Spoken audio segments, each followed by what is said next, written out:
Are we up and running finally? Yes, we are. Sweet. Ha. Yes. Ha. Yes. Yes. Yes. Ha. Yes. Yes. Yes. Yes. Yes. Yes. Sorry, no ring light at the moment. Gonna be doing this without the benefit of a ring light, mainly because I cannot be bothered at the moment, and it's gonna be daylight in about 3 hours. So, ha. Hello, everybody. My name is Demon DJ 0220, and it is Friday, 3rd of December 2021. Uh, uh, just gonna start with you because I don't care at the moment. I need music. Yes.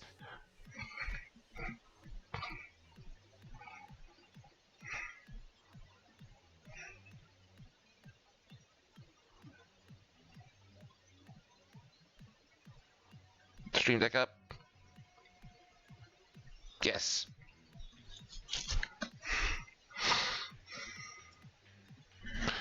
Now, I've been hearing the fact that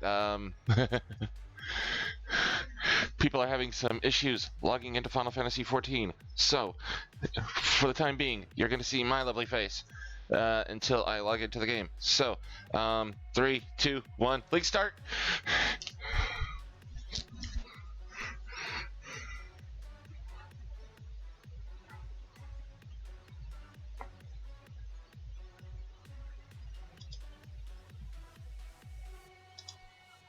Link start. Link start. Hello. Yes. All right. Once we're actually in the actual character select screen. Actually, no, wait. No. Game time. We gotta see the movie.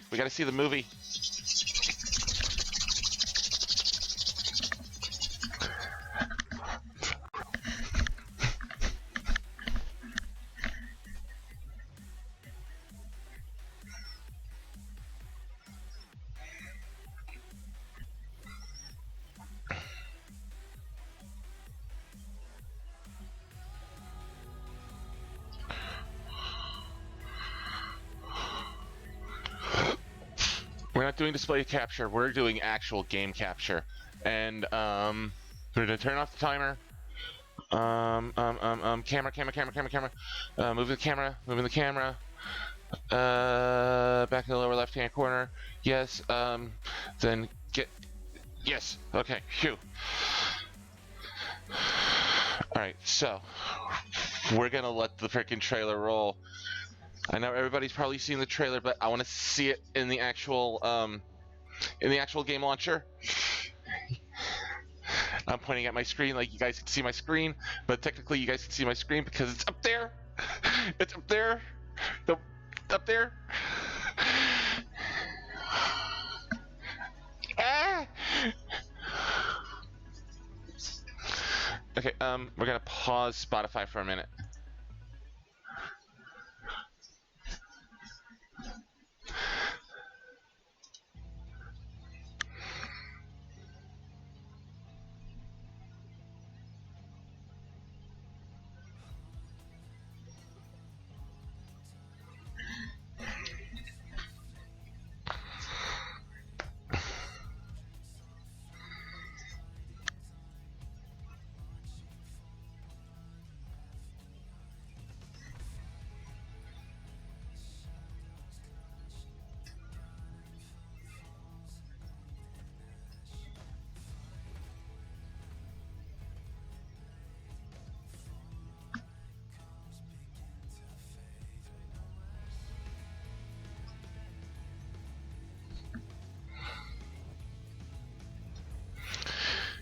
And as you can see, they added in the third continent of the 3 great continents.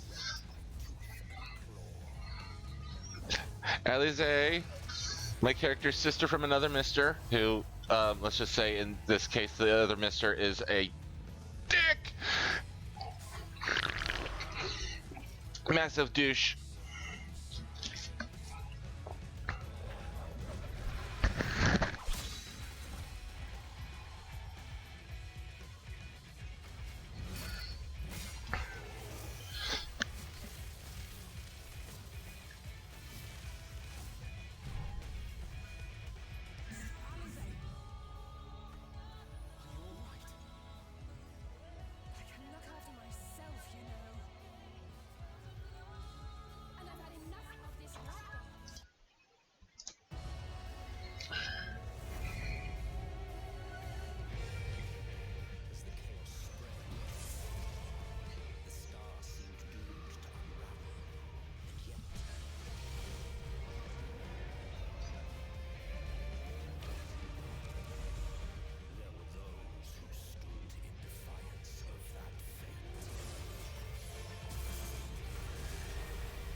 Hold on.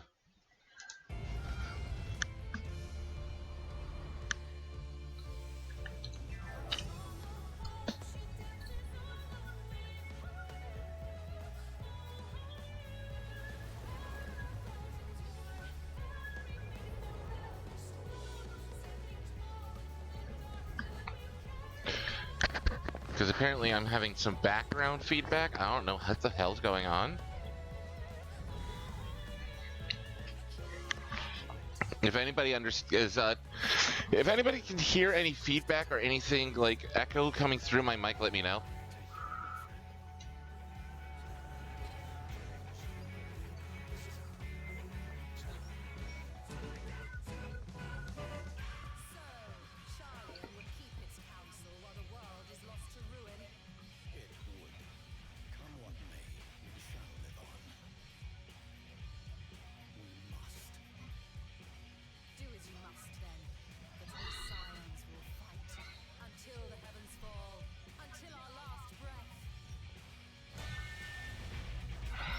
You tell him, Queen.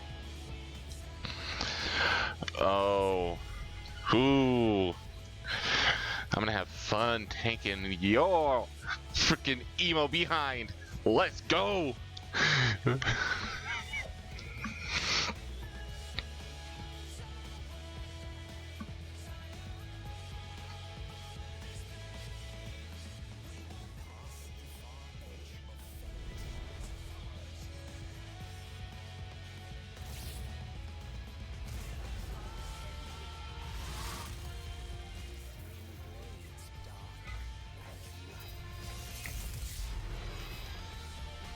If anything, I may switch my mic from headset to actual webcam mic here, because I think it's picking up through the stem of the mic what's going on in my headphones. So give me a second. I'm gonna disconnect my mic and then reconnect it. See if that or my headset. Disconnect it and reconnect it. See if that works. But ooh, chills. Complete.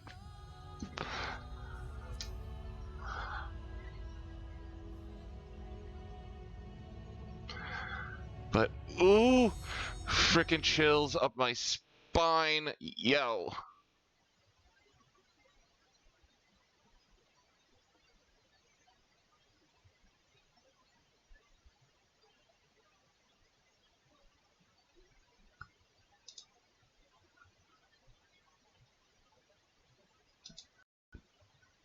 Let's see if that works.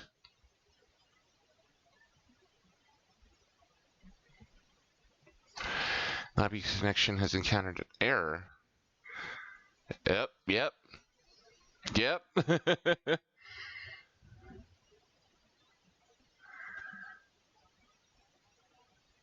Actually, that fixed it. It actually fixed it. Sweet. All right. Game. I'm out. I want to be in. Let me in.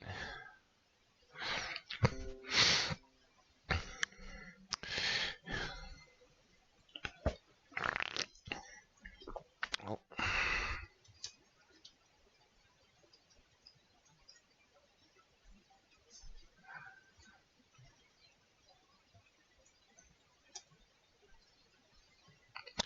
Yep. Turn it. I had to turn off exit lag again. Damn it.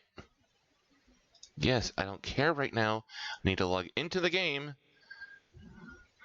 I'll turn on exit lag once I'm in.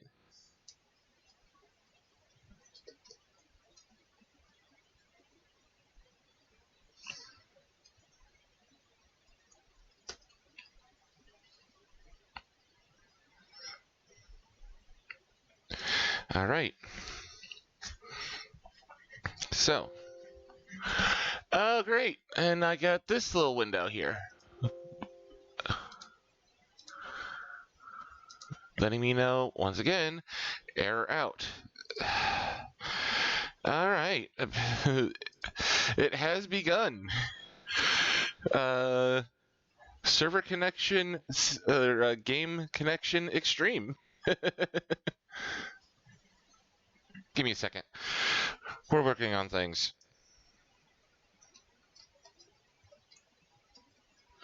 It wouldn't be a Demon DJ 02. It wouldn't be a Demon DJ stream without some sort of technical difficulties. Come on. Just a moment.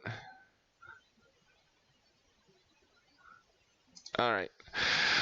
Okay. Phew. Pass the launcher.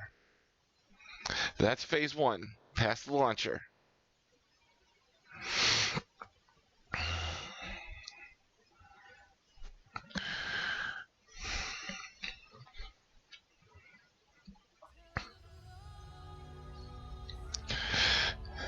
Step two. You get past the opening screen. That's phase two.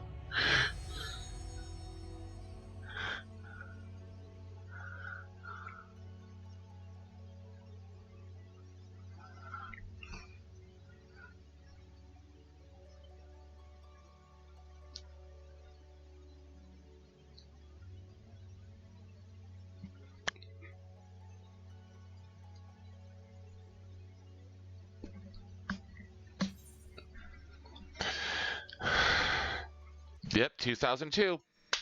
Here we go. Lobby connection extreme.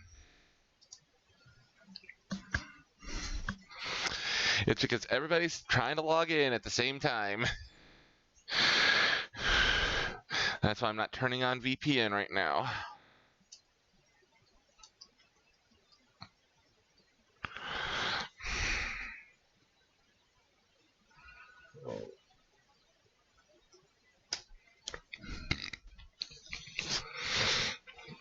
And we're going to have some fun. But for the time being, how's everybody's morning going? I know some people across the pond are probably waking up and getting to the start of their day. I want to know how you guys are doing. Because most of my followership here in the U.S., they're probably still asleep, and they don't know that I'm on. And I'm just hoping that everybody's having a good morning so far, a good start to your weekend.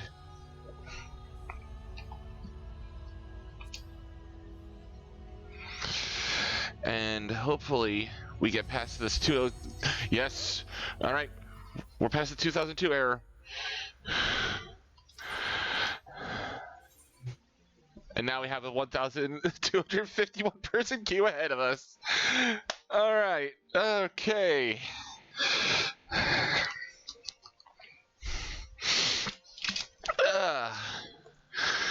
It is time to suffer through Login Q Savage.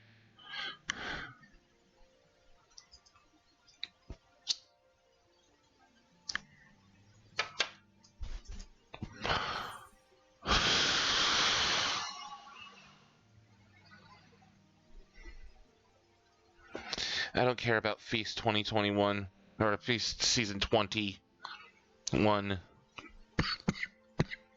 I'm not a ranked PvP player.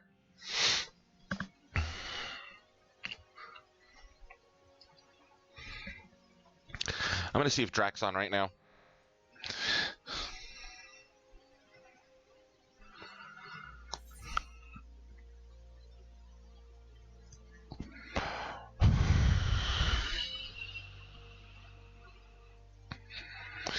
Okay, Whoops is on. Shenpai's on. Spofi. Drac. Yes.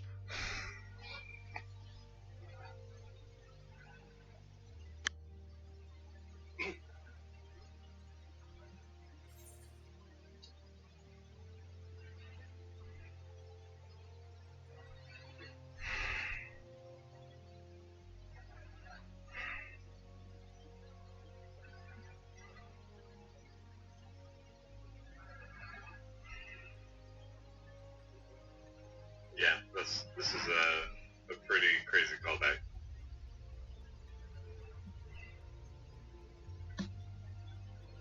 Now are we gonna fight Leviathan on the freaking water?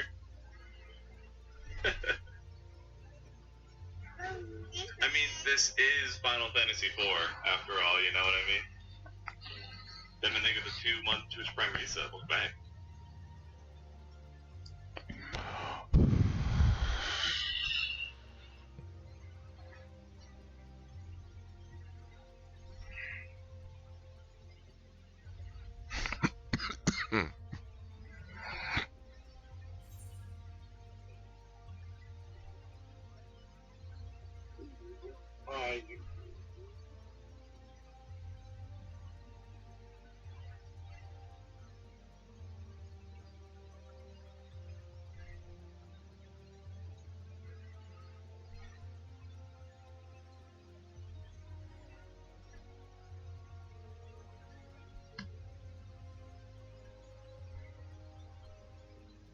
Oh, it's just straight up Heidland.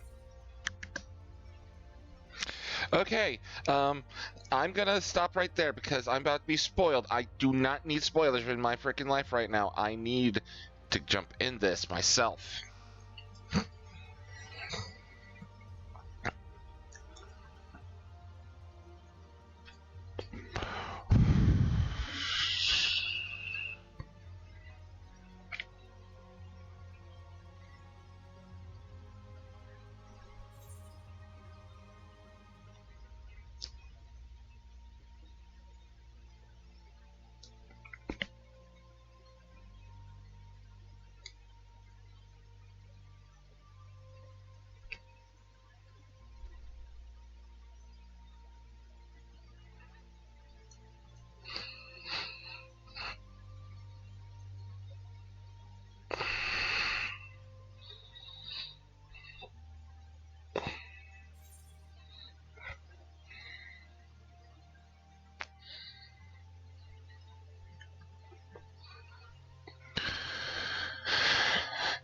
Alright, so for the time being, I'm going to say this right here, right now. If you are jumping into my stream and you are watching other streamers play Final Fantasy XIV, please be advised, I am jumping straight into the story as soon as we get in. Please, no spoilers. Spoilers will equal a timeout. If you are continuing to reveal spoilers, you will be banned. That being said, please be mindful that there may be some people in here who are just watching for the story and they're going to be skipping it later on. Or if they're in here, they're just trying to cheer me on, as people usually do.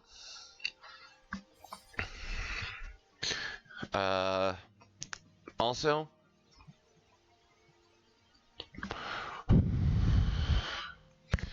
please be mindful that excuse me, I am not the most eloquent of people when it comes to or I should say I'm not the kind of person who will focus on chat for the most part. If I am in a dungeon, I will zone in on the dungeon. I will zone in what I'm doing. I will reply to chat between pulls or after the dungeon is complete. If there is a story element and it requires me to flex my voice acting skills based on my knowledge of the character, please do not criticize me too harshly that I don't sound like the character. I'm doing my job. I'm a 37-year-old white guy. My voice is very deep at times. I can get to the timbre of either Urianger or Thancred. I might not be able to get to Alizé's lilt or Y'shtola's register. Or hell, even Kryl or Tataru. But I am going to do my best to voice these characters the way they're represented in game. Harsh, if you tell me, I suck, I shouldn't do that,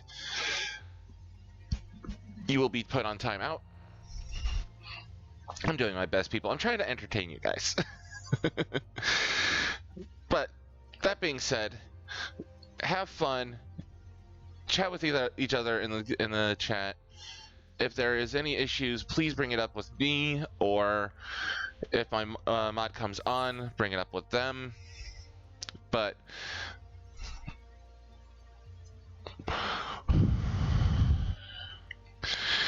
that being said, just enjoy the ride, because we're here for the long haul.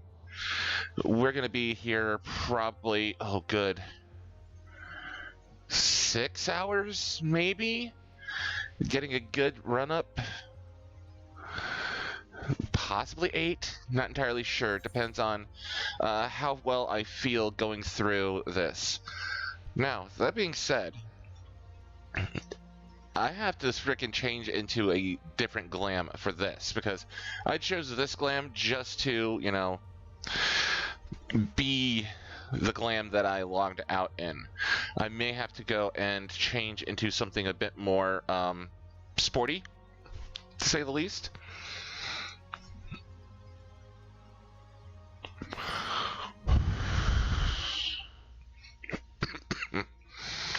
And mind you, I won't be changing out the gear that I have until well into the expansion. I'm talking about at least the 3rd dungeon in. That's when the gear will outstrip what I have. I will show you guys what I have for gear as soon as I'm able to log in, because currently there's 662 people ahead of me. Correction, 558.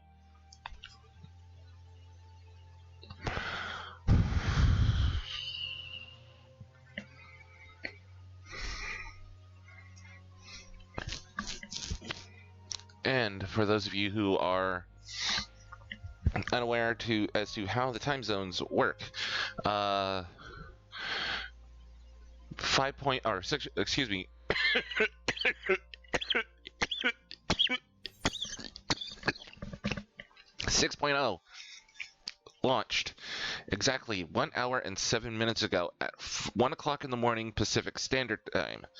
That means it started here for me 4 a.m. And for those who are in Europe, that started at 9 a.m.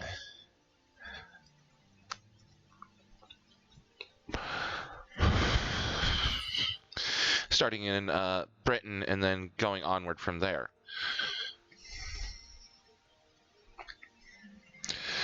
So those of you who are in England, good morning.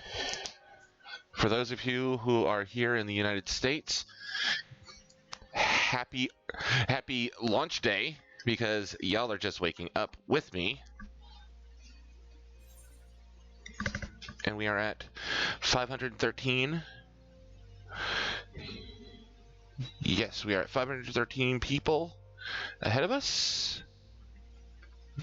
Put my that back on. Yep, we are cooking. We are getting through this queue as fast as possible. I may order myself some breakfast. Who knows?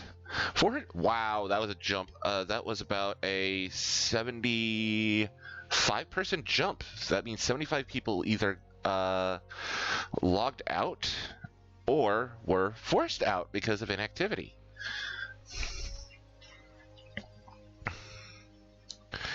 And normally I would get a notice to say, hey, you can log into this particular world if you wish, but I was not given that option. So, what's going to happen is we're going to log in. We're going to jump straight back to Ul'dah. We're going to change our clothes. We're going to jump back to Mordana. And we are going to start the quest. I'm going to clear off all my glamour plates, figure out what I'm going to wear, because my bun girl, as you can see, is wearing the artifact gear from, ooh, that is another 72-person jump. No, 52-person jump. No, 72-person jump. That was a 72% jump. That is nice. That is nice. I love this. I love being able to show you guys the launch day goings on.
We're at 219. We're getting closer. We're getting closer.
This sucks.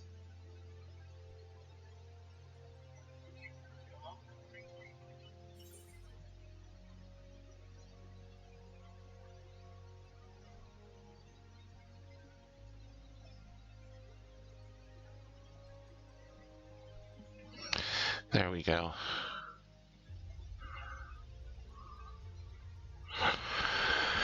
$144 people. Morning, chat. How's everybody going? How everybody doing? Somebody just chatted. I don't know who. Oh, we're in!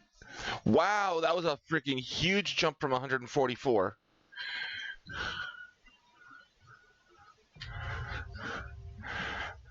Oh, that's why. Mentorship renewals notice. Yep, here we go. How's it going, host community? What's going on? All right, mentorship renewal notice. The requirements for becoming a mentor have been updated. Mentor certification must be renewed during the period covered by the current patch. Players who applied for mentor certification prior to the requirements being updated must apply again. For details, speak with a smith. Warning, if you do not renew your mentor certification during the designated renewal period, your mentor status will be revoked, and you will not lose access to mentor-specific features and bonuses. Please be sure to renew in a timely fashion. Do not display again, because I already know. Powder gauge unlocked.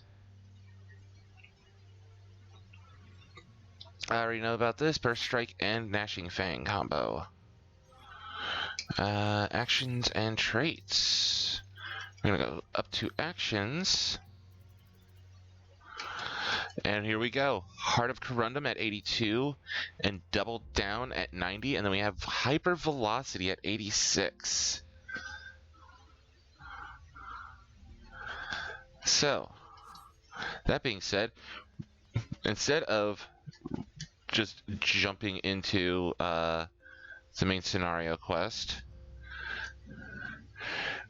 we're gonna get changed real quick.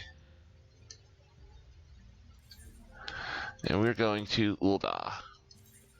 Oh wow, the actual price to teleport to Ul'dah changed. It was oh goodness,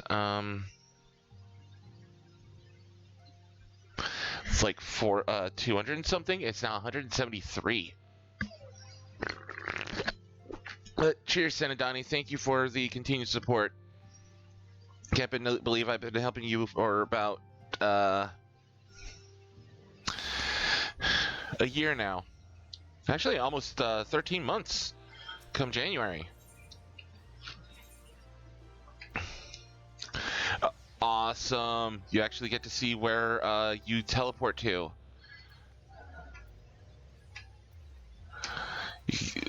As you can see, it scrolls through the map where you're going to end up when you choose your Aetheryte or Ethernet shard. So we're gonna hop over to the Adventurers Guild. And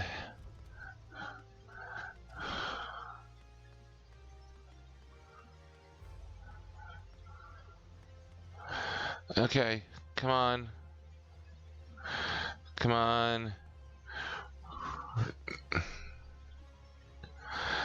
I gotta wait for the NPC to load. There's the Smith. And there's Otapa. Retire to an in-room. You know what? I should have logged out in the in-room instead of the Rising Stones, because then I could have just done this right straight away. We're going to clear.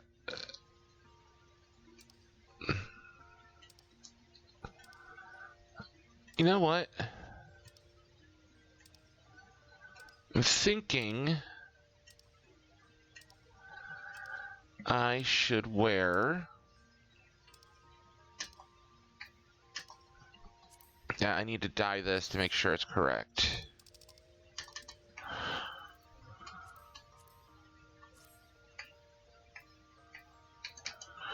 Are these currently dyed? They're currently dyed 100 green. Okay. Dye the shoes are dyed. Okay, dye the shoes hunter green. Dye the nails hunter green.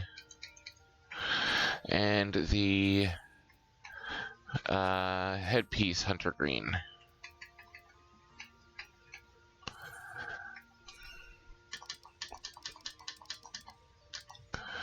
Okay, is the shirt dyeable? Yes, it is. And we're gonna dye the Easton Lady Krakow's hunter green as well. Alright, so we are going to glam plate to glam plate 4. The only reason why you can't glam plate inside the Rising Stones, it's considered not a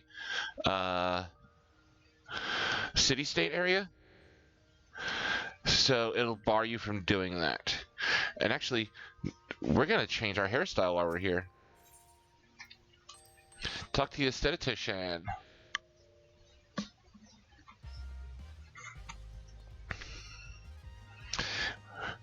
And now we should have all our hairstyles from when we were here.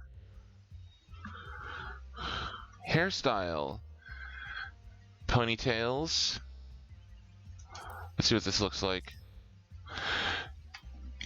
Bob. So that's Battle Ready Bob. So that's the 2B hairstyle. Come on. Spin the character around game, please. Okay, there we go.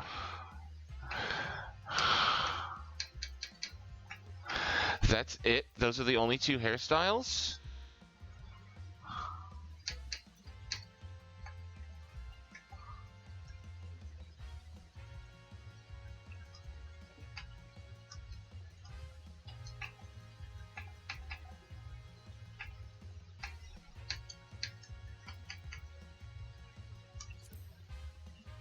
Yeah, we'll do the ponytail. Leave it the current color. Eyebrows the same. Dark lip color. Yep. All these the same. Yep, those are the same. Those are the same. Leave that the same. We don't have face paint, so we don't have to worry about this. Yeah, they're going to add in the rest of the Viera hairstyles over time. We're going to pay the 2K gold.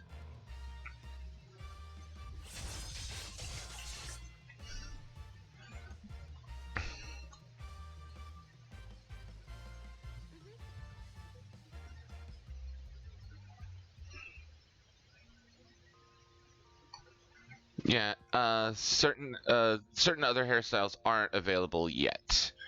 So that looks a lot better. I have to admit that looks a lot better. We're gonna hide the weapon, and we're gonna teleport back to. Oh, there we go. There's the new zones. That's the new zone. That's the third. Actually, I think that's the symbol for Old Charlian. 173 to teleport back.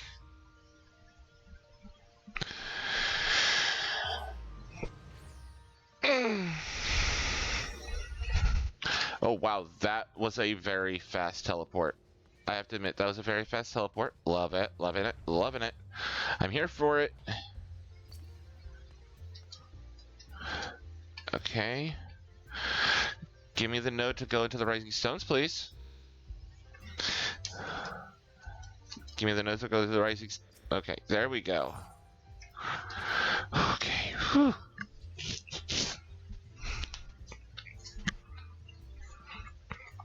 Oh wow, there's so many freaking mentors in Novice Network right now. Alright. Alphino, the next ship to sail, and right off the back, Horse Chestnut Weapon Coffer. I think I'm going to toss this on my Samurai. Alphino is feeling the need to take stock. Makoto, do you have some time to talk?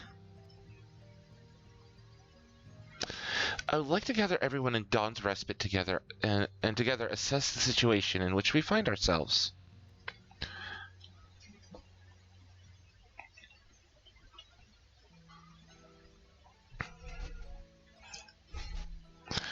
And there are 7 scions, scions who are with me.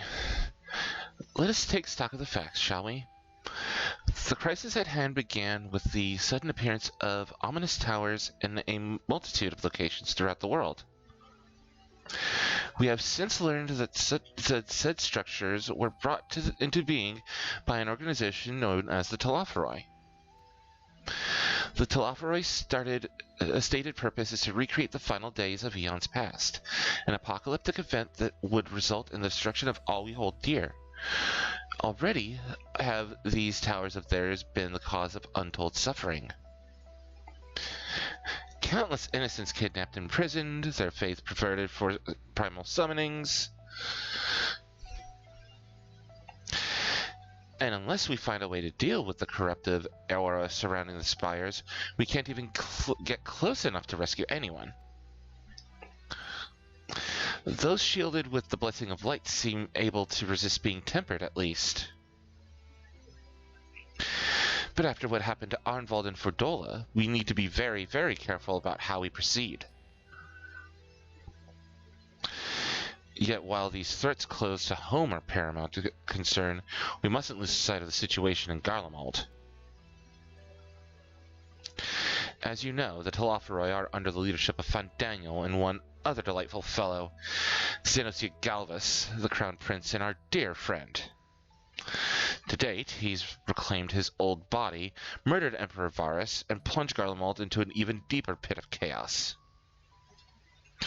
The capital has probably seen the worst of it. For a good while there, I saw the bloodiest fighting in the War of Succession, but that has since changed, and in terrible ways. In troubling ways. During our reconnaissance, the air was not once rent by the barking of cannons or the cries of discord.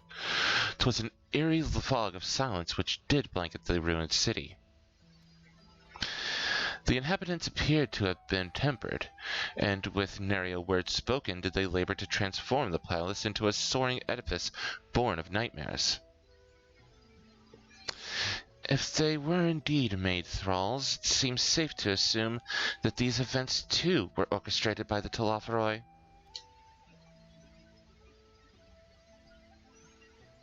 An army of primals is awful enough, but in light of recent developments, I fear it is only the prelude to an even greater catastrophe. We need to devise a means to counter this threat, and quickly, before our allies are overwhelmed.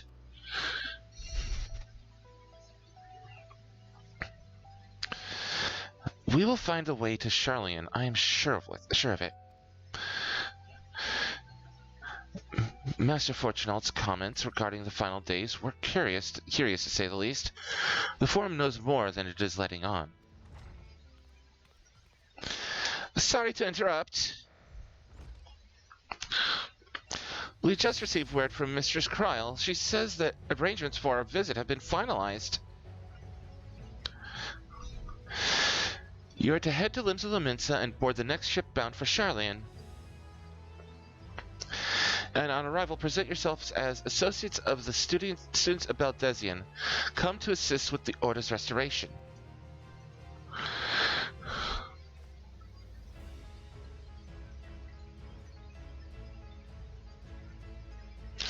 The arrangements may be settled, but what of your thoughts? They must race at the prospect of returning home after so long.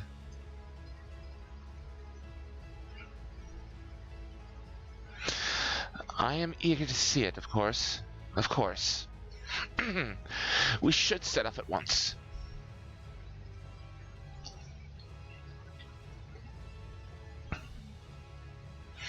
Then I'll accompany you to the docks. You need at least one person there to wave and cry and wish you a safe journey.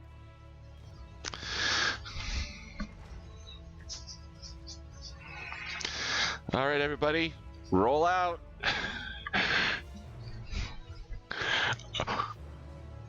That quest acceptance jingle, that is amazing. I'm here for it.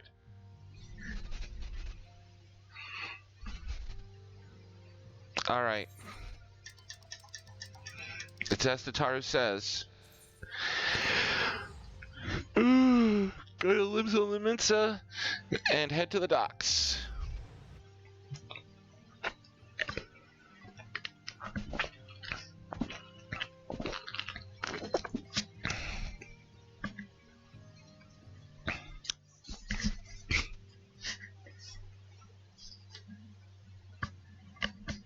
Ugh. I am creaky this morning. I need to pop myself a pill. Pain medication, not what you think, chat.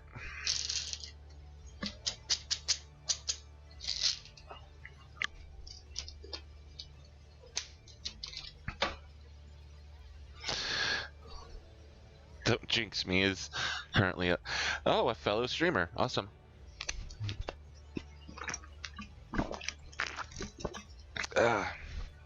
This is gonna be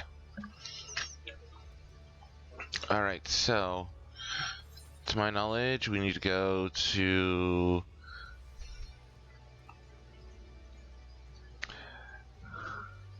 Is that it right there? Yep. The next ship to sail. So, Arcanist Guild.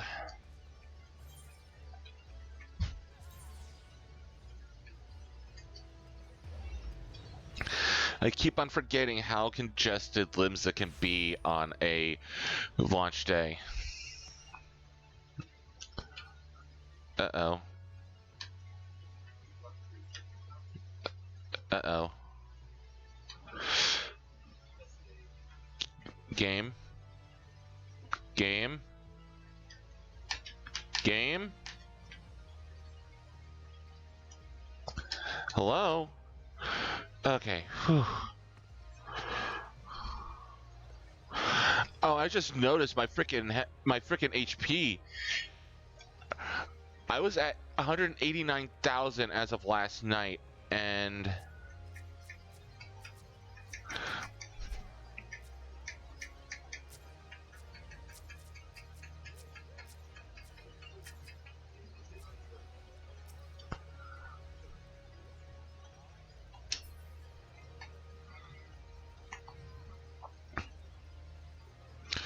oh my god, there are so many people here. I can't.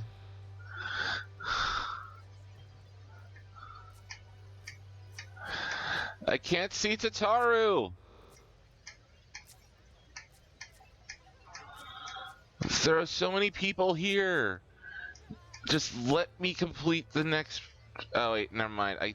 The NPC hasn't come up yet. All right, all right, all right. Character configuration.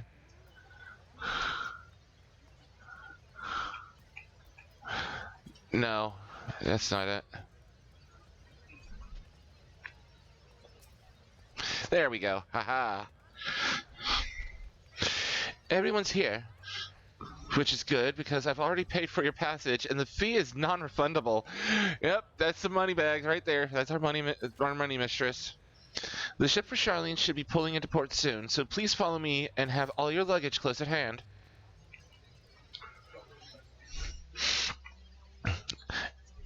I have not unlocked Reaper. That is going to be something I'm going to unlock off screen. Also, I'm going to do my, excuse me, my Disciple of the Hand and Land grinding, possibly as a video series on YouTube.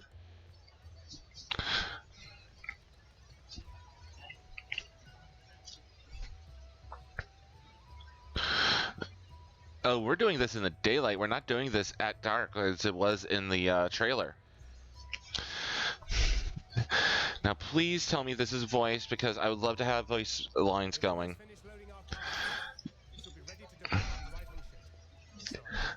Awesome.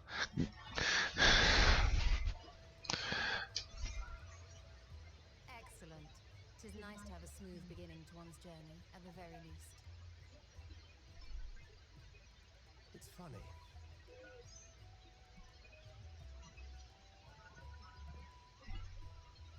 Master Louis Soir came here on a ship very much like this one. And now, years later, the street urchin he befriended that day is bound for his mentor's homeland. With his mentor's grandchildren, no less. Aye. 'Tis upon reflection that every twist of time's river and fate's winds are brought into sharp relief. I think I've gotten everybody's voice so far. Matured much in the intervening years. Were I not caught attempting to relieve Master Louis Soir of his purse scant moments after he made landfall upon this dock?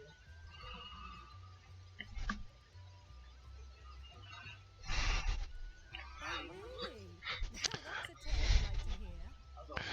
to hear. That would I, Alize, that would I. To visit to Charlie and Sir Estinian?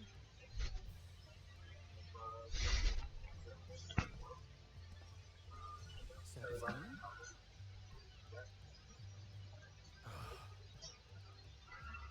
Are we strangers newly met? Why this stiff formality? I merely meant it as a professional courtesy, since we are now colleagues in an official sense. I'd rather you dispense with the sirs, especially in private company. Or I'll be forced to respond in kind. Little would Alpha know. Oh, the burn! You've made your point, Justinian. Painfully well. And just that that slump.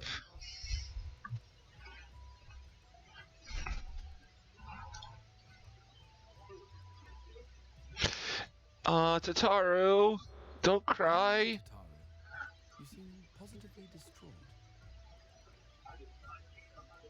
Distraught? Me? Don't be silly. I think it's lovely that they get to see their homeland. It's just, we're trying to thwart the schemes of an army hell-bent on destroying the world. And, once again, I have to stay behind and worry that this is the last time I'll get to see my friends.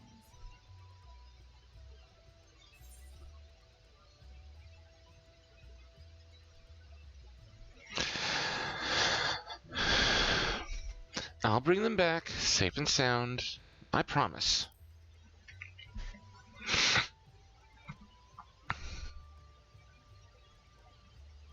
I'll hold you to that. Ah, good. You're still here. Wait, Hoary Boulder? Real? Courtenay! A Coltene. Brings you all this way? We're to assist the Maelstrom and the Kobolds with a lunar primal operation, so we thought we'd see you off before heading to the tower. Flamine and the others wish you all a safe journey, and promise that they'll look after things here until you return. Cheers, mate. We will too, of course. We, your fellow Scions of the Seventh Dawn, will do our part to ensure the end of the world won't happen on our watch. Right, right. Quite right. We set the sail! All aboard for Shardian!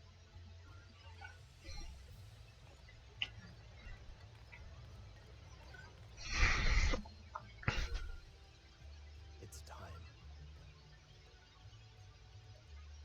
Then we must delay no longer. We will contact you the moment we learn aught of value. Wish us luck.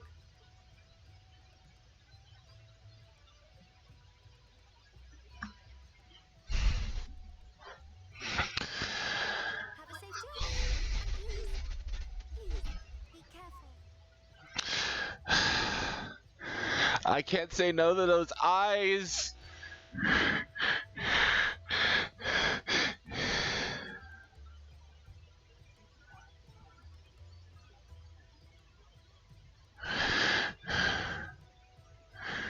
I'm starting to get the feels.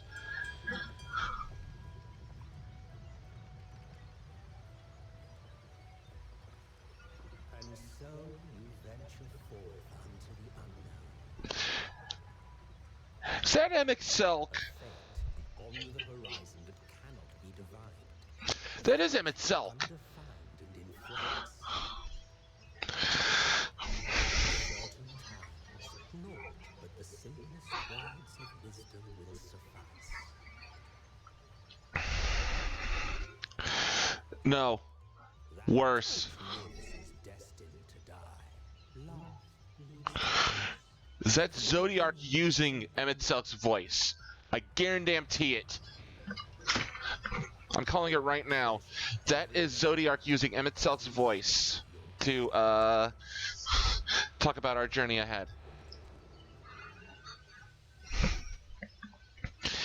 So we're gonna have Zodiac be our frickin' narrator this entire damn time.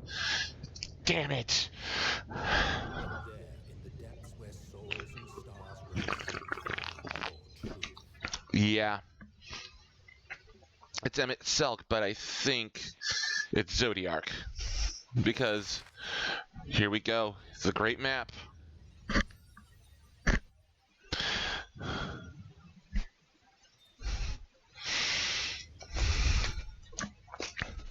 Ooh boy. We're gonna have some fun today, chat.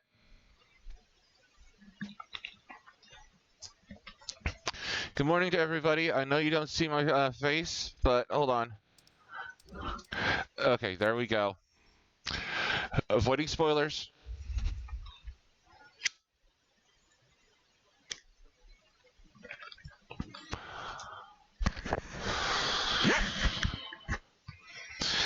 Now, before we get into another dialogue session, I'm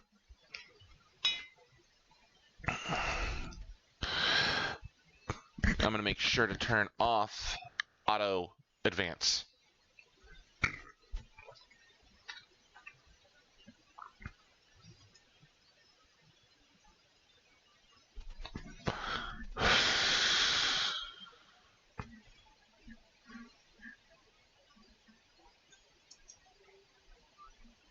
There we go.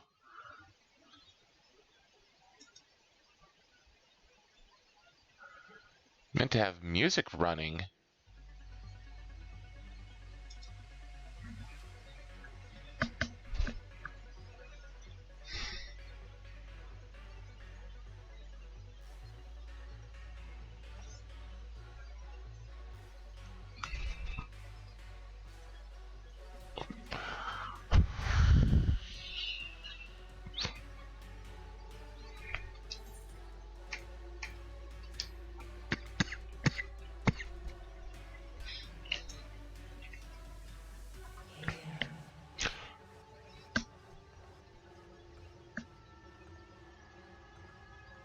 Feel.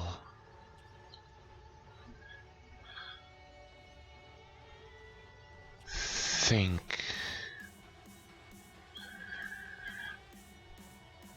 Oh, this is flashbacks. Oh no. The day has barely dawned, my fellow early riser. Though we hardly alone. Envious of those still seeking the south.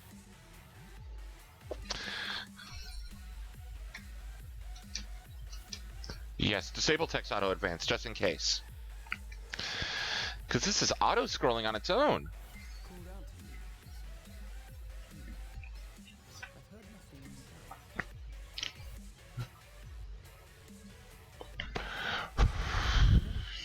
I dare say the sea air will do you good. Why not join the others on deck?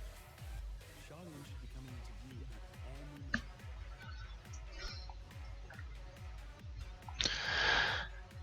I think the ponytail hairstyle actually frames my character's face a whole lot better. I'm glad I changed it.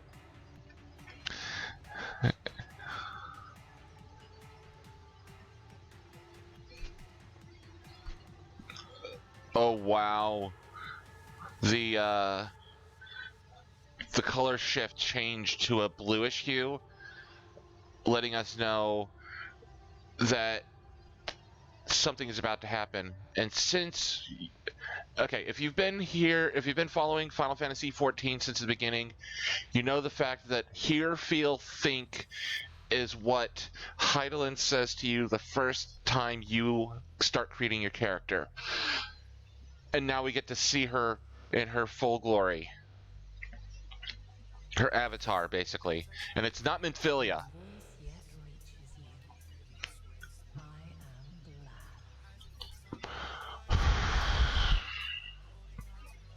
Hear, feel, think. And thus do we meet face to face at last, my warrior of light, guided by the crystal. Oh, wow. I would have not expected her to look like that. Why now, Heidelin?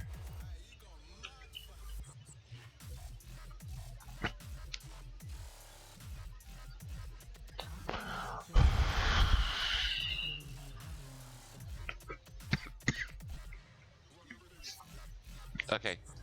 So yeah, there is auto scroll. We can do auto scroll now.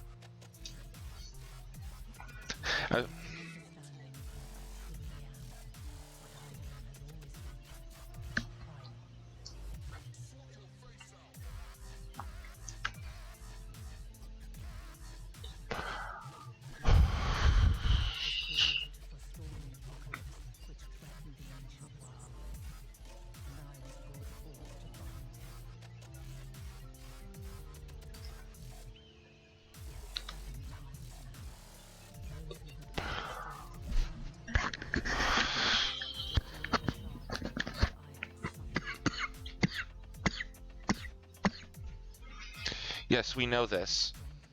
We know this to be true. The power to rule your mind into the rift betwixt is no longer mine to wield. Oh snap. Because he's halfway powered. I dare not leave these words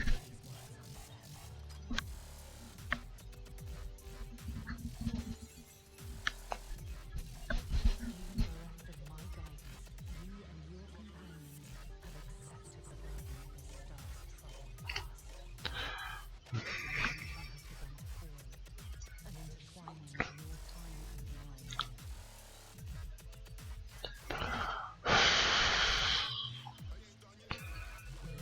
shudder and turn. Conflict looms. Monument, which will decide the fate of this world. I have a feeling we'll meet Zodiark, or I should say the avatar of Zodiark, during our travels. You truly understand what is at stake, and your journey has prepared you to submit the insurmountable. Then shall I honor the promise made in another time, another age. Oh yeah, that's right. For those of you who do not know, we are actually the Asian known as a Zem, the 14th and hidden member of the convocation of 14. I will not keep you further. Your traveler's heart must yearn to be Yeah, since we are technically known as the Traveler. That is our title. Emmett Selk is the architect. Elidibus is the emissary. We are the Traveler.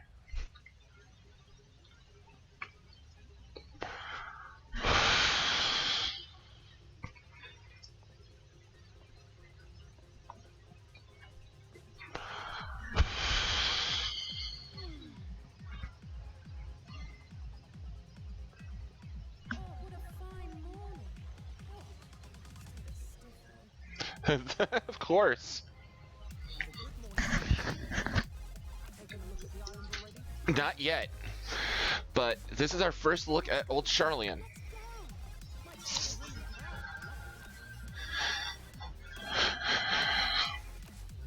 Yeah, definitely like the ponytail look on my character.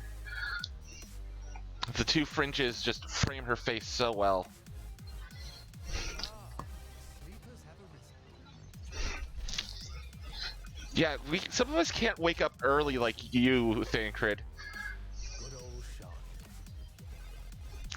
And just the look on Alphino's face, he's like, home. Oh, a little bit of production insight. They actually took inspiration from But we'll manage on our own. Greek city design for Old Charlian. You do know you're not alone in this, don't you? Indeed, 'tis as Sir Estinian said. Forget not the comrades who boarded this ship at your side. I pray. These are auto scrolls, so there's no little wheel down. Hold on. You notice down in the these text boxes, there's no little circle down in the lower right-hand corner of the box. This is an auto scroll that is an auto scroll. We will be disembarking into the heart of Charlian proper.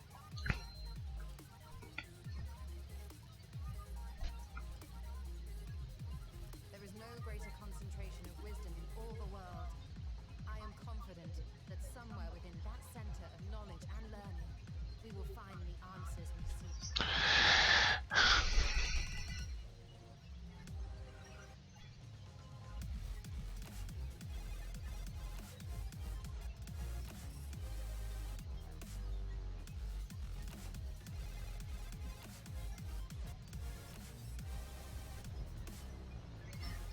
And now we get the title card. And after all this,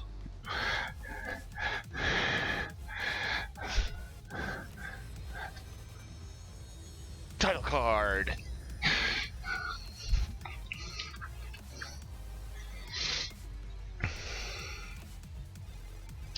And if you notice, the moon was hanging high above Charlian, like in the sky, as we were looking up. So, the moon is going to be very prevalent in this. Since I've watched the fan fest and everybody has, if everybody's been following along with the development, this expansion is taking heavy inspiration from Final Fantasy IV. Patron deity of scholars, academics hoard all manner of knowledge and secrets. Once, they deigned to accept foreign students into a distant colony maintained in the Dravanian hinterlands. I remember. How swiftly they abandoned it once the first Guardian boot set hostile foot on Alamegan soil. Yeah, because they didn't want to frickin' die. Of war, these men of wisdom, your would-be allies.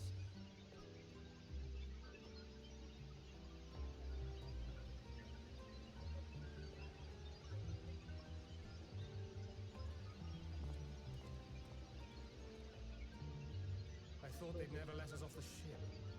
What's next then? Entry applications? Hopefully they find no cause to deny us. Okay.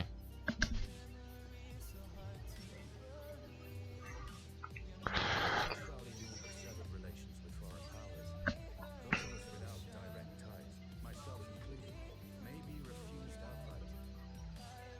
Nah, you'll be fine. It is true that, as a nation, Shardian only forms trade agreements with a select few neutral countries. But from a practical standpoint, an island cannot afford to be overly strict with its borders, especially not if that island's people are wholly devoted to the accumulation of knowledge.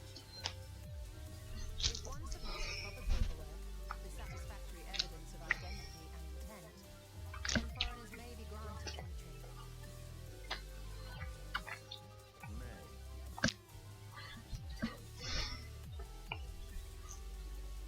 Yeah.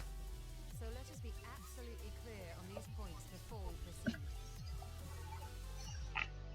The immigration officer will ask for your affiliation and your purpose of visit.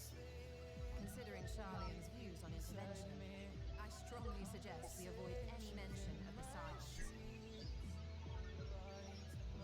Crown has laid the groundwork for us to act as associates of the students of Valdesia, and our ostensible reason for being here is to aid in their order's restoration. Granted, it might expedite the progress of making sure the head of our little group. Would you mind leading the way? The immigration officers were this way. Okay, so yeah, my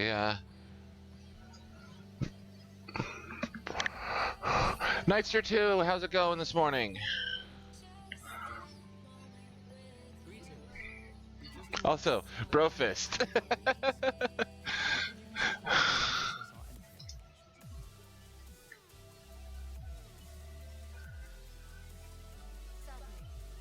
I see by your mark you are an archer.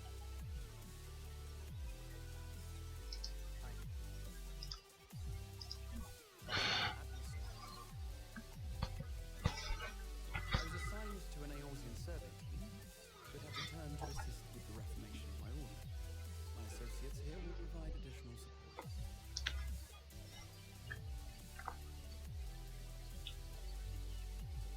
Very good. I have paperwork detailing your group and its scheduled arrival for today.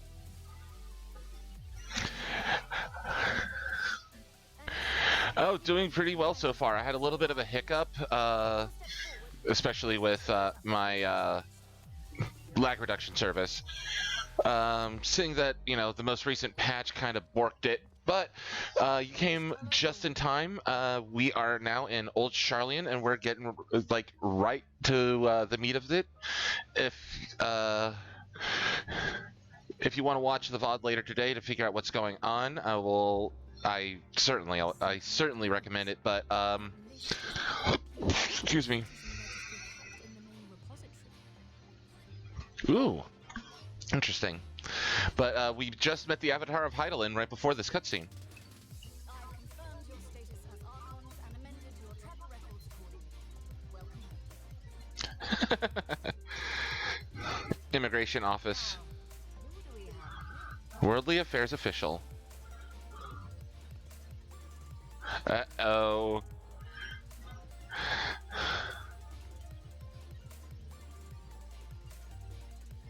Alphino Leveilleur.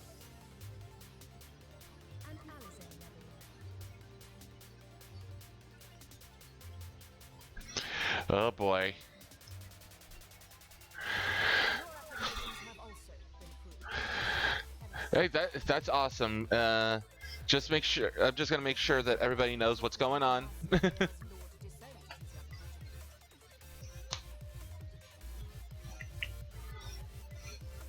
But yeah, keep me tabbed and just enjoy the ride. And while such personal circumstances constitute no reason to deny you entry, I urge you to avoid exacerbate your present situation. Times are quite troubled enough already. That is true. Pursuant to the last patch, their dad, Fortunal, disowned them. So I'm gonna give everybody a running recap as things happen.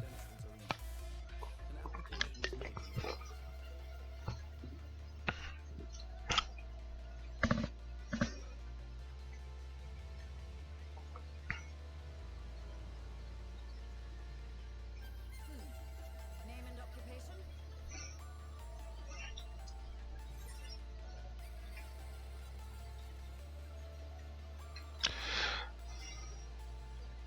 Makoto Kino, artisan.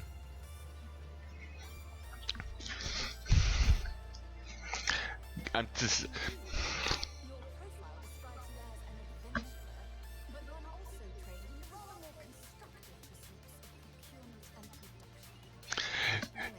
See, I decided to go with artisan because I wanted to see the reaction of the NPC. If I chose something else, I would have probably gotten. Formerly,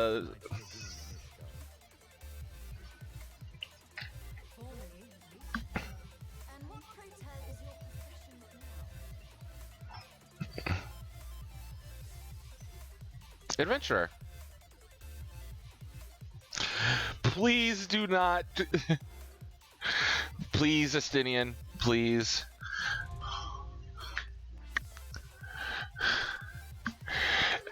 Hey, thanks for the host, my man. Appreciate it.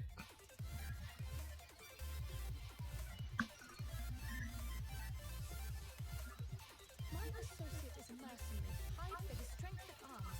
Surely you are aware of the dangers we often face on our forays into the wilderness. Mistress Baldesi, if you insist on sponsoring his entry, then so be it. Yeah, the Worldly Affairs official. But while I appreciate your desperate times, Fist bump. I find your choice of company concerning. Be advised that even a single misstep may have severe repercussions for your... Yeah. So what? I have every confidence in my chosen company, dear and trusted comrades that they are. But I thank you for your concern. And just so you know, Kryl is actually an homage to a character from Final Fantasy V. Likewise,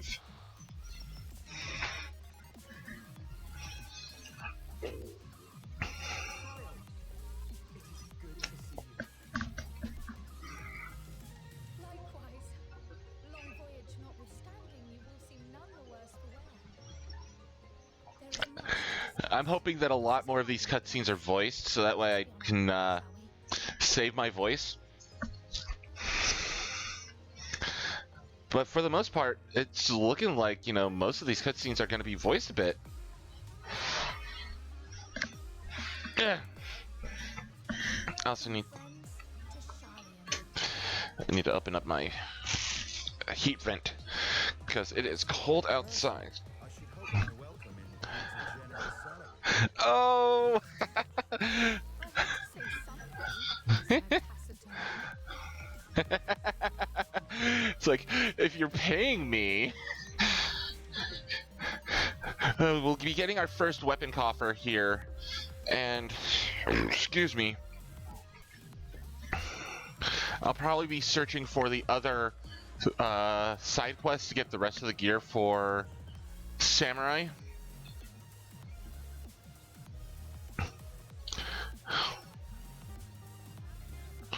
Oop, first things first, let's attune to the Ethernet shard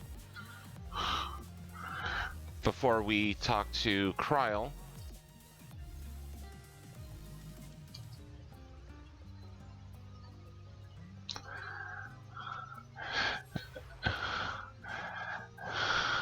Scholar's Harbor.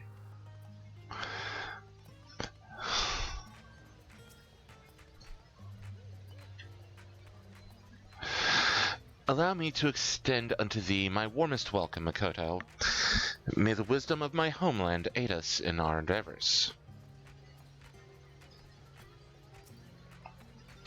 No, I don't need a Stinian. Nope. Nope. There we go, Kryl. I'm glad I spotted their ship coming into port. The officers are born bureaucrats and sticklers for detail. In any case, you may relax and take a moment to get your legs back. Your land legs back. 448,800 XP, 1,135 gil, and a horse chestnut weapon coffer.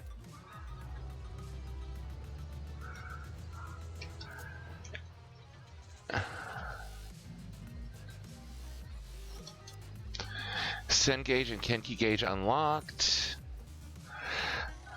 Sen Kenki. Okay, so here we go. Here's some new abilities. Upon learning the action meditate, the meditation gauge will be displayed, indicating a number of stacks of meditation you have accumulated in combat. Stacks are acquired by executing Ayajutsu, meditate, or Ogi Namakiri. Yes, and are expended after executing Shoha.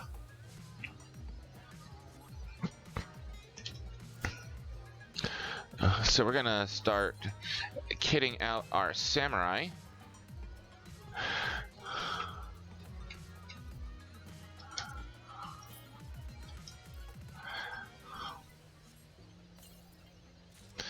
And we have a high durium katana.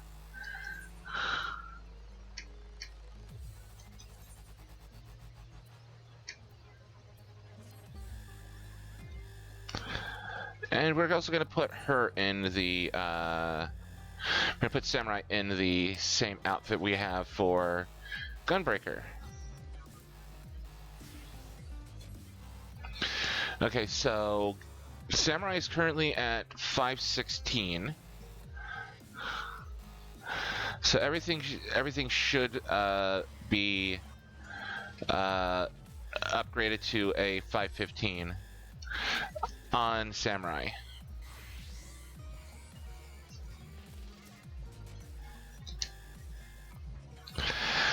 All right, and next thing, horse chestnut chest gear coffer. Kryl sweeps the scions with a speculative look.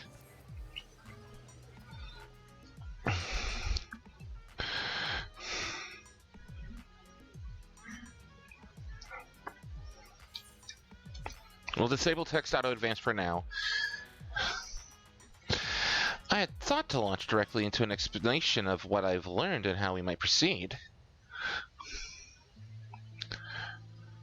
But this is Makoto and Estinian's first time in Charlian, and for the rest of you, a homecoming that was long overdue. You must have places you wish to visit and people you are dying to see. Therefore, I propose we postpone our agenda so that you all may have sufficient time to recover from your journey and get your bearings in the city. Once you've settled in, we can reconvene at the Baldesian Annex. How does that sound? 'Tis a fine suggestion. We may not be welcome at the level of your estate as such, but I should like to nose around the neighborhood all the same.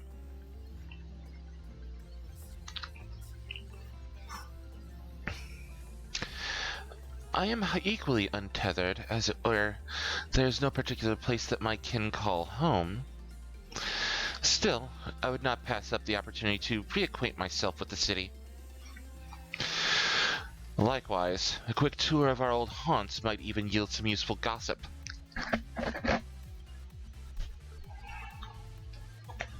The annex was west of the Aetheryte Plaza, wasn't it? I shall join you there anon. Yes, we'll see you there.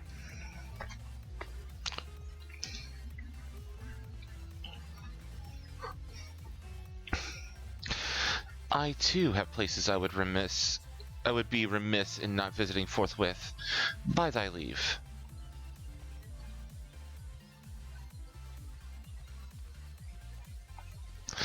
What of you, Estinian? My services as a guide are yours for the asking.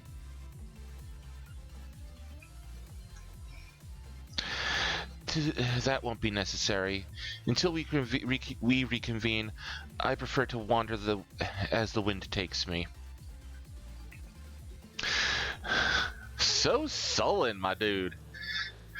But I could... Oh...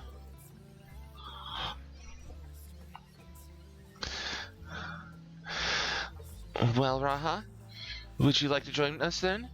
You've been gone for quite a while, and this would be the perfect way to refresh your dusty old those dusty old memories of yours. Oh, of course, if you'll have me. Come, Makoto. Charlian awaits.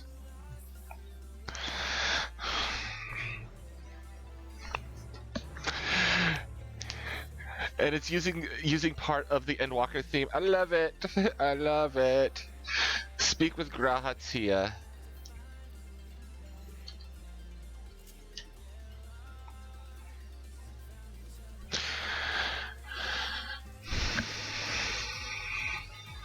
Also, before I forget,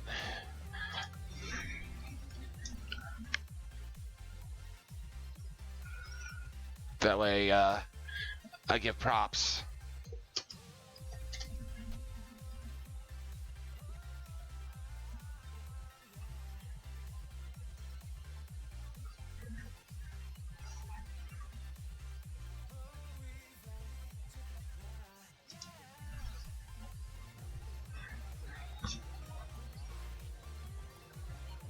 Oh my god, coming back in and seeing everybody. Nope, that's not who I want to see.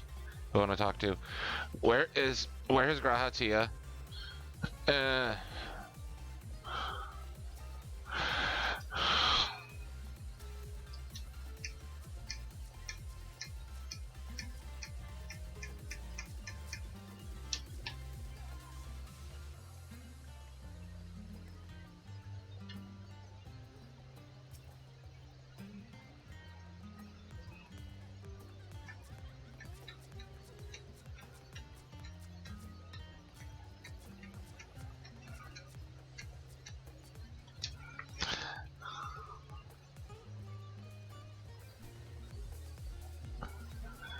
There he is. Oh dear. His enthusiasm is infectious, isn't it?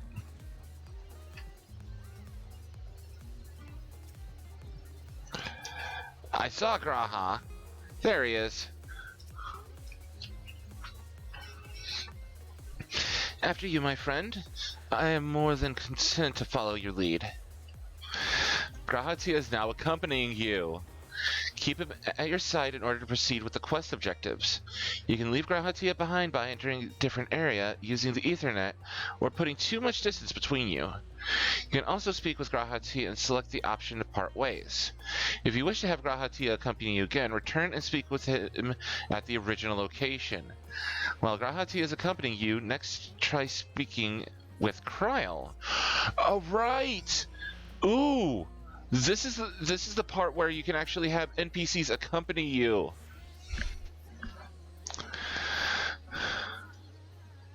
Come on. Oh, lagging like... lagging like crazy. Come on, there we go.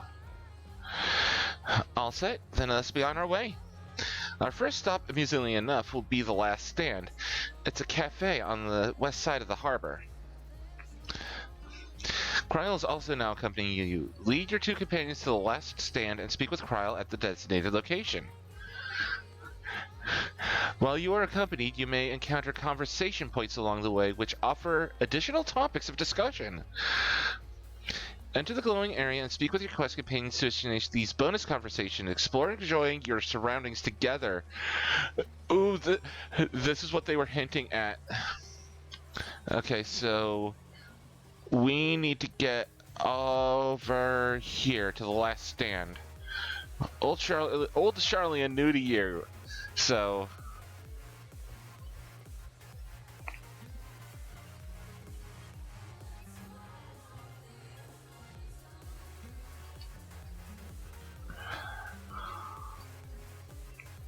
you actually get to see them walking behind you. Hold on, I'm gonna go into G pose here in a minute. Oh, there's a conversation point up ahead, and then there's our final destination. So I'm gonna go into G pose right quick.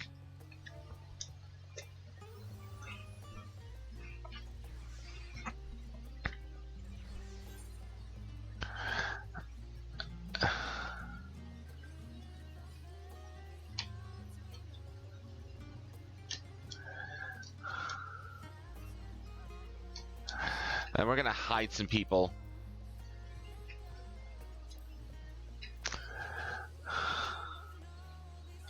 I don't have a minion.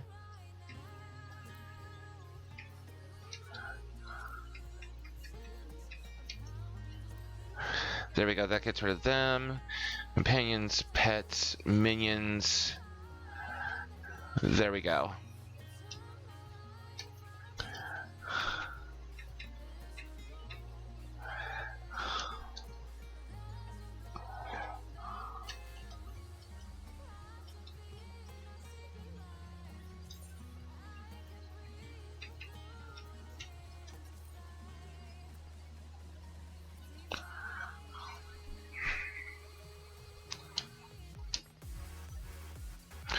Actually, I need to turn off depth of field.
I wanted to make sure this was posted in my I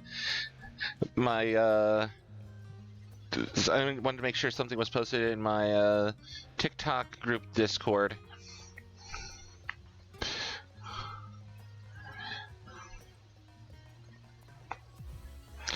Oh my god, Faction Report is still going on?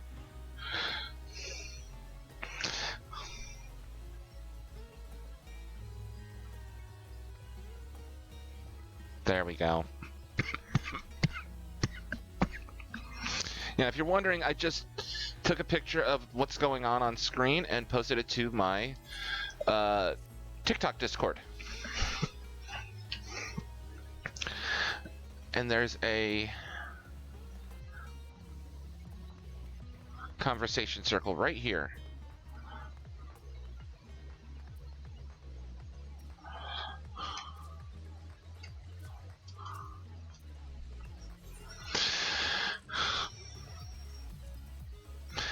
Now that is a sight one could hardly forget. The great statue of Thaliak.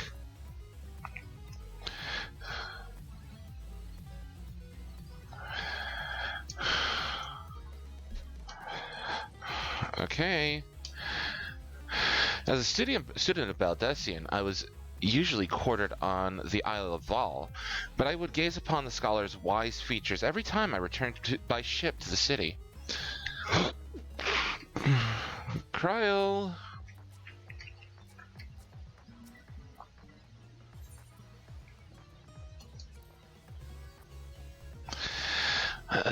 This path leading out towards the sea is known as the Thaliak Stoa, so named for the statue of the scholar which stands at its end.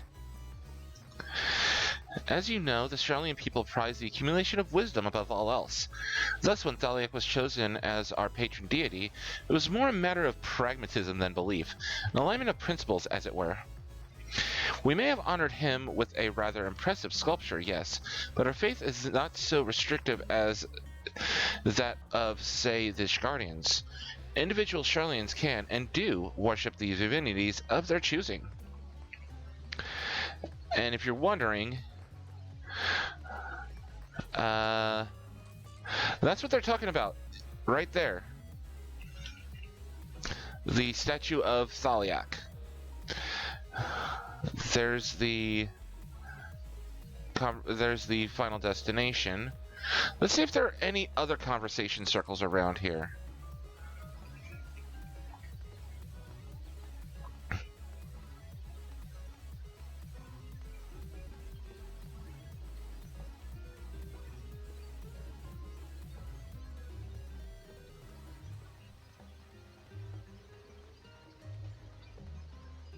Okay, nothing over here.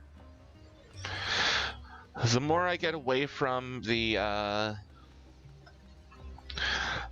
throng of people, the more my frames come back, which is good.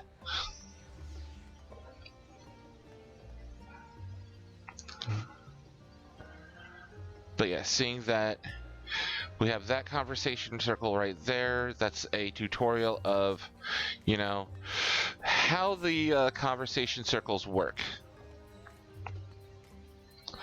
Let's head back the other direction, see if there's anything.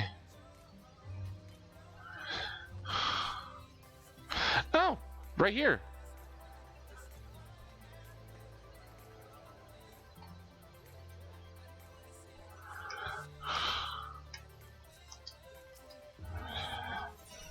Discuss the storage facility. Ah. Ah.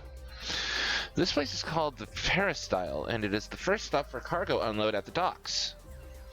You'll find the usual necessities of daily living and other imports vital to running an island nation, but also supplies that further Charlene's pursuit of knowledge, namely large quantities of books, specimens, and samples. Sorting these stacks certainly seems to keep the attendants busy. Raha? With all the unusual wares coming and going at all hours, I expect the assistance of an intrepid adventurer would be highly appreciated. I see no reason why you couldn't undertake any tasks which pique your interest. You have been cleared by the immigration officials, after all. I look forward to the day your name is celebrated in Charlie in the same way it is in Eorzea.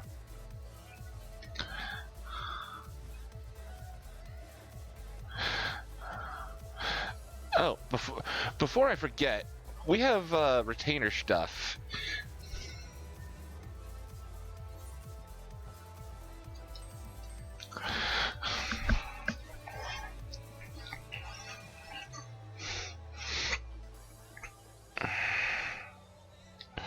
And there's Monaco.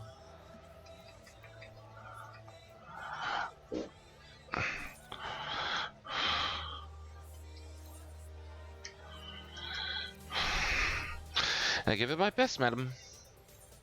Yeah, we're going to continue putting her on fire crystals until we get access to mining nodes. because I want to be able to mine the stuff myself. If there's nothing else, madam, I'll be going now. Okay. Hello? Can we skip the text? Thank you.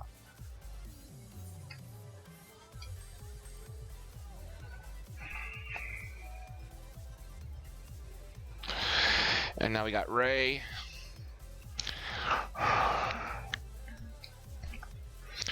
I have something for you.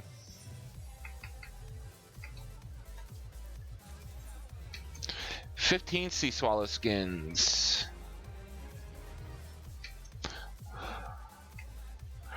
Ray has reached maximum level. That's fine. We're just gonna put you on sea swallow skin to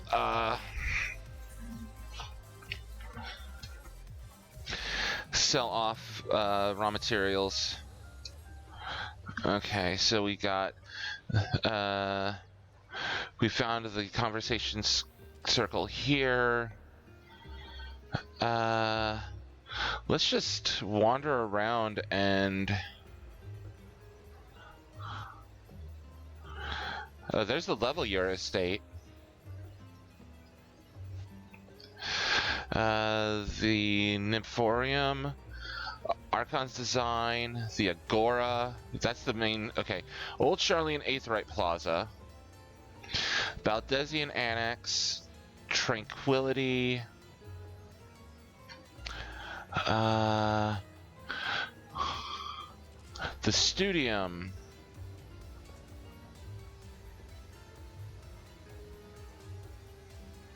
That'll be for crafters and gatherers later on. I'll do all that stuff off screen, so I'm not going to bore you guys with that. So since we're done with the two conversation areas here on the dock, let's head on over to the last stand.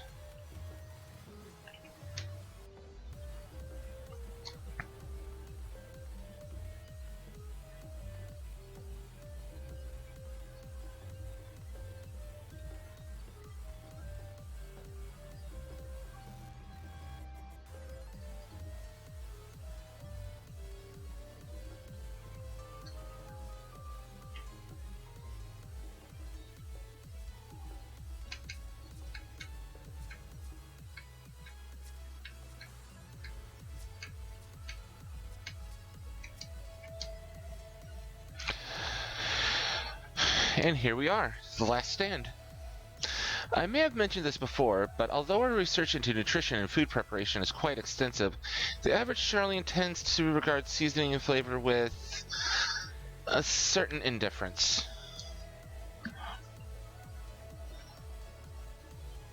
Yeah, I know your frickin' tasteless frickin' cake.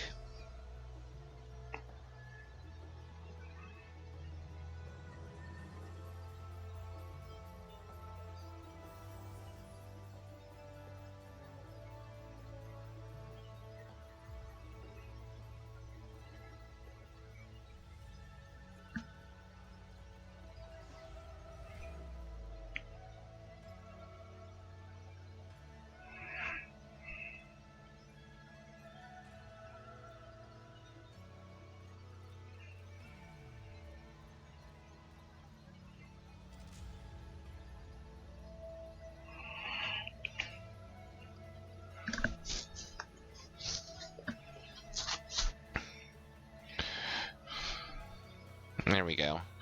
There we go. Perfect. I have stuff set up. How can I put this? The food is, it's bland. As encapsulated by our infamous Archon loaf. Yeah, I already know about that. Heaven's word. The prevailing sentiment towards cuisine is dietary value first and taste a distant second. Yeah, I know. The Archon loaf, you freaking dip it in milk or water just to soften it, and it tastes bad. There was one pupil at the studium, however, who could stomach the school's insipid meals no longer, so he quit his lessons and poured all his savings into building a proper eatery. And so the Last Stand came to be. It is, as the name implies, the sole dedicated outpost of fine dining in Charlian, the one and only bastion of the culinary arts in an isle of otherwise mediocre fare. I seem to recall their budget being hailed their burger being hailed as one of the more impressive items on the menu. Not that I ever had the pleasure of eating one myself. Because you were a typical Charlian when it came to cheap and convenient, Raha. But surely Tataru has since taught you how to appreciate a well-prepared dish. We should all stop in when time permits and sample the cafe's delights. Shall we press on? The stairs to the side of the cafe will take us up to the Aetheryte Plaza. Yeah, I love the thought of, you know, you're walking around with your friends, with your compatriots. Oh my god, my frames are being killed by so many people.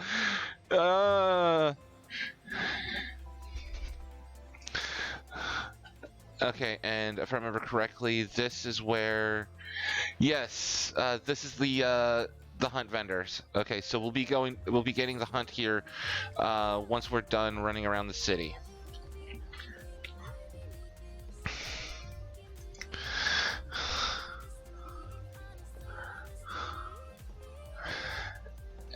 And there's the main Aetheryte right there. Oh god. Please let there be some conversation circles around here that I can engage in some bonus conversations with.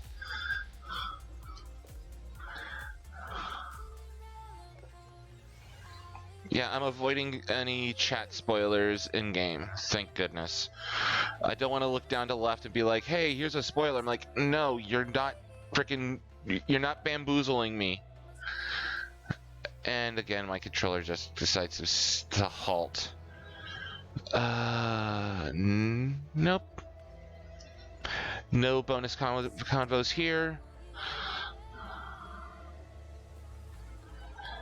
And before we actually hit the destination conversation point, we're gonna attune to the Charlian Aetheryte.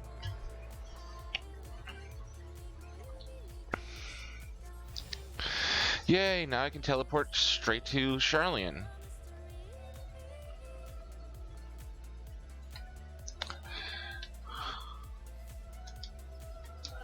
There we go. An unusual shape, isn't it? I assure you, however, that it's a perfectly functioning Aetheryte. Remember to attune yourself before we move on. Now, being the diligent tour guide that I am, I would make mention of the Confluence, a research facility located on this very plaza. Its much vaunted discoveries are the reason Charlian stands at the forefront of teleportation technology. It's deciphering the underlying principles of Allegan Aetherites. It allowed us to understand and reconstruct what was essentially a lost art. And off we go to our next destination. Our path leads northeast to the Agora, Charlian's largest marketplace. Technically, most Roman and Greek civilization cities called their main market an agora. It's the main marketplace in a particular city.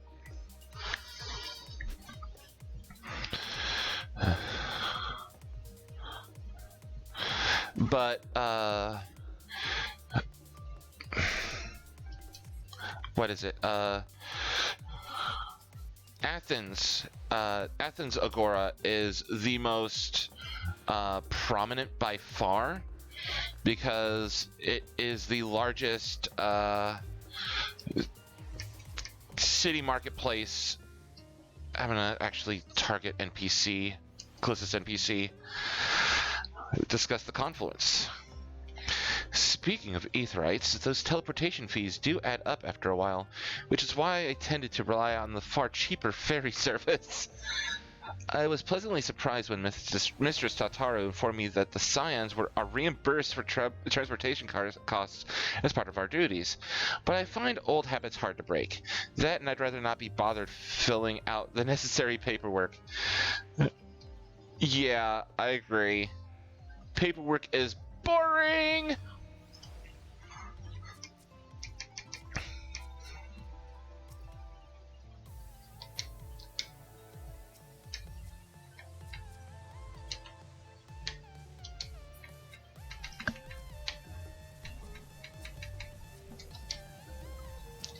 There we go, Kryl. That's what I was trying to talk to. Damn it.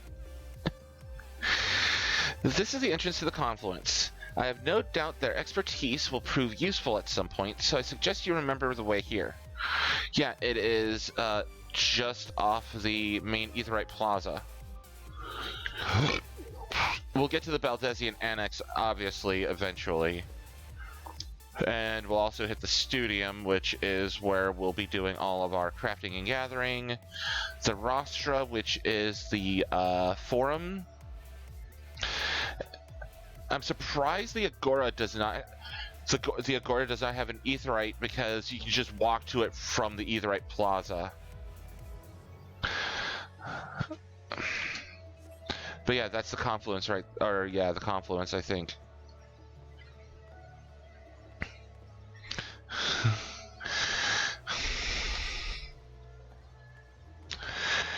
And there's the market board.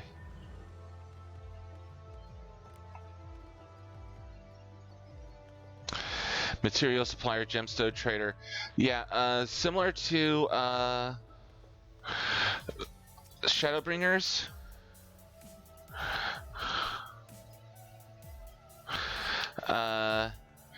Once you complete tier 3 in all areas, you'll unlock the gemstone trader here. Material supplier, what do you have for materials? Can I talk to the material supplier, please? X potion, X ether, antidote, eye drops, echo, X potions of. Oh my god, this is like stuff from Archon Love. There it is. Skill, speed, and vitality. Baked with either fish or vegetable flour, this fluffy loaf of rye bread is, from a nutritional standpoint, wholesome indeed. And is 3,000 gil per piece. Damn. Well, I'm gonna buy some Gazal greens for my Chocober. I'm gonna get a stack.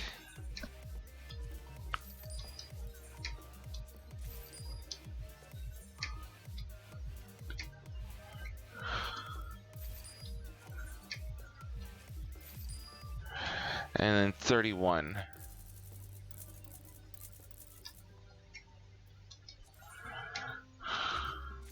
There we go. And then we have fishing. 490, 490, and 510. Gives you an idea of how the fish are over here. Tool supplier.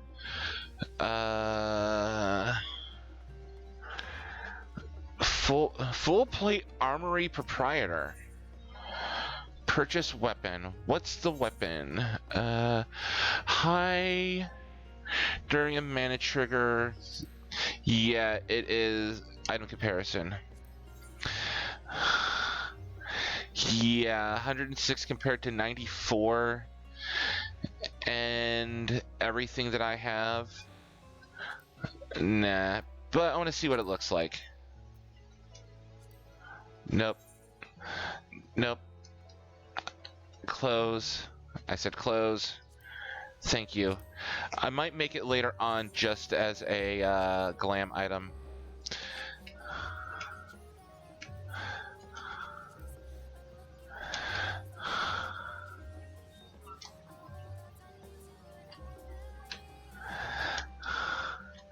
That looks pretty cool, in my opinion. What do you think, chat? Think I could use it as a glam? Or should I just go with my glowy? I'm thinking I'm gonna stick with my glowy. But...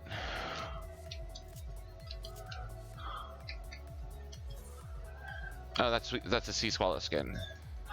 Sort.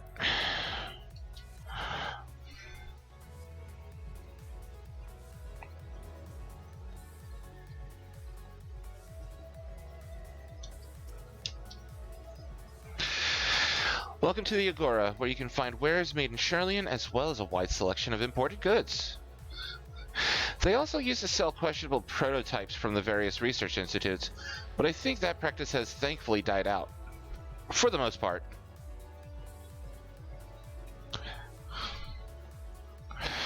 Otherwise, I can think no better place to stock up for your next big adventure.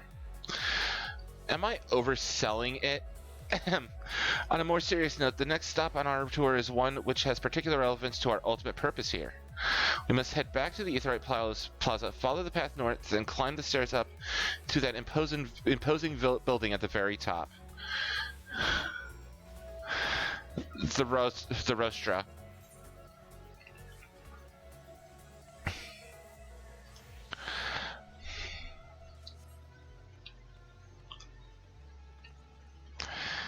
Tool supplier.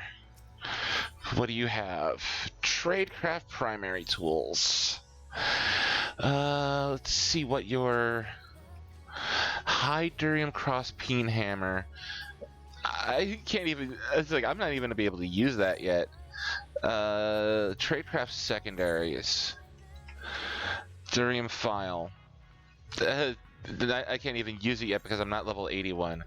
Fieldcraft tools. Please tell me you have a different freaking gig for my fisher. Fishing rods. Spearfishing gig. I already have it. So yeah, there's no changing the spearfishing gig whatsoever.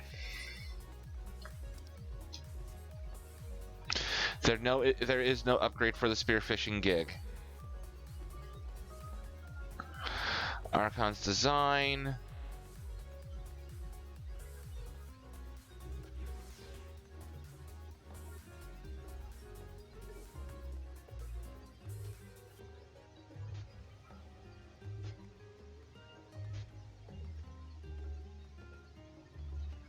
Yeah, I'm taking my time with this. I'm going around finding all the convo spots. Not everybody's going for the optional dialogue. I'm surprised. The water features. Uh-oh, somebody's pokeballed. These little decorative features are typical of Charlian architecture. Aside from the research wing, our headquarters on the Isle of Val were rather simple and rustic by comparison.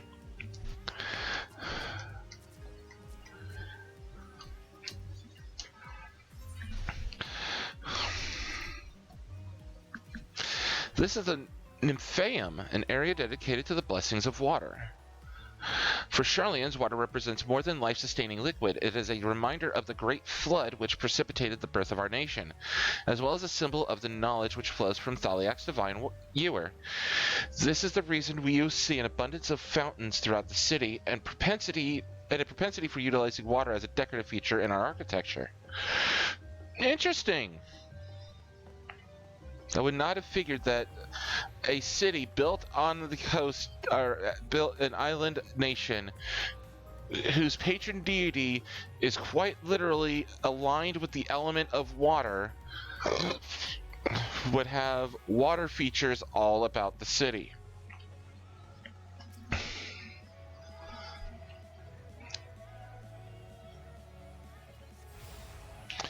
And now we have Aetheryte access to the Rostra. And now let's see which of the Aetherites. So we have the Rostra, Scholar's Harbor. We don't have Journey's End, the Levelyear Estate, the Badesian Annex, or the Studium. So we're probably going to make our way to Journey's End, Alphino and Alize's house, Baldesian Arsenal, and then eventually the Baldesian Annex, and then the Studium.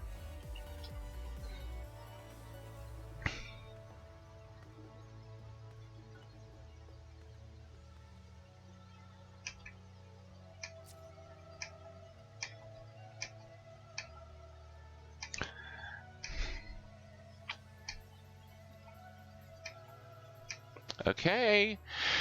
Can you let me select Kryl, please, game? Thank you. This grand structure before you is the Rostra.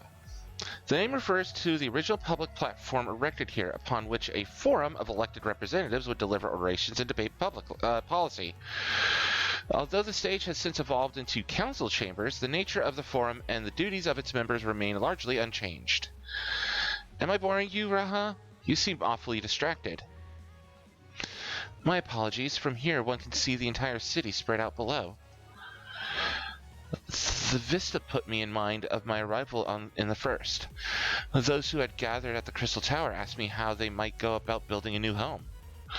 Naturally, my answers were all inspired by my knowledge of the finest settlement I could think of, the great city of Charlian. And bit by bit, those few buildings grew into a town, a community, the Crystarium. I can almost see its echo.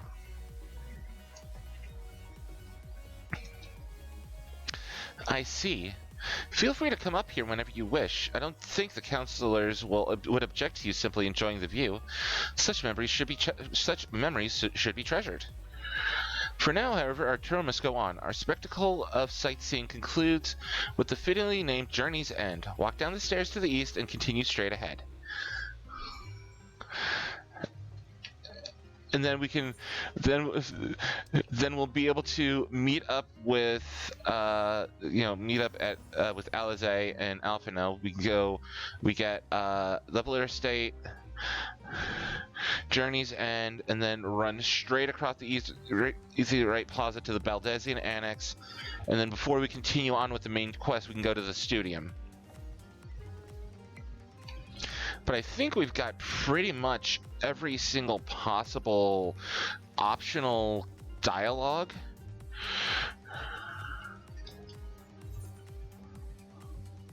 Oh, nope. I took a wrong turn at Albuquerque. I'm supposed to go down here.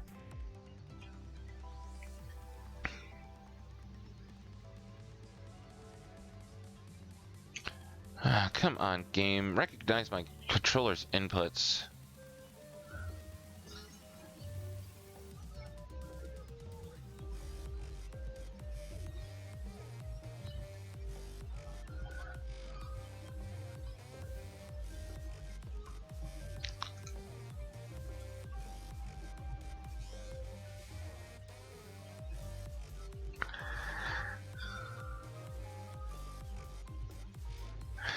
There we go.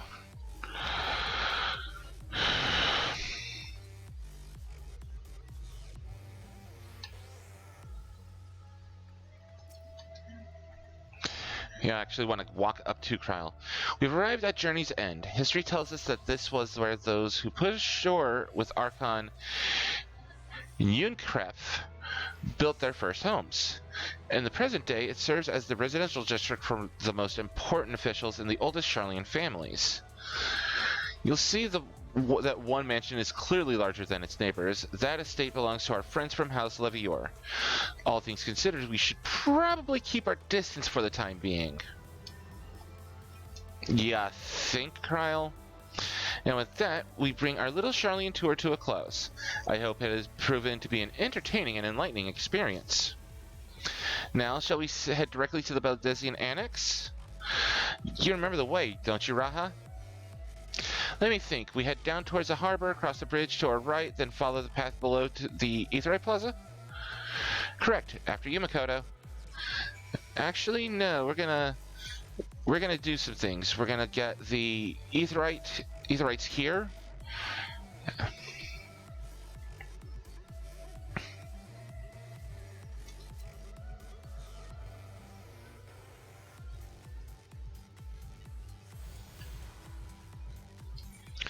And then we're gonna get the Aetherite down at the bottom of Journey's End.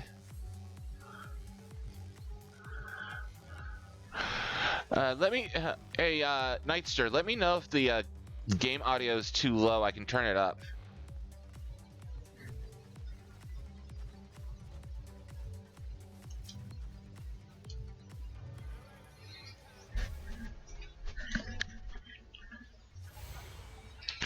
Alright, now we have access to the Journey's End. And then we're going to go... we're going to have to walk... We're going to have to walk...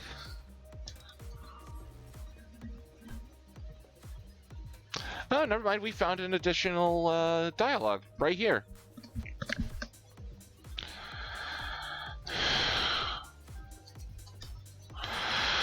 Discuss journey's end. Right, we crossed this bridge here, as I recall. Stick to the path and be careful not to end up back in the Aetheryte Plaza.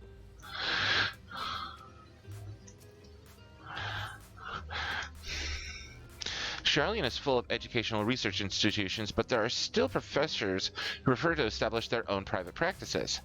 Not that I ever intended the exclusive schools they run in these residencies. Perhaps the twins could tell you more about them.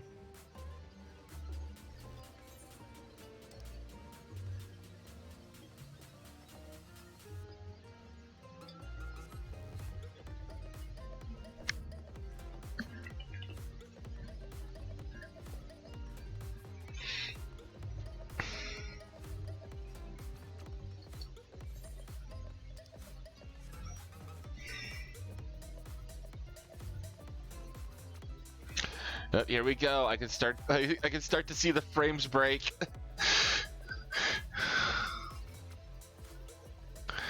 And then we head up the path here,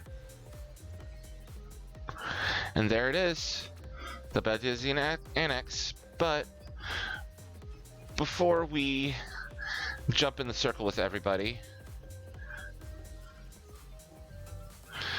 we attune to the Aetheryte.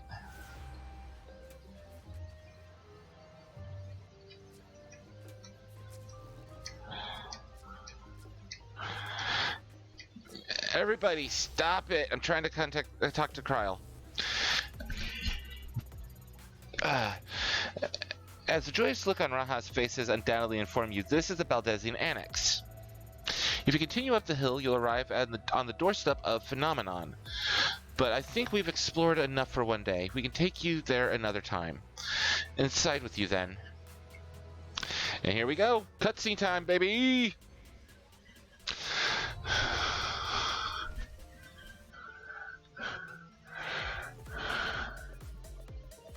Fiza! Thanks for the follow, friend. I'm back, and I brought Makoto and Raha with me. Ah, you were right about the ship then. Hello, Raha. It's nice to see you again. And it's a pleasure to finally meet you, Makoto. I've heard many a tale of your exploits.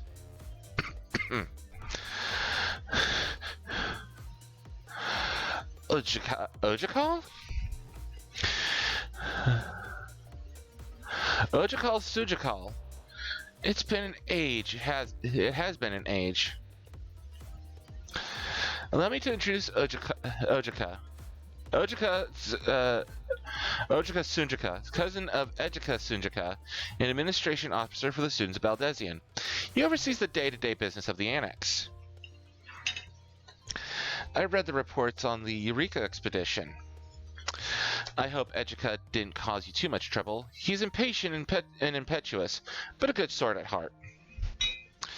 This place is like a second home for the students. The Isle of Val served as our main headquarters, of course, but we had often occasion to visit Charlian. We often had occasion to visit Charlian. Whether to make use of the city's research facilities, attend conferences, or procure supplies for distant shores. And the annex here was built to provide lodgings for our members while we engage in such activities. Now that our former headquarters is on the wrong side of the world, among other things, the annex has become our new base of operations for all intents and purposes. And yet it feels so empty. With so many lost to us, the organization is a shell of its former self. The day will come when we will see the students rise again.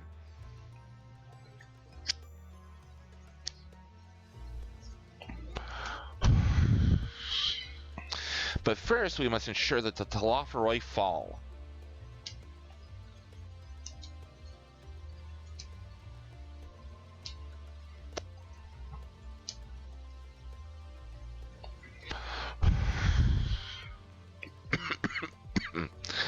Through that door on the left, there is the main hall where we can discuss our options moving forward.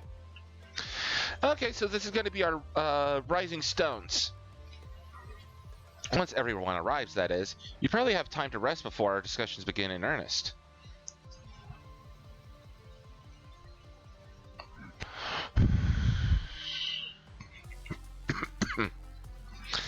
I've had private quarters prepared for you in the Andron, so please feel free to make yourself at home.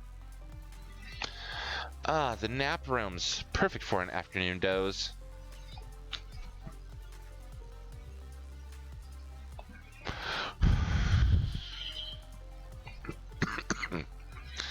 Oh, I didn't mean to give you the wrong impression.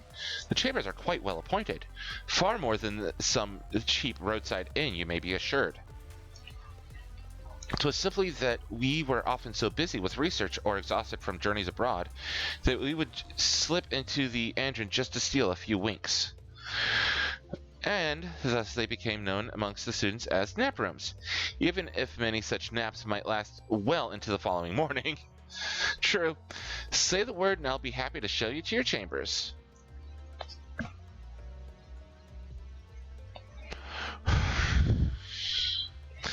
Hopefully, the others won't be too long in coming. I'll wait for you all in the main hall.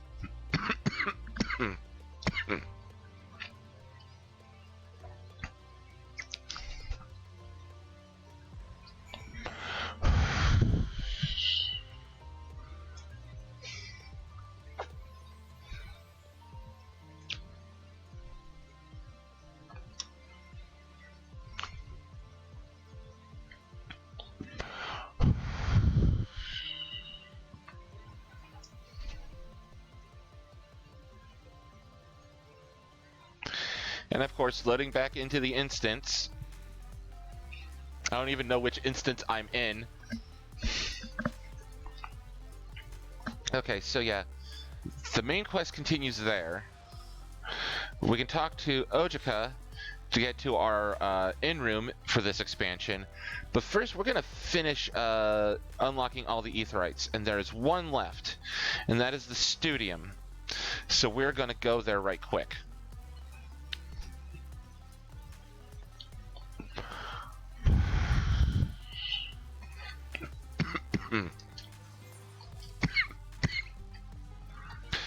Yep, right there.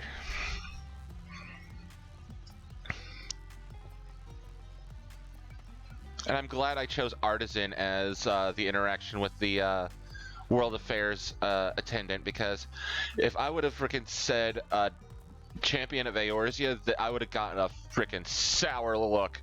Like, straight up freaking sourpuss. Like, oh, you're one of those types. The freaking grandstanding type. And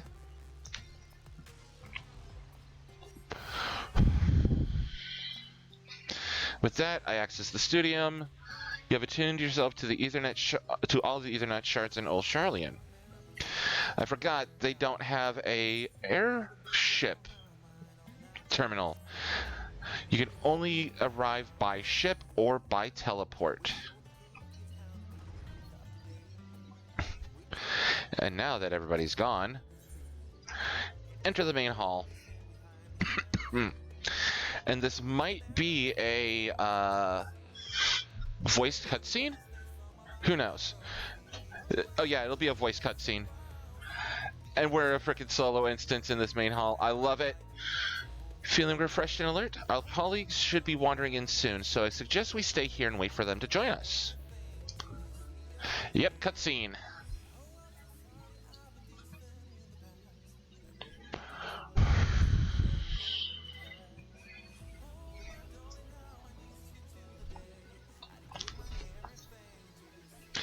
And of course, Urianger. No, you're fine, Urianger. Don't worry. We were hoping you would be a little late. All here now. Let's get down to business then, shall we? And now we number 8. We must have a deal for his plans to come to fruition. At present,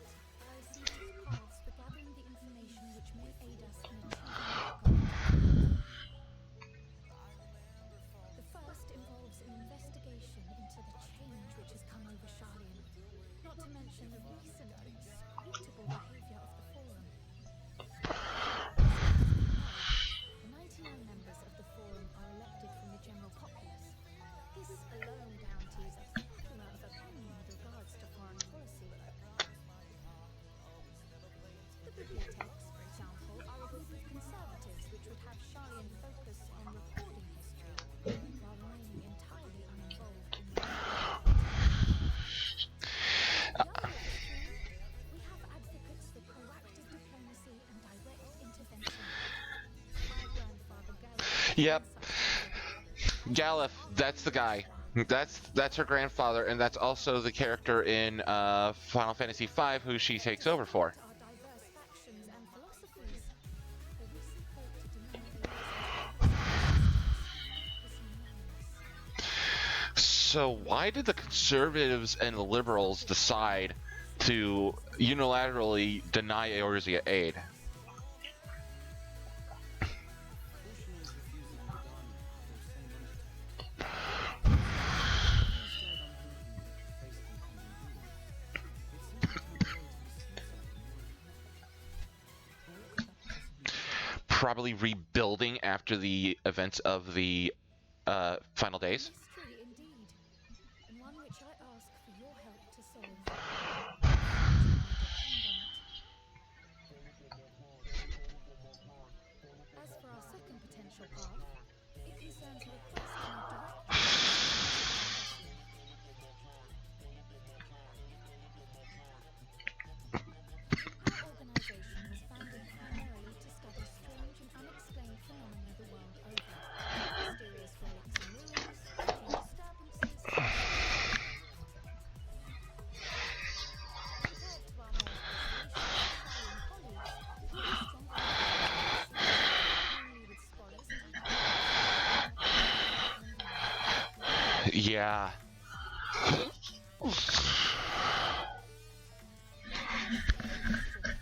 Comes from one such acquaintance, Radahn, an alchemist residing in distant Fatnar. That's the that's the coat of arms. The Stavnir. And the subsequent summoning of what I can only assume is a lunar primal. Oh boy.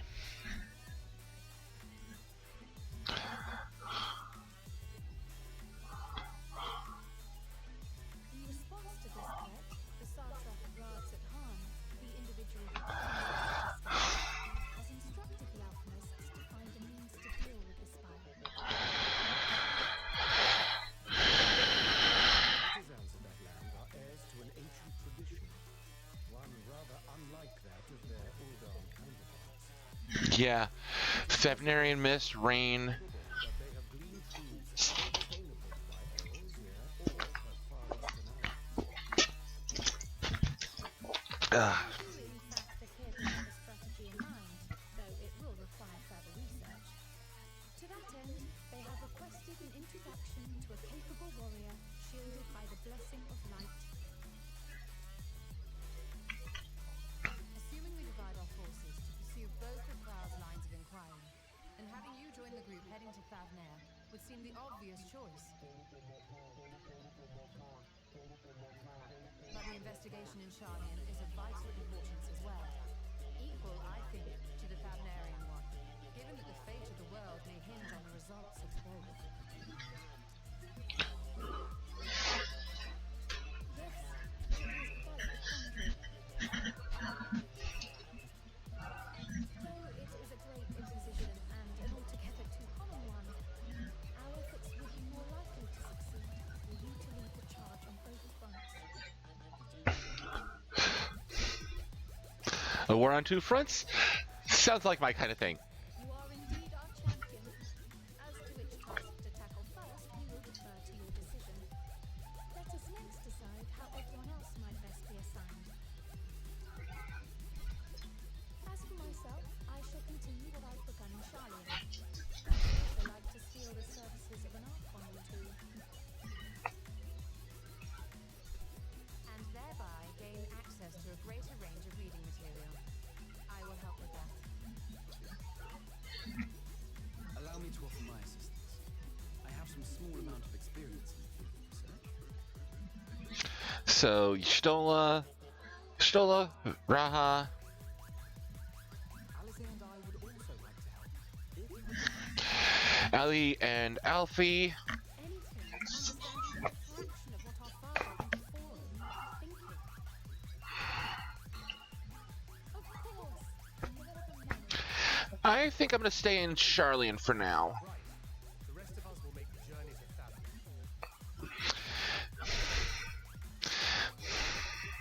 Thoughts? Objections? I passed through Thavnir on my way to infiltrate the Empire, and though I'm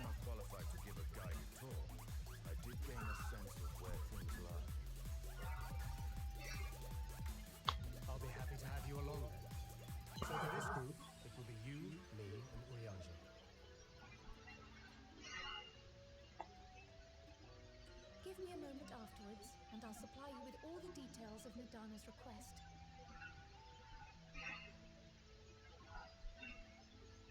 Consider this hall our rendezvous point once our respective tasks are complete.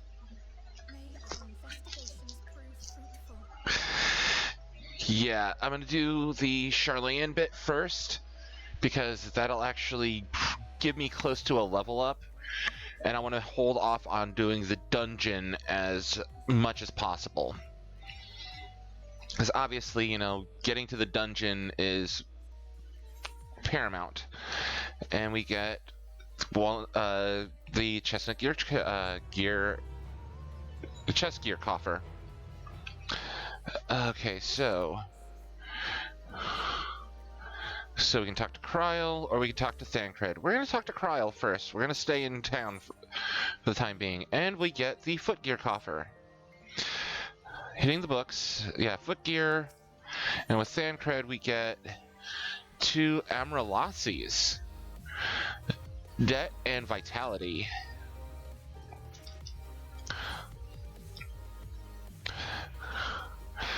An unsettling change has come over Charlene, but together we will divine the underlying cause for the Forum's callousness. As I mentioned before, however, questioning the counselors directly is a fruitless endeavor. They seem to have already come to a consensus as to what, and how little, they are willing to divulge, which is why I began scouring Charlene's archive of historical records for any hint of a connection to the final days. Suffice it to say that progress has been slow. There are only so many dusty pages one can skim in a day. But now that I have this band of willing reinforcements, the search should proceed all the swifter. Let us reconvene outside Numenon, shall we? Exit the end next to the right, and you'll find the archives on the western edge of the woods.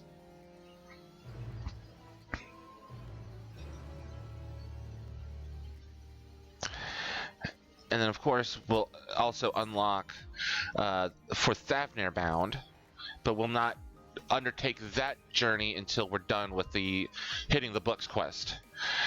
I have Kryl's instructions in hand. If you're ready to set out, then so are we. Having been to Thavnir before, I can travel by Aetheryte, but what of the rest of you? Another sea voyage would waste time we do not have. Kryl is of the same mind, and has already secured the aid of the good folk of the Confluence. We'll take ourselves there. The Confluence, thou sayest? I'm afraid so, my friend.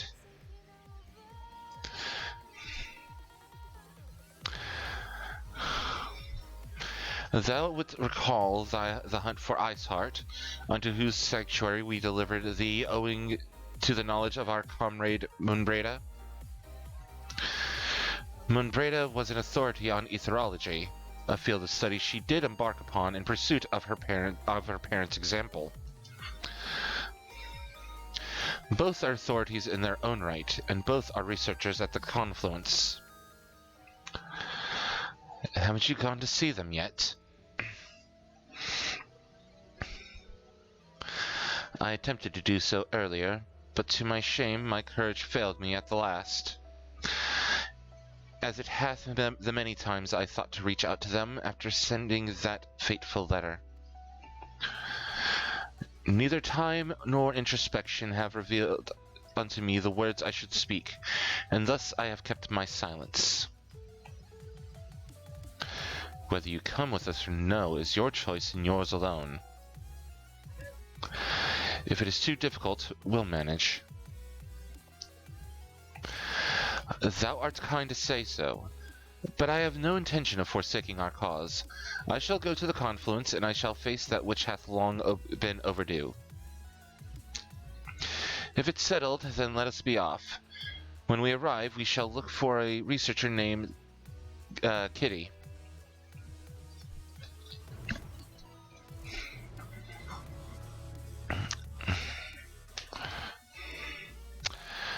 Alright, so what we're going to do is we're going to go into our journal, and we are going to hide Pinnacle of Possibility and Ever Skyward. And we're making hitting the books our priority. But as I said, before we head off to deal with hitting the books, let's take a look at our quarters, shall we? Because I have not yet seen what our nap room looks like.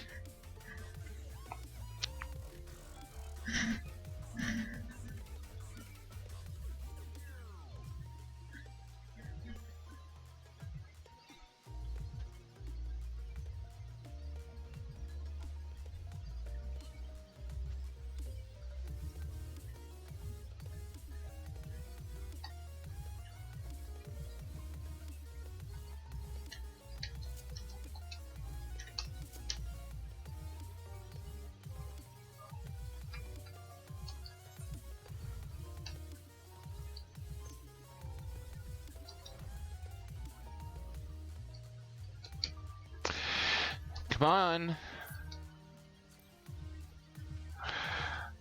Alright, so chest piece. Gaja skin, vest of striking.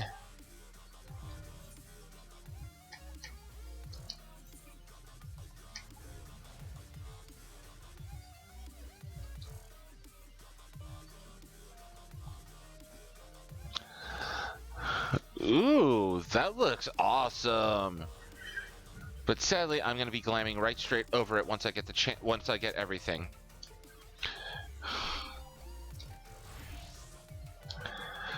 Ready for a nap?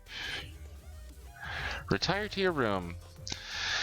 Clean sheets and warm blankets await. Rest as long as you like.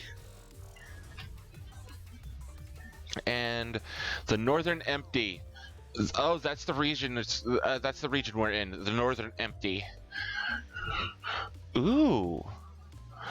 Ooh. This looks freaking awesome.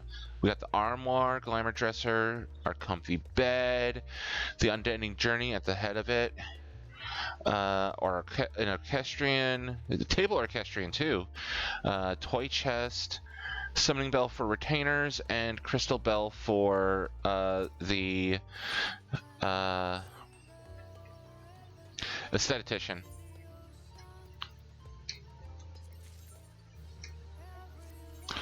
120 crystals. Nice. Yeah, I don't care if Minako has reached max level. We're gonna summon the aesthetician, and we're gonna see what other hairstyles we can switch to, or if the only two we got are ponytails and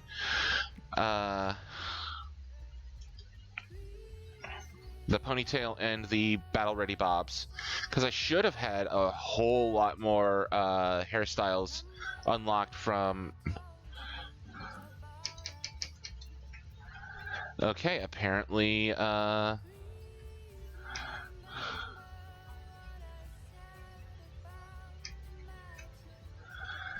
we already have those. Okay, so some of the other hairstyles we don't have. Yeah, cancel customization. Sorry. Sorry, Jendelin.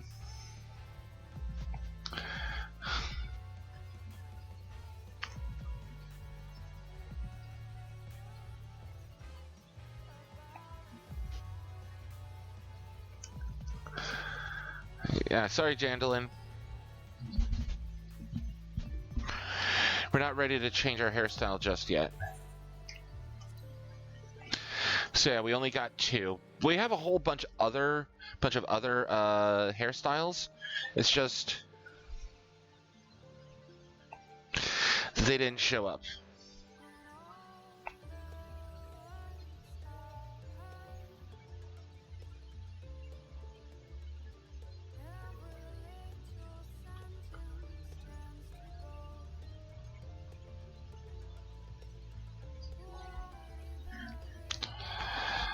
There we go.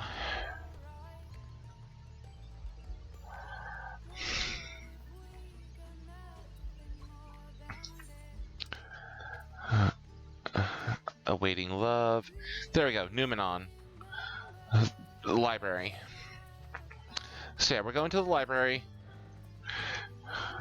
And my controller just dipped again and again. Okay, can my controller stop losing connection? Please. Oh yeah, so we need to go up here first. Because I don't think we can Skyrim hop up.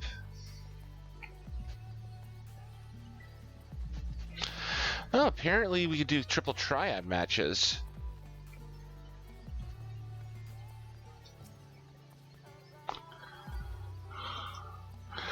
Oh, ooh, a whole bunch of people actually went to the Thavner Lake first. Awesome, we're gonna have a freaking breeze getting through this part. My directions were easy enough to follow, I hope. In any case, you stand now before the doors of the Numenon, Charlene's grandest collection of books and tomes.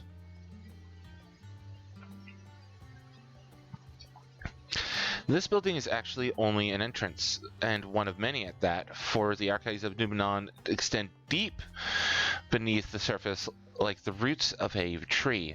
The vast halls of the great Gubal Library pale in comparison to Numenon's endless maze of subterranean chambers. Any citizen of Charlene is free to enter and peruse its shelves. Well, most of its shelves. Only Archons are afforded access to certain restricted vaults. Which is why in the trailer, I should say opening movie of Endwalker, Graha is actually inside of a locked vault. I've dispatched Y'shtola and Raha to investigate those. Meanwhile, Alize and Alphino will help me continue my search through the stacks open to the general public. Your status presents more of a problem. As a non-citizen, you're only permitted to browse the first floor here at the entrance. Even so, there should be a number of books which touch upon Charlene's history or foreign policy. Your task will be to find and study the relevant publications. I promise you... Excuse me.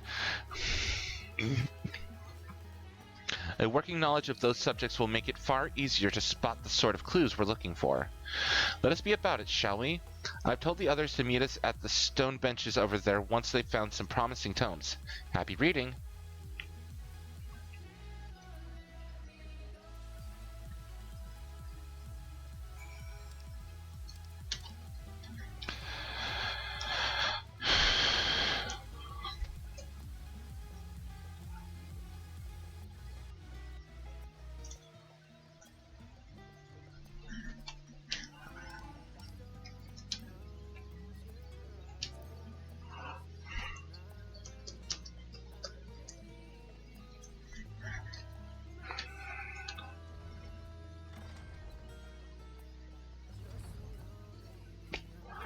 Ooh, wow.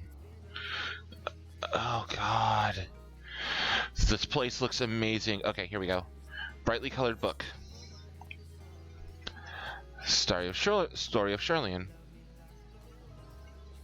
Long, long ago, on an island in the northern sea, there lived a Rogadan man by the name of Yunkrep.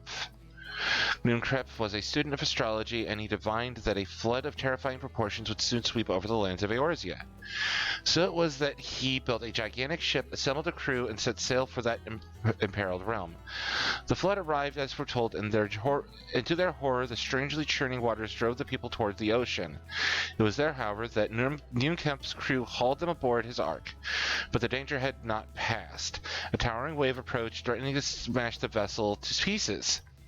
With only moments to spare, Yunkrep wove a mighty spell of teleportation and shifted the entire ship to safety atop Avalathia's spine. Refugees from the surrounding regions huddled there alongside them, but it was not long before disputes over the dwindling supply of food led to violence and bloodshed. Saddened by the sight, Yunkrep gathered to him his crew and his grateful passengers and abandoned the ark to those reddened peaks. They journeyed to the coast where they built a new ship, intent upon returning to the northern seas. They landed on the beach of an island and settled upon that very spot. That settlement prospered and grew, and in time it became the city of Charlene we live in to this day.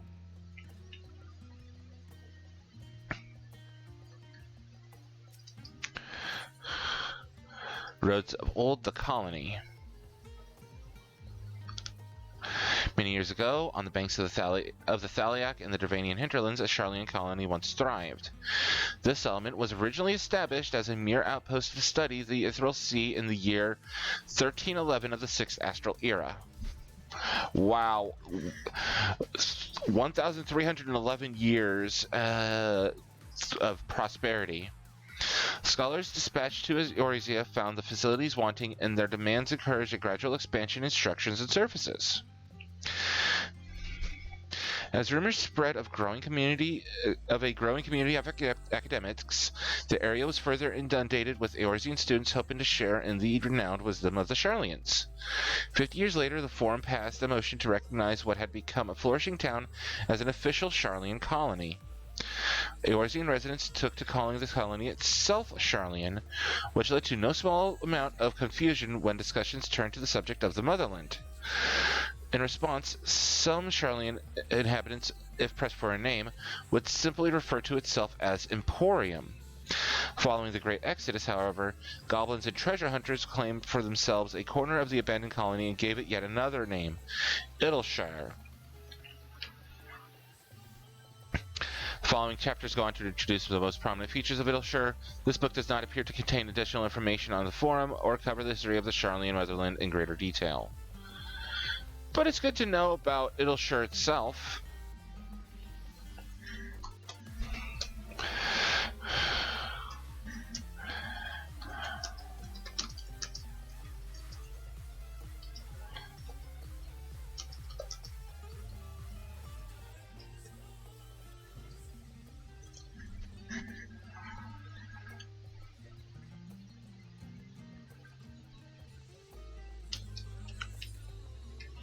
The voice of a growing city.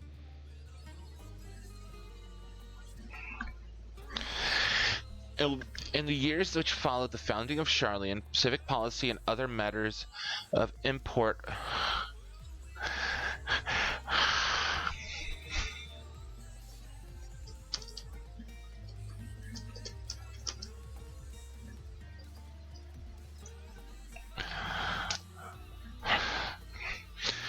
In the years which followed the founding of Sharlayan, civic policy and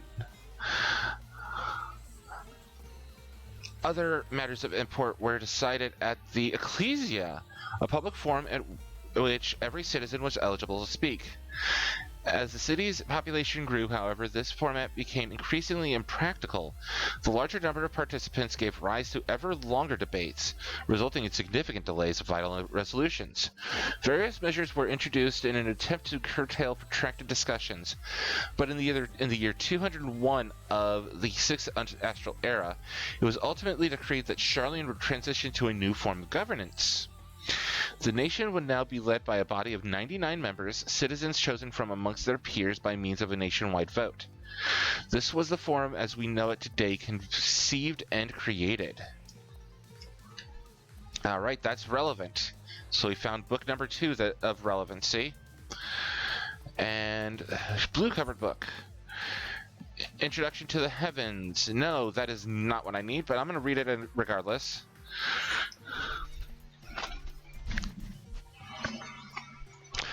Have you ever gazed at the skies above and contemplated the mysteries contained therein? I speak not of shifting cloud patterns, but of the vastness beyond, of the sun and the twinkling tapestry of the night. Some think the dome above us to be a finite space, yet amongst the leading thinkers of our age, one scholar's depiction of a boundless sea of stars has firmly taken root. Alas, this heavenly sea remains an unreachable, unknowable destination. There are few indeed who can explain in satisfactory detail why our own star is believed to revolve around the sun. It was the technologists of Alag who came closest to understanding the flaws which govern that starry abyss. It was they who launched Dalamud and sought to expand beyond our earthbound existence. Iron J Gaming, hey, what's up? Thanks for following. Welcome to the court.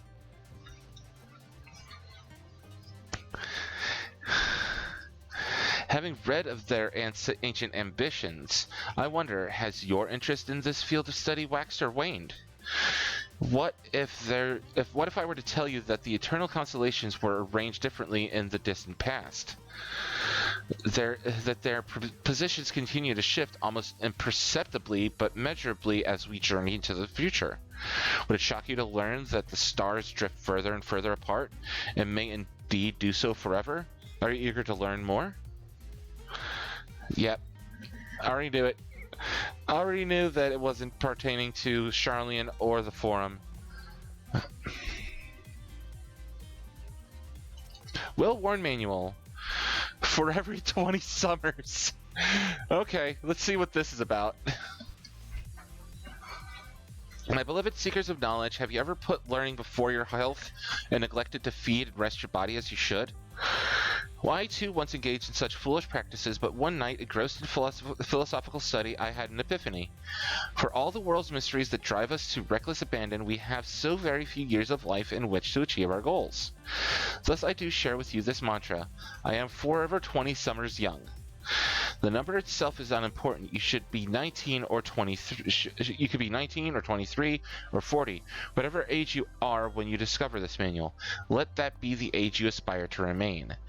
Through mindful, healthy living, will you extend the time available to spend upon your chosen research, another day, another moon, another summer, to grasp the greater truths you pursue?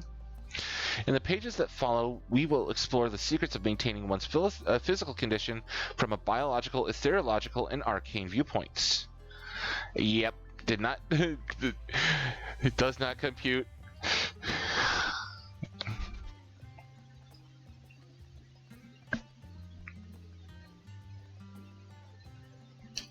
Time-worn tome. Stewards of Wisdom. There we go. There's the last book.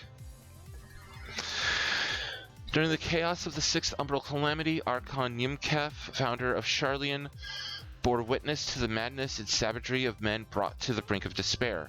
Upon raising a settlement on an island in the northern empty, he instructed his people thus: renounce the ways of war and pursue enlightenment through knowledge and reason. The Sharlayans took to heart the words of their savior and thenceforth served as stewards of wisdom. Upon a foundation of accumulated learning, they built a homeland unlike any other, a nation born from strength of minds rather than strength of arms. With knowledge of economics came shrewd trading. With knowledge of agriculture came bountiful crops. Engineering brought wells and sewers, ending squabbles over water. Wealth of expertise could be bartered for wealth in coin, and the more their wisdom spread throughout the world, the more mankind as a whole would thrive. And so it was that no matter the trials and tribulations of the age, the citizens of Sharlayan would live by their founders' teachings. For the sake of a better tomorrow, for the sake of a brighter star, they would eschew the tools of war and with knowledge deliver the world. You have gained a fundamental understanding of Sharlayan history and the foundation of the Forum. Head outside to the rendezvous point and await your companions. Damn it! I was hoping there would be other books that I could read, because there's like more bookshelves over here, and maybe like one other book tucked away back here. Yeah, there was a book tucked away back here or something. I don't know.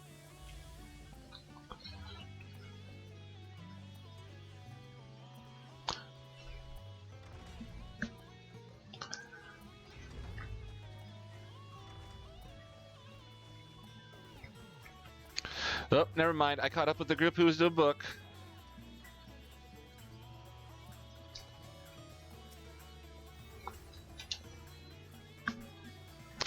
There we go. I'm doing all right, Iron J. Started at about 4:45 this morning after a whole bunch of hiccups and technical issues. Also, welcome to the 5 more people who decided to join in the chat. How's everybody doing this morning? Sorry, were you waiting long?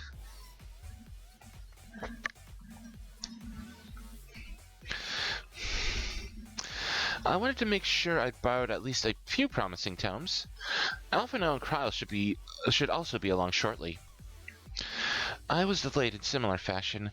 As far as I could see, no titles in the Archon stacks mention the final day specifically, so we have no choice but to start with the tangentially relevant tomes, and if they are even that. Oh yes, I found out that my my lag reduction service was causing my game to be like, password does not compute. And I also had to update my graphic driver, so I had to completely shut down and restart OBS. At present, the plan is to skim through as quickly as we dare and share our discoveries as we make them. It would have been nice to invite everyone to the estate, plenty of comfortable places to read, and a ready supply of hot tea. Oh, that was always quite fun. I was always quite fond of reading outside. But it's not about the little pleasures, is it? You miss your home. It's been difficult. After our arrival, we managed to speak with one of the family's servants and asked how things were. It seems our dear father has instructed the staff to if Alphinael and I were to return to Charlian, we were not to be allowed across the threshold.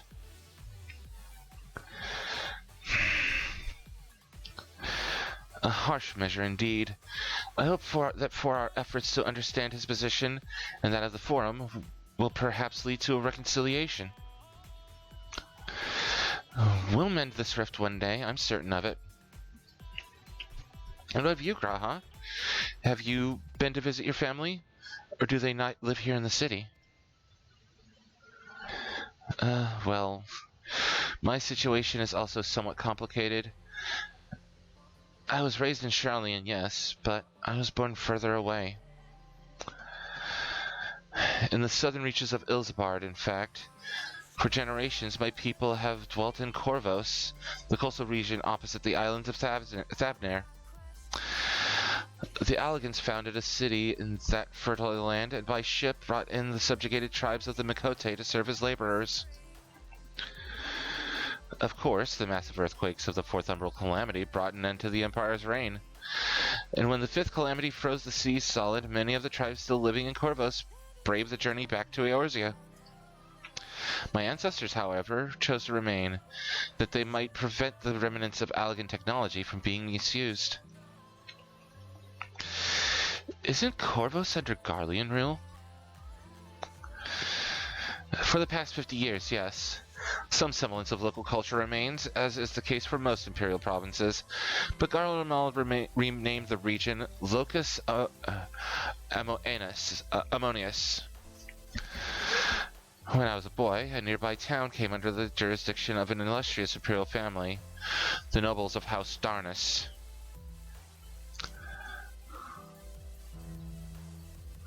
House Darnus demonstrated a singular interest in Allagan civilization, and so my tribe was forced to consider a plan of action. Oh, frick. His region was governed over by Nail's family. Crap.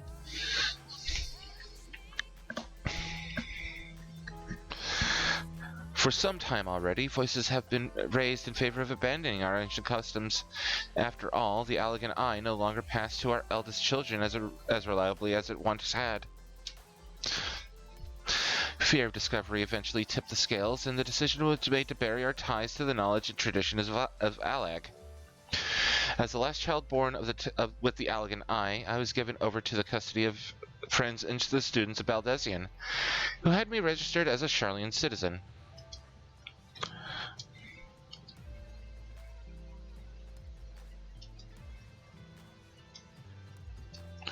Come on, Controller. I never even considered. Forgive me, it was an unkind question. Even Thancred was taken in by Archon Louisoix, was he not? Stories of adopted waifs and rescued orphans are more common among Charlians than you might think.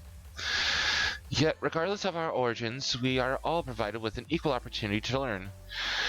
And with sufficient perspicacity, we outsiders even earn the vaunted title of Archon. 'Tis exactly why I have such... he did the joy emote! I've been playing Final Fantasy XIV for 5 years this past July. 'Tis exactly why I have such love for this country, and why I wish it to remain a nation which its citizens can be proud. Hear, hear. Another good reason to get to the bottom of the Forum's stubbornness, aside from the trifling matter of our impending doom. Excuse me while we try to make some headway to these books, Makoto. More company should be arriving any moment now. I just realized how tall I am compared to the other freaking Archons.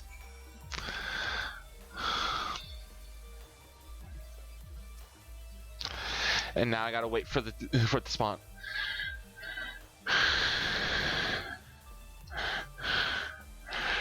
Yeah, the free trial goes all the way up to level 60, and it ends at 3.55 Far Edge of... actually, 3.56 Far Edge of Fate Part 2.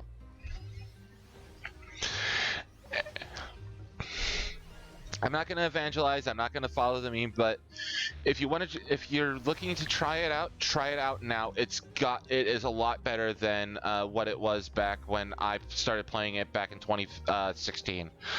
I can tell you for a fact there's no cross class. Yeah, you should be able to.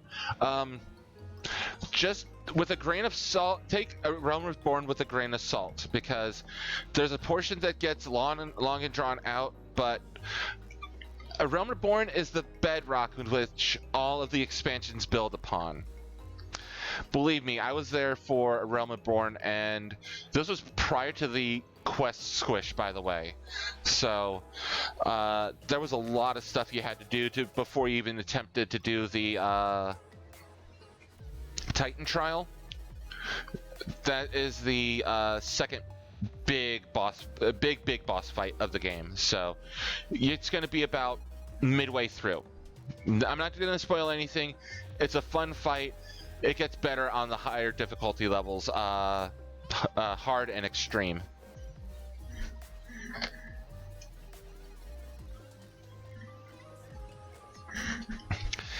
And we're starting to get sunlight coming in through the window, so off with the lamp!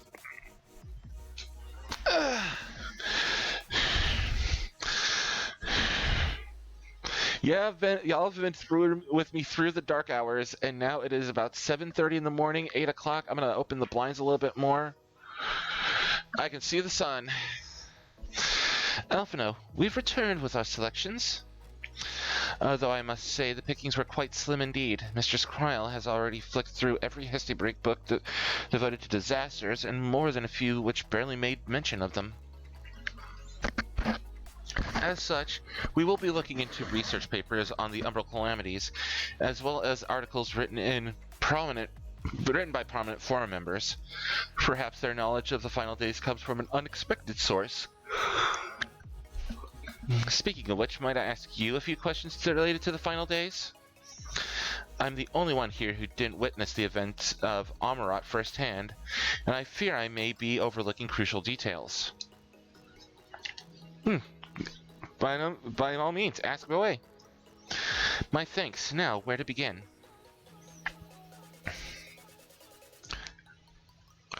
First things first, what kind of phenomena did the ancients encounter as the final days drew nigh?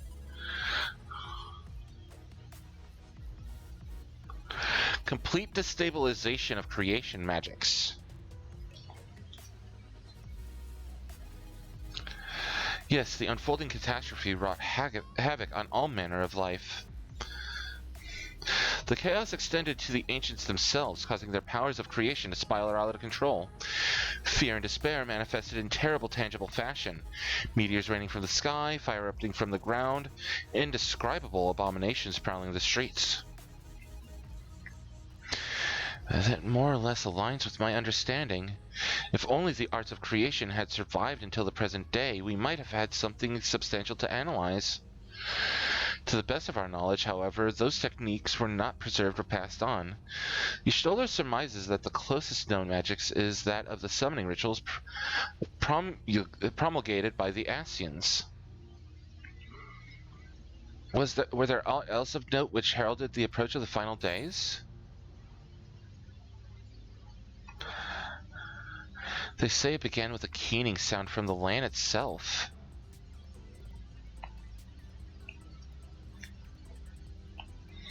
Ah, yes, the Amarantians spoke of it, didn't they? We never heard this sound ourselves, of course, thrust as we were into the midst of the madness. But it seems that each and every one of the catastrophes was preceded by this ominous noise. Eventually, it resounded all across the star, and not even Amrat was spared. So the ground was crying out, you say? To be considered the harbinger of doom, it must have been quite distinctive, and probably quite loud. I'll have to speak with one of Numenon's mammoths and ask after any books which make mention of a sound. Last but not least, would you describe how the ancients sought to quell this unprecedented calamity? What definitive action did they take? They summoned Zodiark.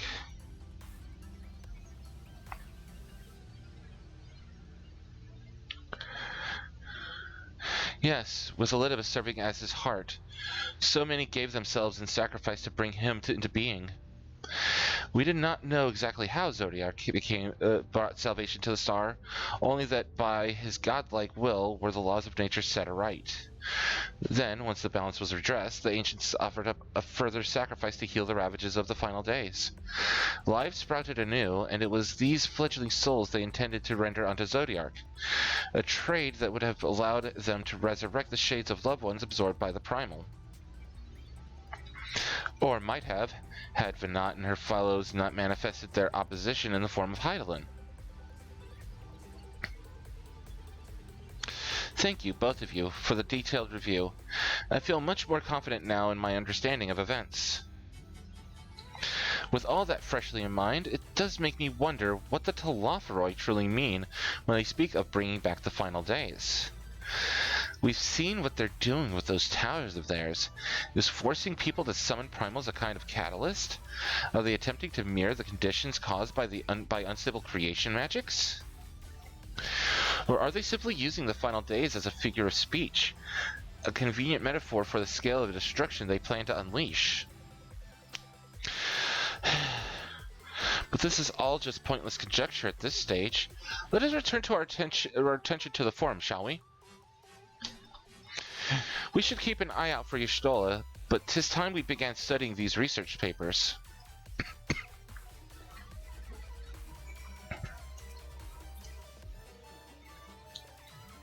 And now we wait, as we load back in, and wait for the destination marker to pop up where we can just bring about the final section of this quest, and hopefully we can get to talk to the forum. Nope. Nope. There it is.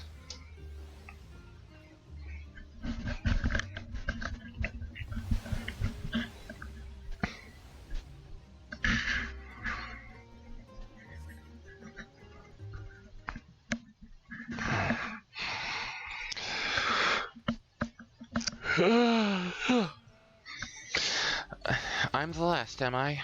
Well, my extended search of the Archon stacks produced one or two possibly useful books. But I won't get your hopes up. If you recall, Urianger learned of these sources' reflections from the Garoon oracles. For its potential to cause panic and confusion, that tome was deemed apocrypha and sealed away in the Great Google Library.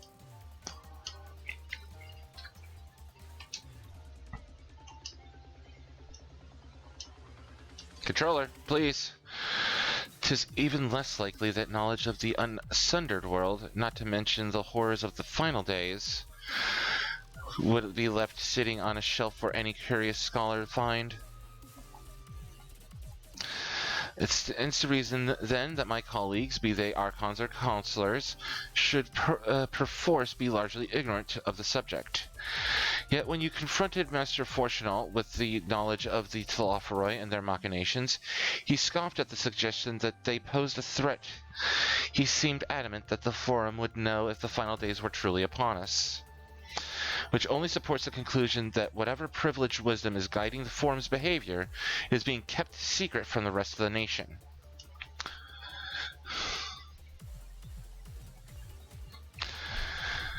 Not that I mean to excuse myself from reading duty. Whether they contain mention of the final days or not, these books could yet hold something of value. You weren't thinking of leaving, were you? There's plenty of work for everyone. You can't be joking. And off we read. Read, sucker! Read! You labor for what feels like an age as you stole as research assistant.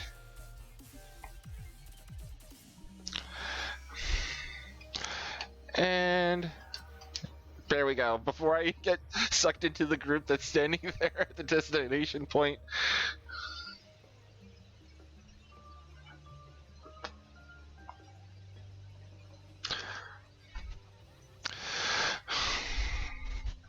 I'm gonna take a quick read break here.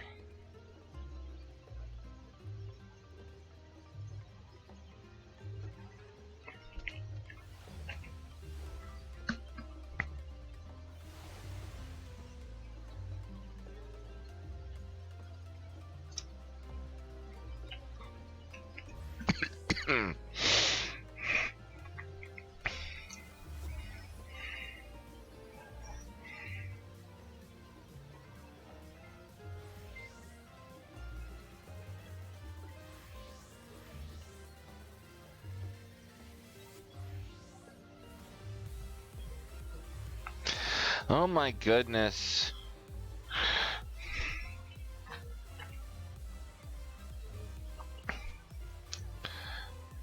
Brave new Urian J minion. Oh boy. I'm getting spoiled on things a little bit. Turn off for today because I am already up and I have been for quite some time.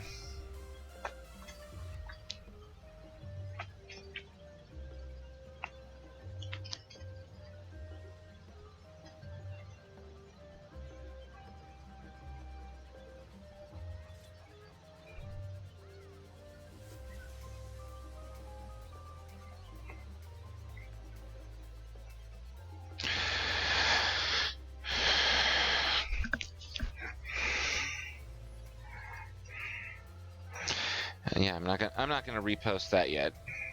But ooh, just the sound of what's going on in the background. Just the music.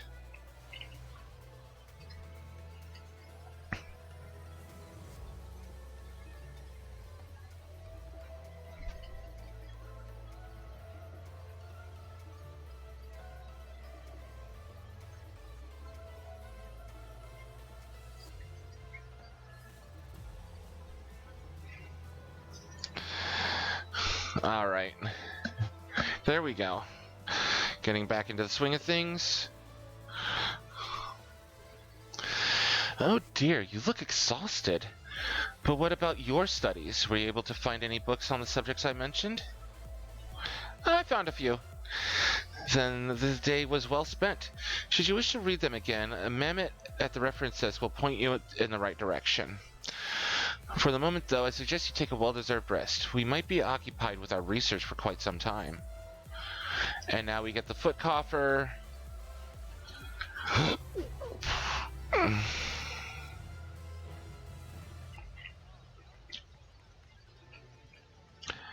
So before I jump in and talk to Allie,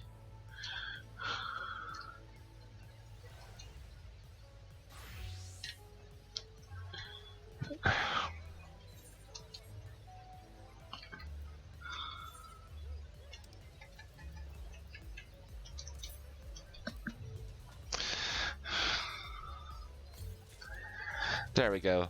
Gaja Skin's Shoes of Striking. We're slowly getting our samurai geared up.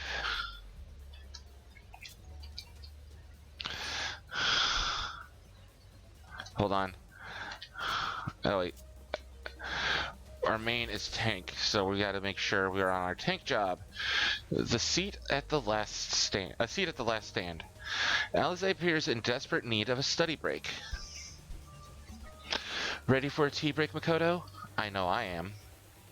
Honestly, my neck and shoulders are going to calcify if I don't stretch my legs and walk around for a bit.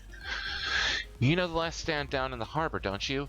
Come and meet me near the outside tables, and I'll treat you to their coffee. It's quite good.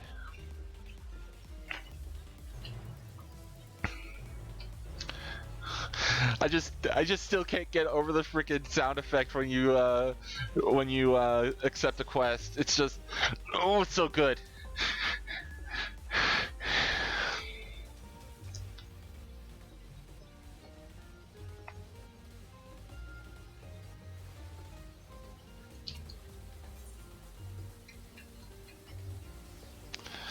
Yeah, we'll go to Scholar's Harbor, because it'd be either. Oh yeah, remember that. Don't remind me, but make sure I add that as one of my channel point rewards if I ever get to affiliate Iron J. I need to make sure to have some water around here, but I'm keeping. Actually, no, it's not going to be hydrate. It's going to be caffeinate. It's going to be caffeinate, not hydrate.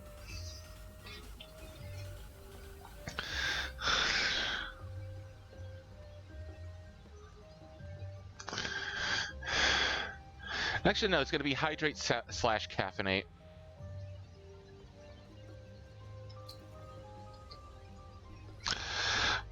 And also, posture check. As busy as ever, I see. How very Charlian that no other gourmet cafe has sprung up to compete for customers. Actually, this crowd gives me an idea. Before we place an order, why don't we ask a few questions and gauge the mood of the city? I'm interested to hear what the average citizen has to say about the Telophoroi. We might even learn something new. Worth a try, don't you think? Alize is now accompanying you. Keep her at your side in order to proceed with quest objectives. You can leave Alize behind by entering a different area, putting too much distance between you, or by speaking with her and selecting the option to part ways. If you wish to have Alize accompany you again, return and speak with her at the original location.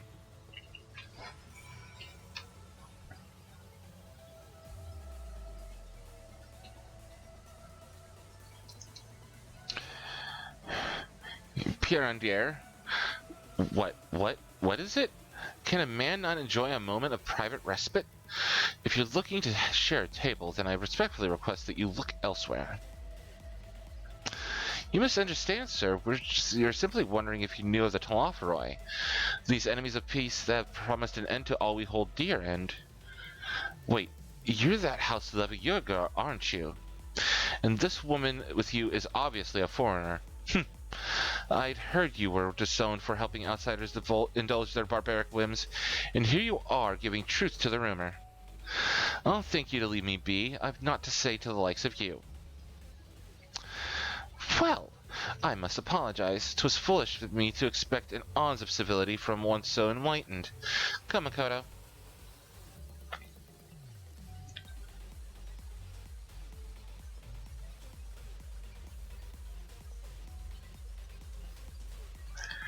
And Hilduise. Yes, I don't believe I've had the pleasure. Pray excuse the interruption, but we were hoping you might share your thoughts on the Telophoroi and their unconscionable plans. My goodness, if it isn't the young Miss Leviurga.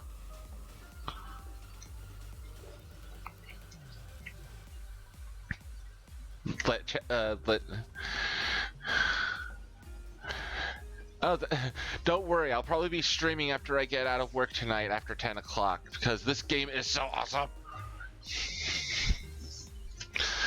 My apologies, but I work in the offices of...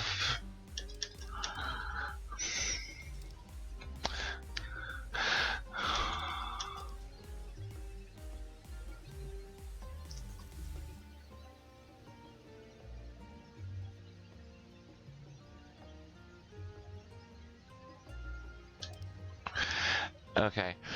My apologies, but I work in the offices of the Forum, and if word reached Master Fortunato that I was helping you... I see. We're sorry to have bothered you.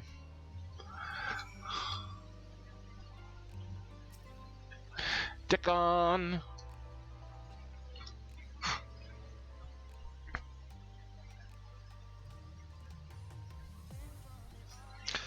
Welcome, madam. What can I offer you today? Wait, is that Mistress Alize I see there? My word, how long has it been?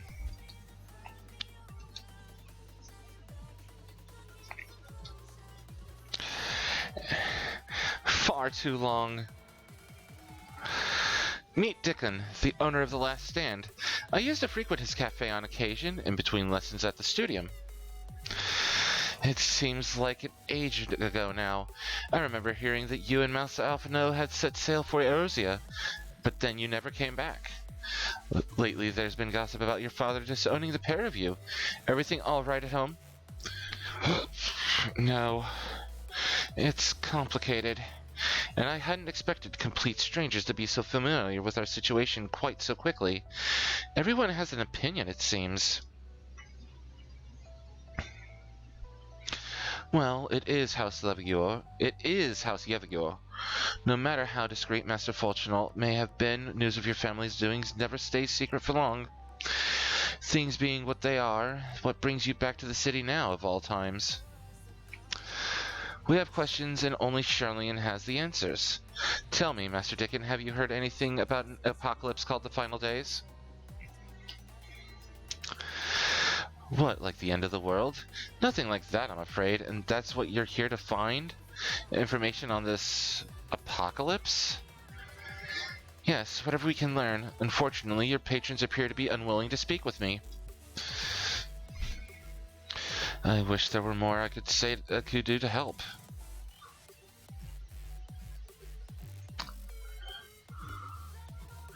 But maybe there is. You're a visitor, Charlene, aren't you? Then few will know your face. We should be able to pass you off as a server with none the wiser. We just finished preparing a few orders. Strike up some friendly conversation while you're setting down the food, and you might just get the answers you're looking for. Not a bad idea. I hate to ask, but what do you think? Leave it to me. That's the spirit. Now, pay attention now, and I'll explain where each of these dishes need to go. The tea set is for the chatty group sitting by the water's edge. The omelet is for one of our regulars, a Highlander by the name of Gisla. She's sitting at an outside table with a friend of hers. Behind them, you should see a Mikote gentleman. He ordered the oven-baked lobster. Got all that? If you're not sure, just ask and I'll explain again. Good luck. So, key items. Tea set.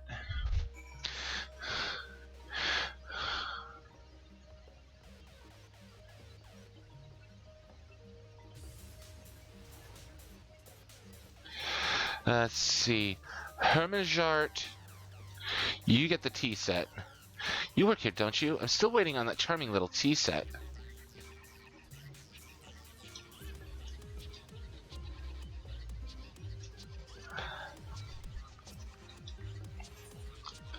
Tea set.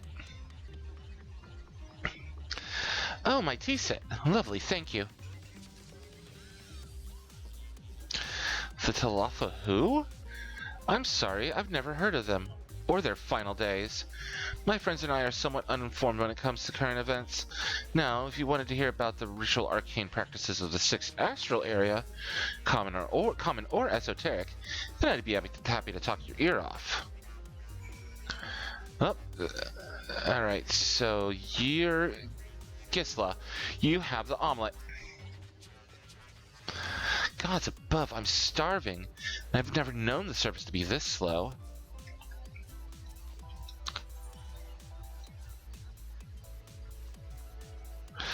Ah, finally. 2, 4, 6, 8. Let's dig it. No time to waste.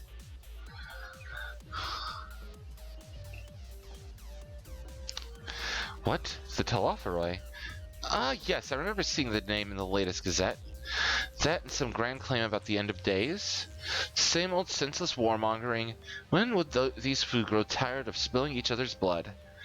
Best stay out of it, I say. The Forum made the right choice, and I fully support our decision to remain neutral. Yeah, well, here's the thing. Your neutrality's gonna get everybody killed.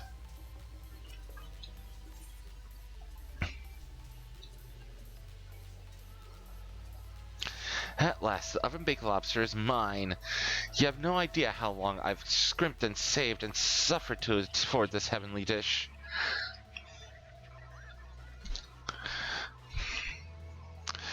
The final days? This is the first I've heard of it.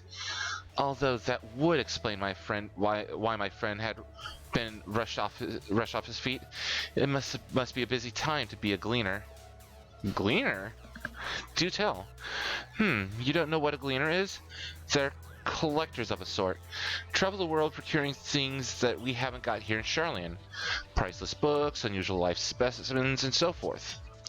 So named for those folk who trail after the reapers in the fields, picking up every grain which was missed. Aye, by all accounts, gleaning is a most meticulous and demanding profession. If these Solopheroi make good on their audacious threats, then many uncatalogued rarities could be lost forever. Why else would the gleaners be buzzing about in such a frenzy? Watch the harbor and you'll see what I mean. They're carting loads in from the docks all day. It's never been this hectic before. Not like this. Ha ha! Thank you for the clue.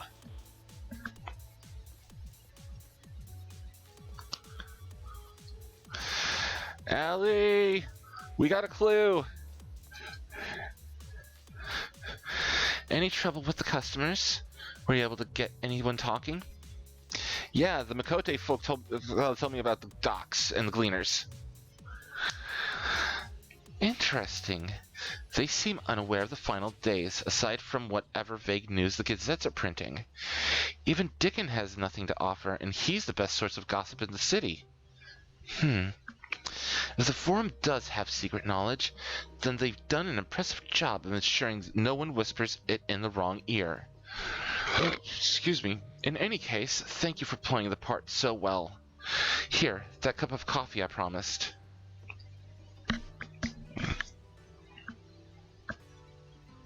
Ugh. But let's enjoy our drink somewhere else, shall we? Maybe behind the peristyle, away from the gossips and their wagging tongues?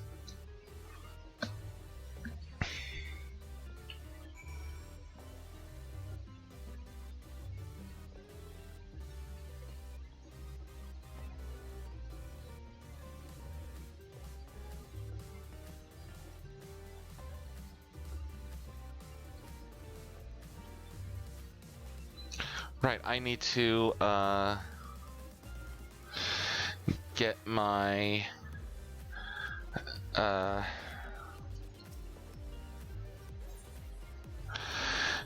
stuff from my retainers and set them out again.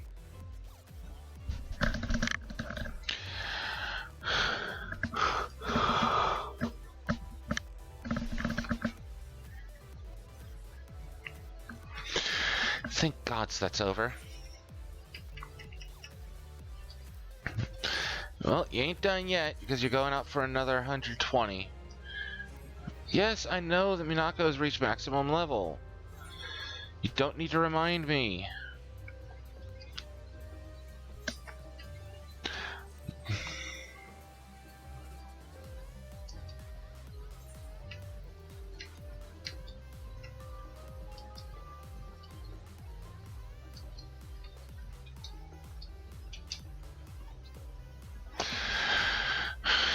Controller desync again.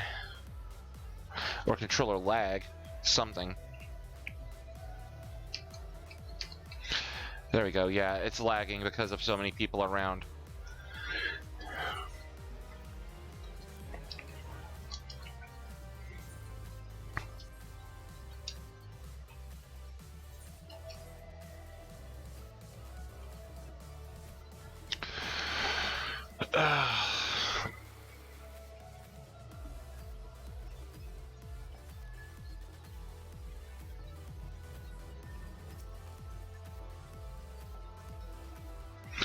Wanted to make sure I had her selected before the player characters popped up.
Alright, there we go.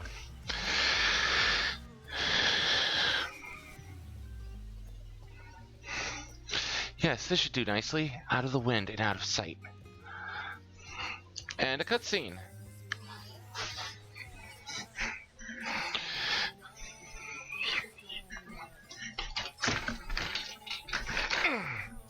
And a cutscene, so...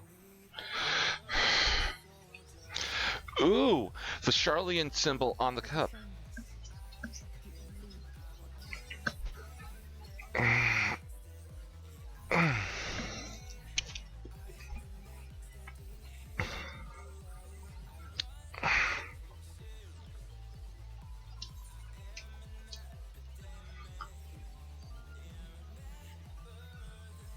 It wasn't until much later that his words began to sink in, that I began to feel the weight of what it meant.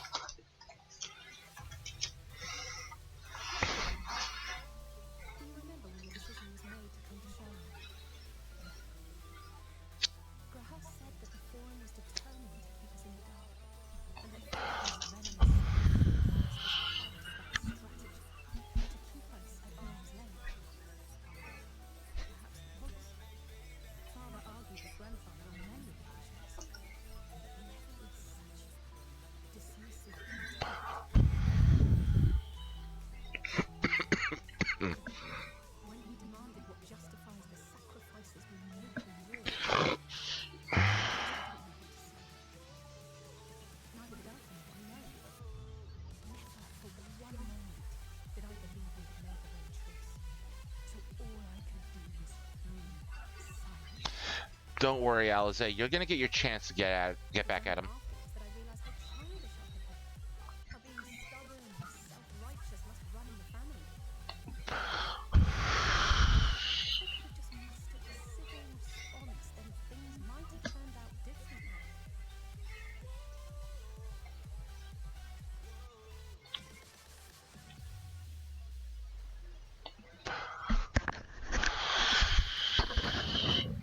Hello, hello, hello.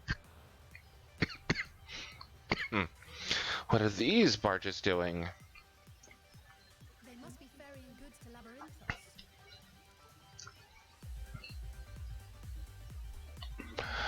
Eh? A vast complex beneath the island. Ooh. It is famous for archiving knowledge from around the world. Well, that knowledge is not preserved exclusively in dusty tomes and desiccated samples.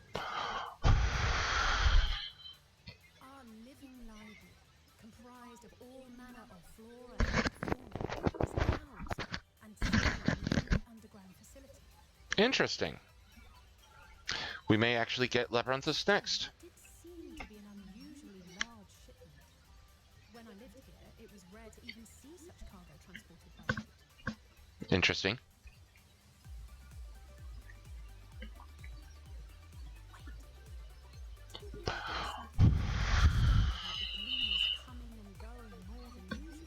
Yeah, I did. But I think they're the ones we saw manning those boats. And gleanings. Oh yeah. If the appearance We have our inn.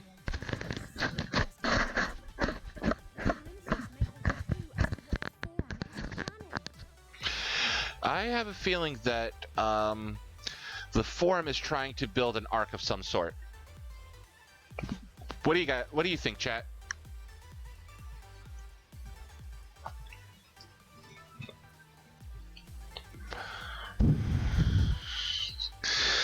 Leave your theories in the chat.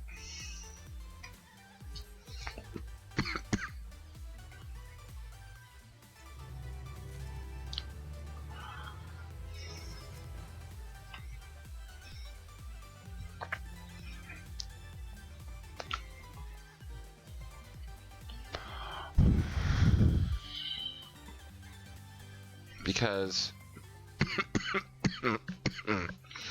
this little mystery is turning more and more.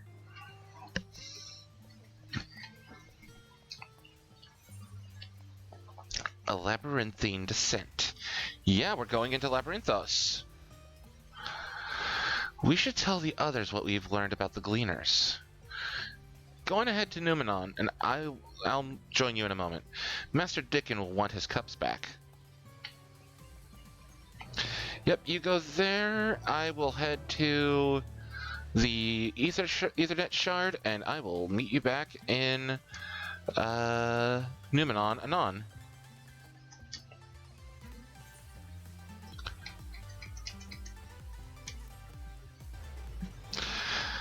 Oh, we'll get the studium. We'll get the studium leaves here, or studium unlocked soon. I hope, because I can tell you, it's gonna be crazy. Oh, hold on. Ooh, Aether Compass no longer exists in my inventory, so let us get rid of that because it is now in collections. Let's see, where is it? Collection.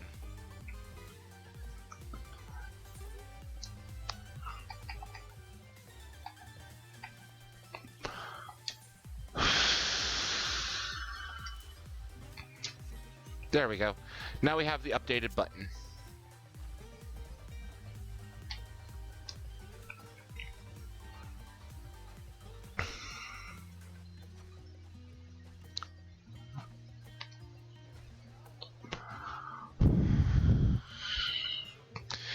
And here we go with another little lag spike to my controller.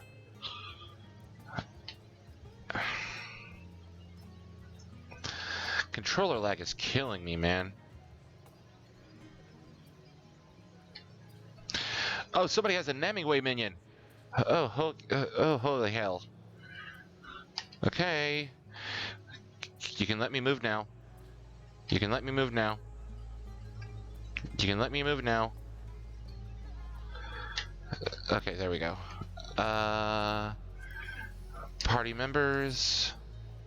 I'm gonna put myself on edit search info. I'm gonna put myself on busy. Oh, hold on. Edit search. Busy.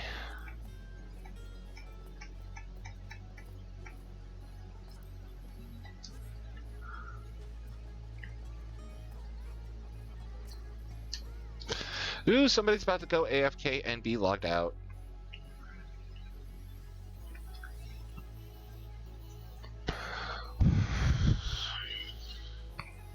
Oh, welcome back, Makoto. We're able to get any more information. Hold on. Let's see what if I can pull up the chat. My controller just decided to go again. Okay. Events. Welcome back, Makoto. Been for a walk and cleared your head, have you?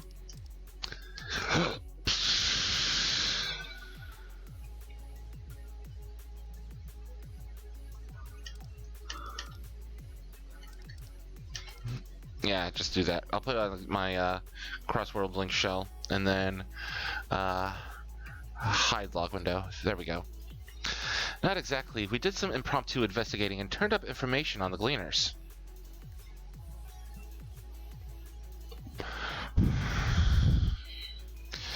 I'll tell you all about it. Fade to black.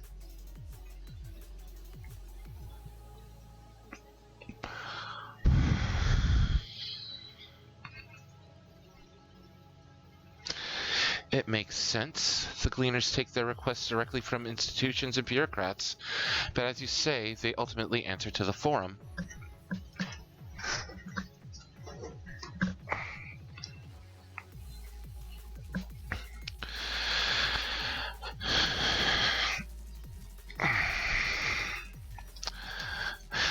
And a sudden and significant increase in Gleaner traffic and in cargo, it certainly gives the impression of an overarching plan being put into motion. Let us see what theory we can build from the facts. As Stola observed earlier, Numenon's archives appear to contain no information concerning the final days. Coupled with what Makoto and Alize learned at the last stand, we can be reasonably sure that most Sharlayans know nothing of that particular period of ancient history.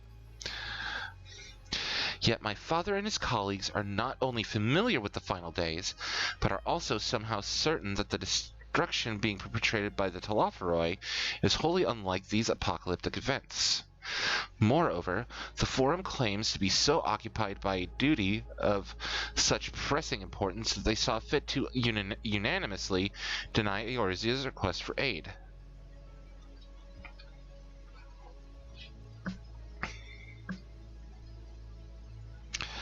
And now the Gleaners, official agents of the state, have been mobilized on an unprecedented scale.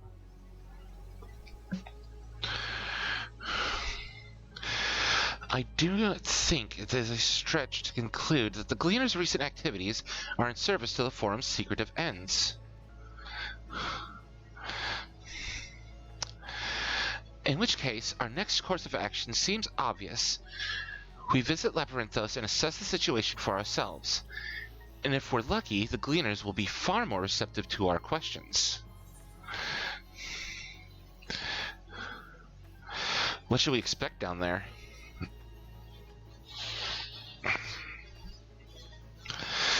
Oh, I would hate to spoil the surprise. As for myself, there are a few more subjects I would like to research. I may join you later, but feel free to leave behind your borrowed books and be on your way. I'll see to it that each is returned to its proper place. That would be a great help. Thank you, Raha.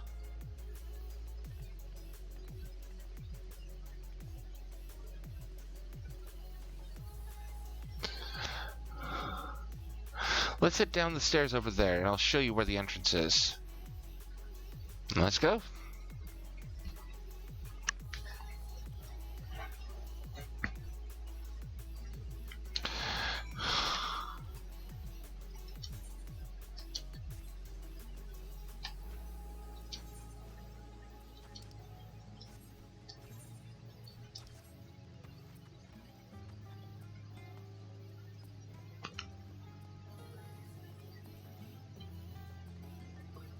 Oh no.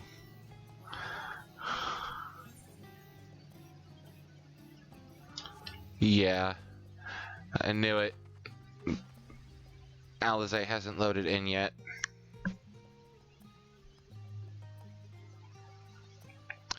So I just gotta wait for Alizé to load in. There she is.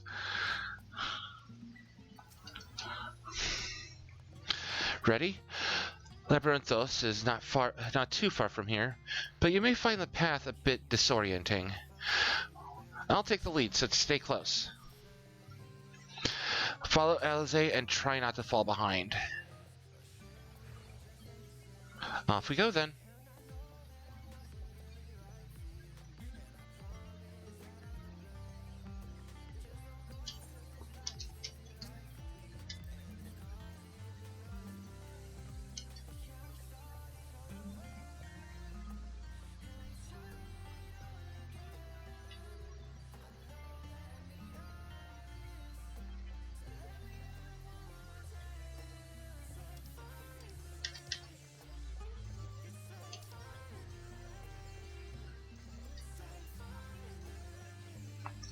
Now we run. Try and keep up.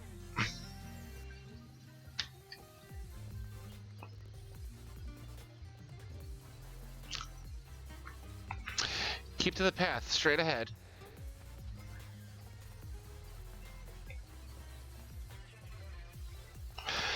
We cross this bridge.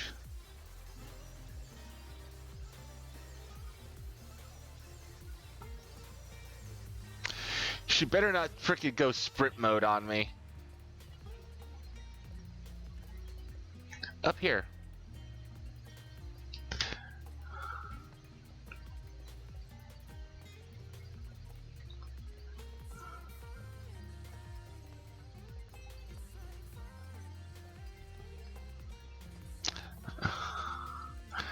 The rostra.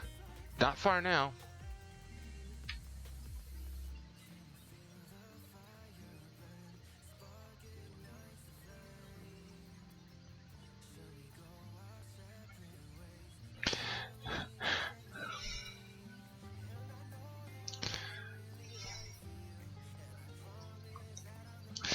Here we are. Through this door and down the stairs. You did remember to attune to the shard back there, didn't you? It will make your life much easier if you need to come back in a hurry. Otherwise, we should keep moving.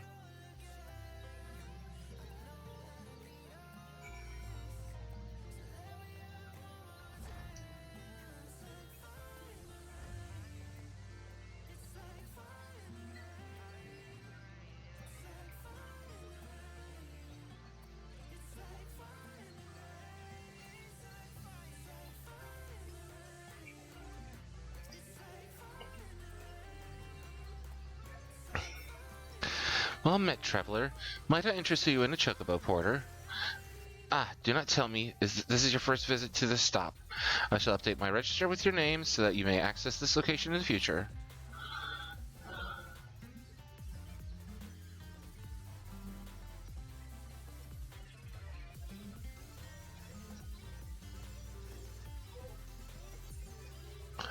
Ah, so we don't have access to this one yet.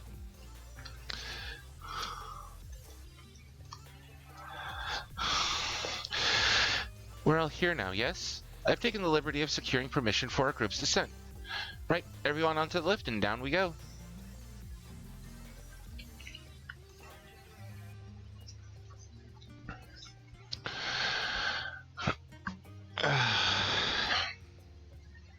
Actually, shrug this off because it's gonna get a little warmer in here.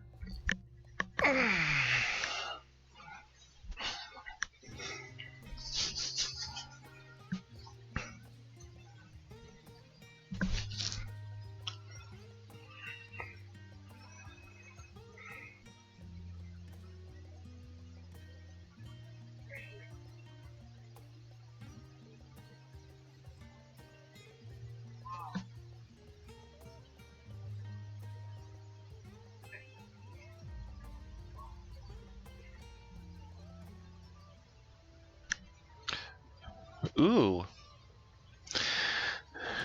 Beneath the scholar's city shines a false sun within a fabricated sky. In any age exist those who consider the floor an extension of their bookshelves. And this vault's architect surely belonged to that special breed. If the stack grows too high, start a new one. If no room remains, then make more rooms. A simple solution at first, and then bit by bit, a profound transformation. Knowledge, buried beneath knowledge, a growing, creeping labyrinth from which there is no escape.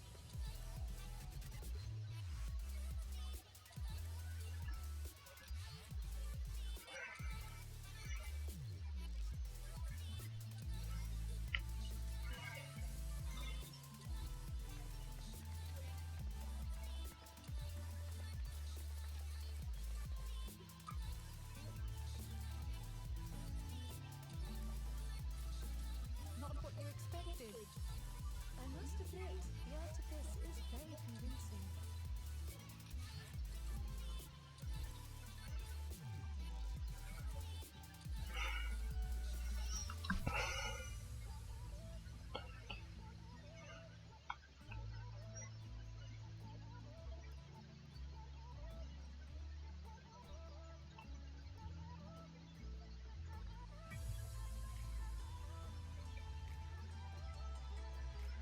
Alright, so. Oops, hold on. I kind of. There we go.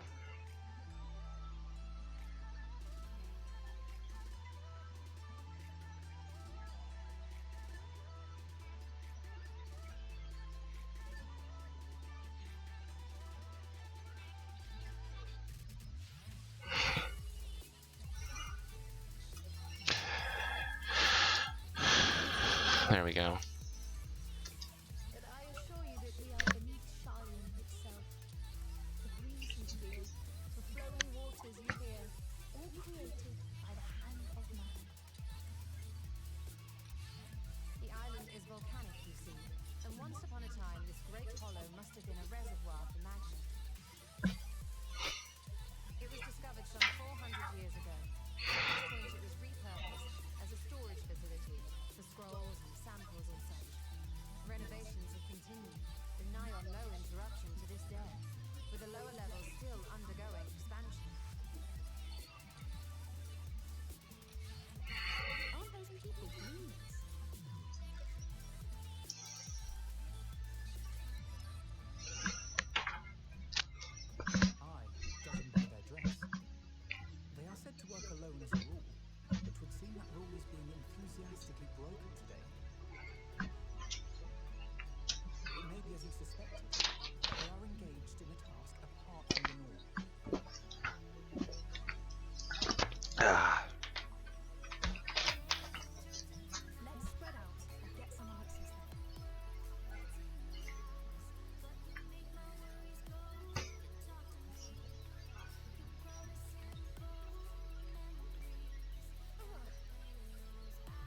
Uh-oh. Let's get to work, shall we? Yes, let's.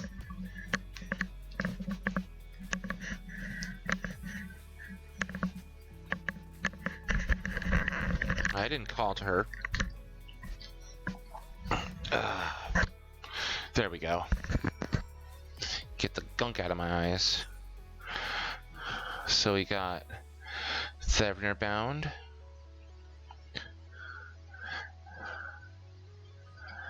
Of course, a large area, and there's the Charlene Hamlet.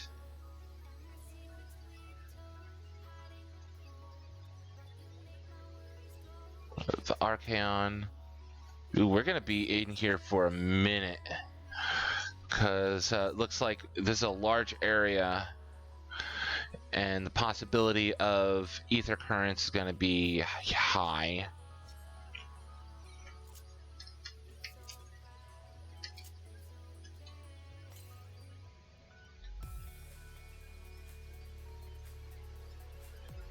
Let's start hunting down these ether currents.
It's up there.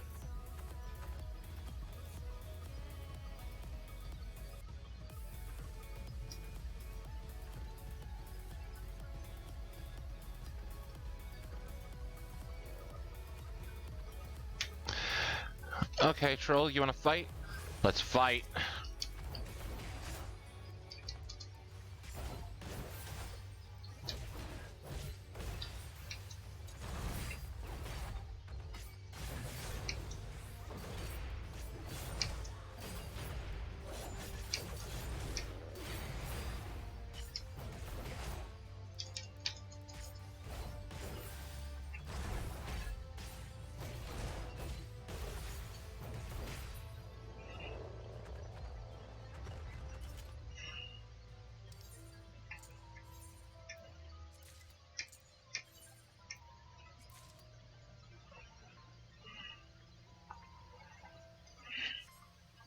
Awesome.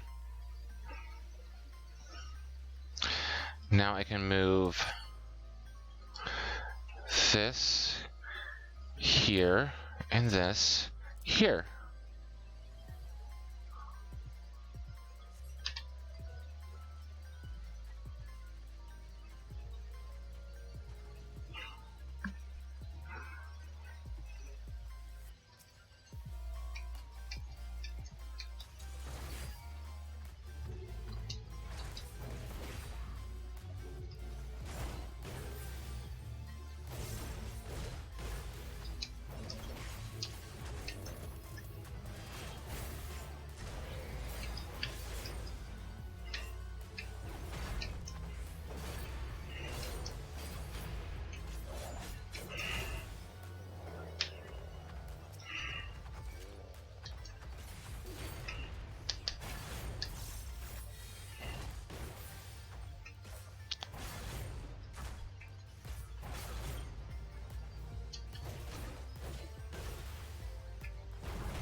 Ain't bad.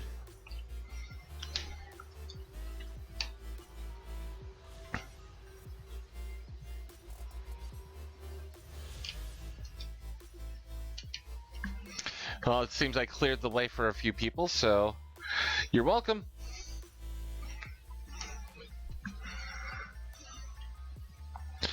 Oh, come on. Just let me select my mount, please.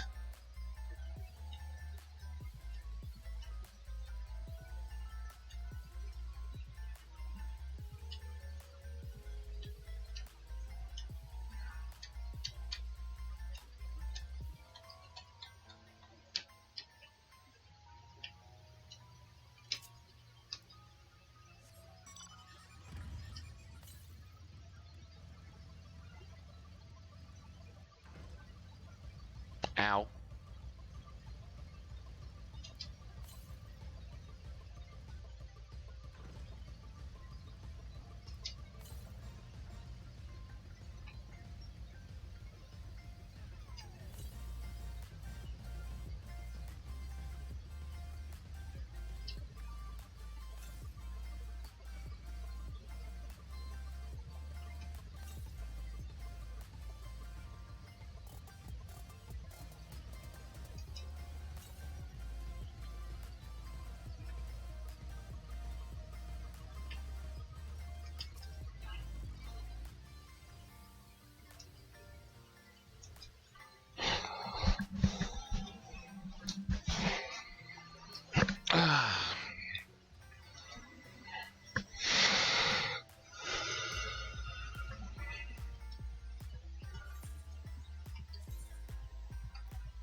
Oh, okay.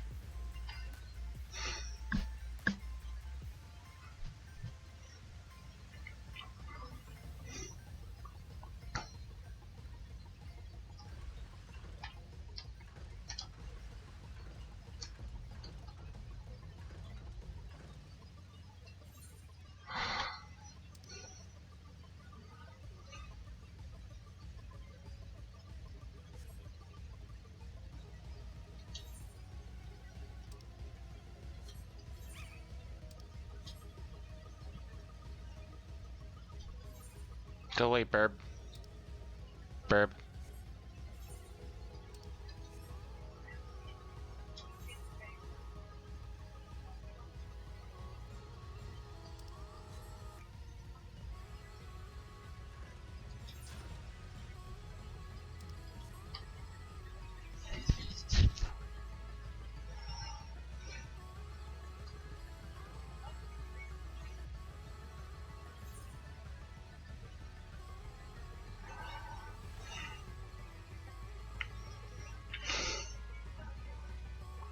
Okay, I know that getting the ether currents is going to be going along the critical route of the zone.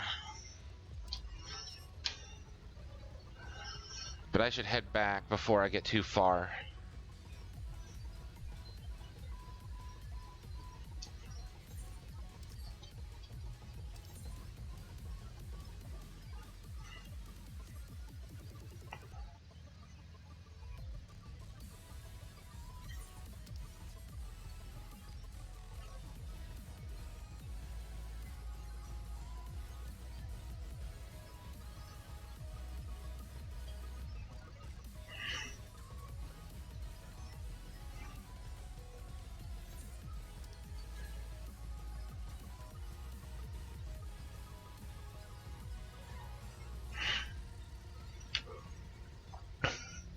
Actually, the stat squish didn't hurt all that much. This shouldn't actually.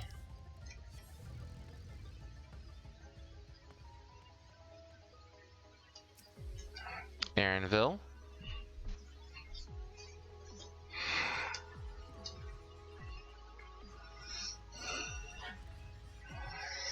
Let's order some breakfast, shall we? Where from, though?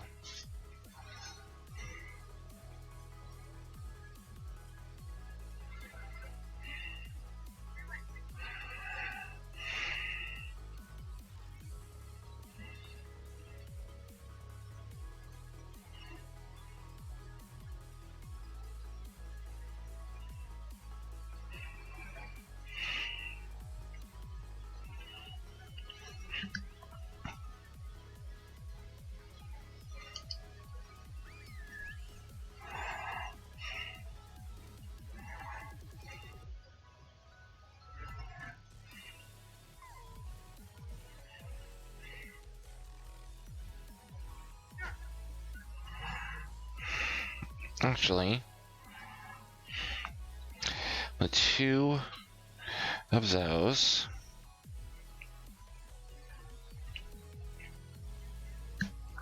And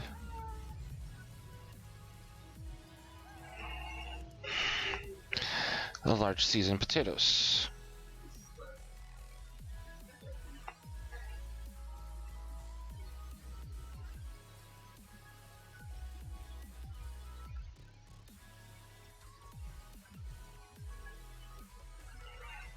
Well, let's add a sausage, egg, and cheese burrito. Don't worry, guys, I'm just ordering my breakfast. Because I'm hungry.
Actually, wait a minute.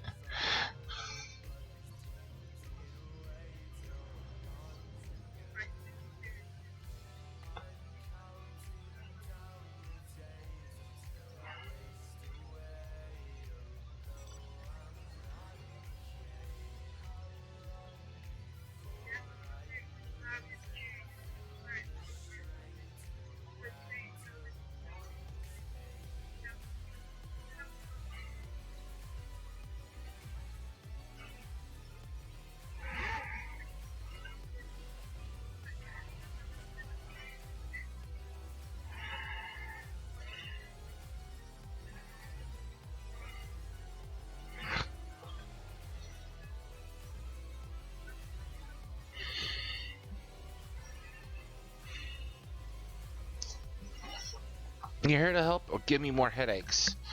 Because if you don't have the look of, because you don't have the look of a gleaner, and I'm in no mood for idle chatter. One of my colleagues was so exhausted he took a tumble and crashed into a pile of crates. Now I have a pack of mammoths running loose. Or marmots running loose. Your exchange with Aaronville has taught you about exhausted gleaners.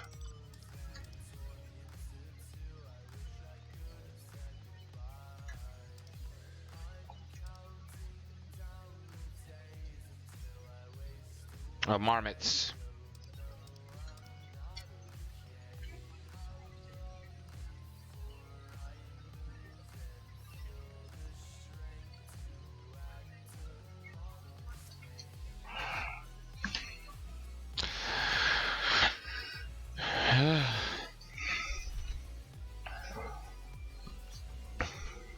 come on. Let me talk to the person.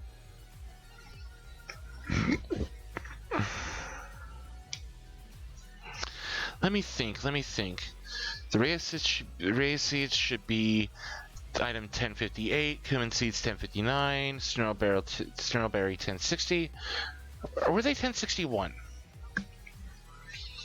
Ugh, my head feels like it's stuffed with mocha grass. Why more loads to take out than carry in? Why do all of this all this at once and risk mixing it up? What if someone mistakes the Kurthan carrots for the Girabanian carrots? What then? Your exchange with Tyvi has taught you about large shipments coming in and out of Labyrinthos.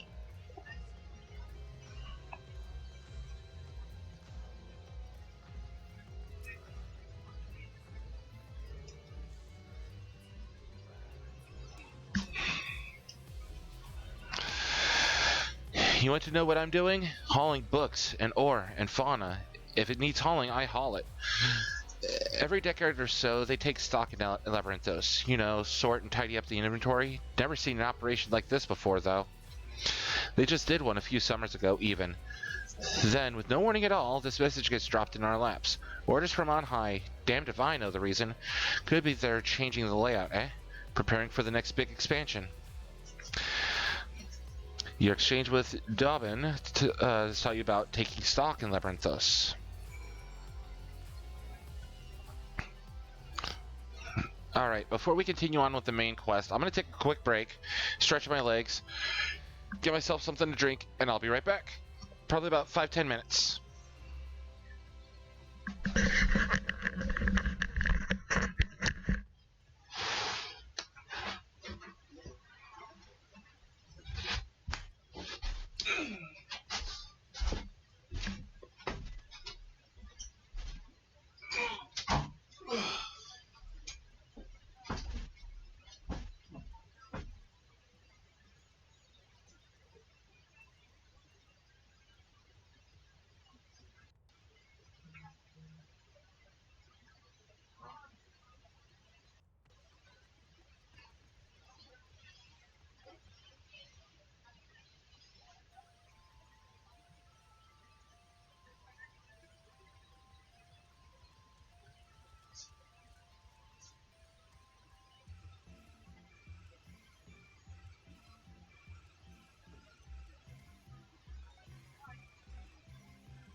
Pretty slow as long as you're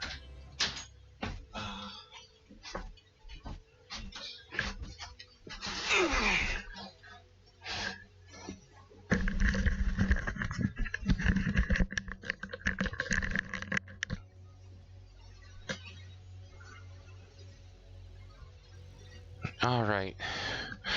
Short break is done. Let's get back to it.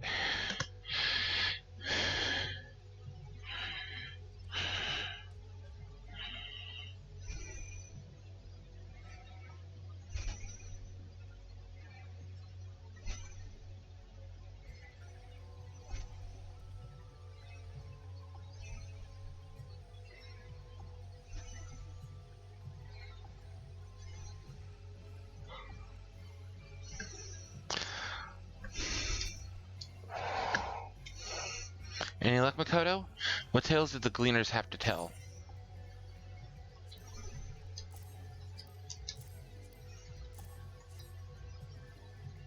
And here you go. All the information. So this grand operation began without warning, and for every item they bring in, they're sending more inventory somewhere else? That would explain the haggard faces I've been seeing. We were right, the Forum is definitely up to something, and they're turning Labyrinthos upside down in the process.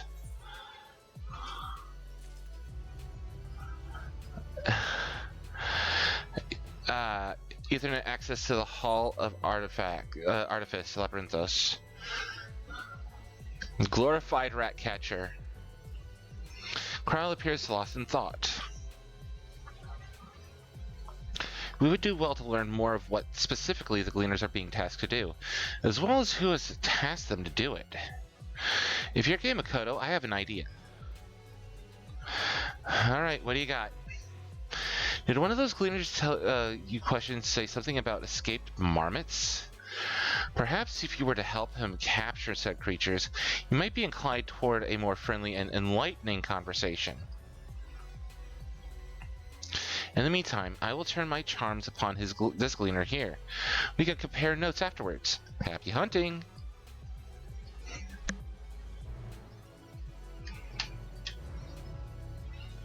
And it is...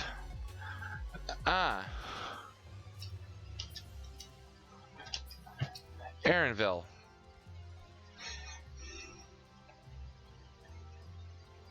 You wish to help me find the marmots? I have nothing suitable to pay you for your services, but if you're offering out of the goodness of your heart, I'd welcome the assistance. Count on me. The name is Aaronville, friend, specialist in the collection of live specimens. That said, the capture of these Nagyan marmots is a trial I have no desire to repeat. Grizzled mice, they call them.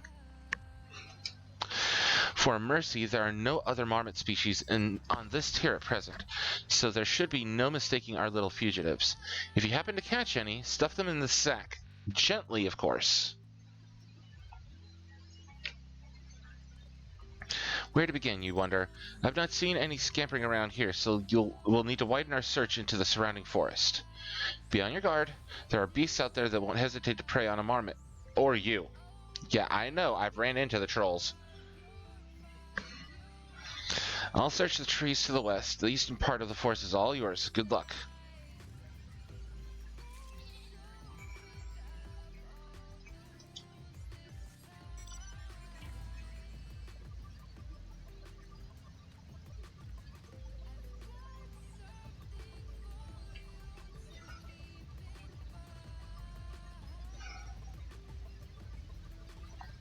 And look at how frickin' sprawling this place is. Who would have thought a place like this could exist underground?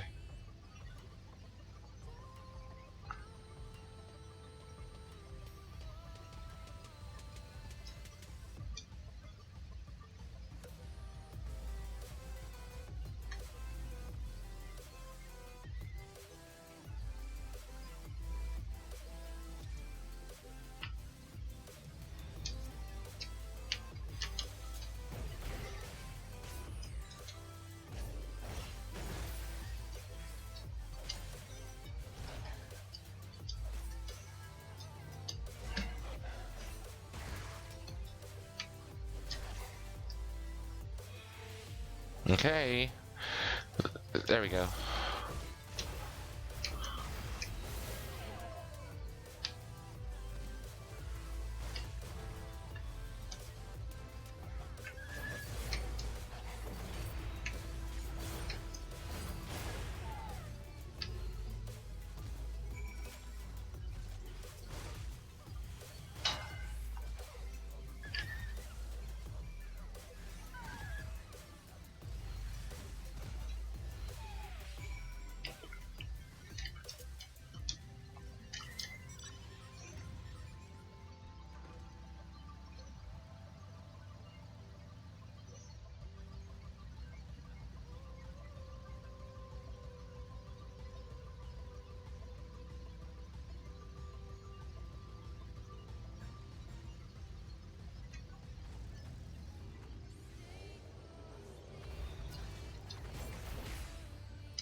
on.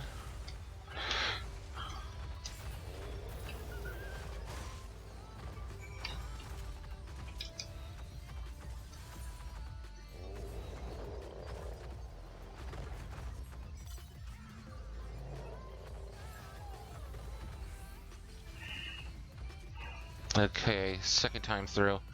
You know what? I'm gonna wait until people get out of my way.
Finally got it. More prepared for its speed this time. You succeeded in closing the sack over your elusive quarry.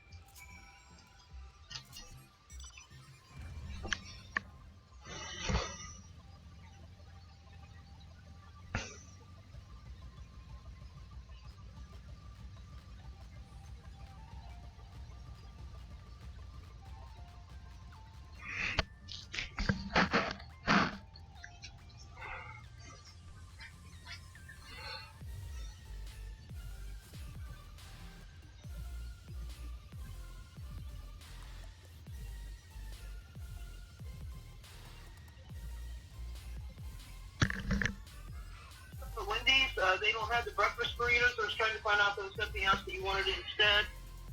I would just give you what they've got, and then you can contact DoorDash for a refund. Thank you.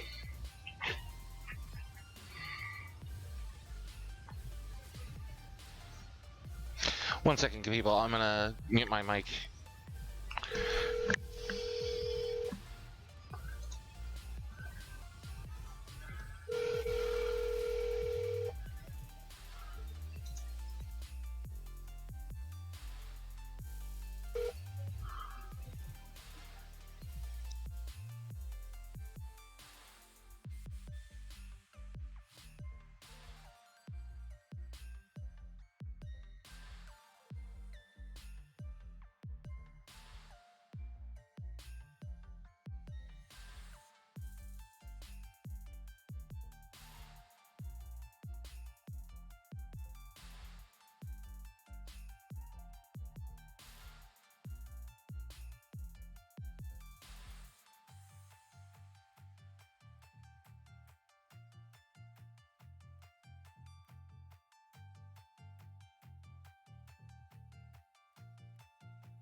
Alright, have fun, Nightster. Thanks for hanging out.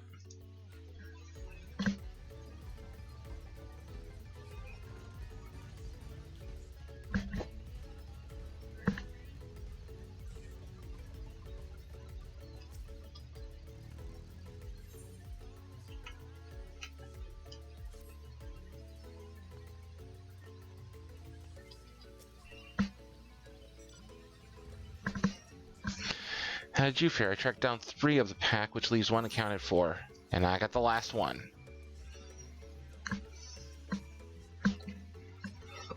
Ah, there's the odd marmot out. Marmot out. Wait, here a moment while I put our friends in a holding cage.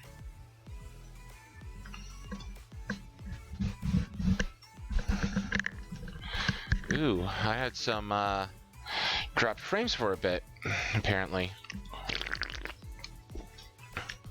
Probably transitioning scenes. Thankfully, the marmots seem to be unharmed. They've held up well in isolation. Hold on.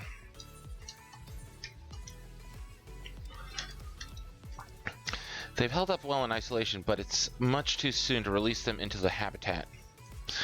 It's a good thing we were able to recapture them so swiftly. You have my thanks.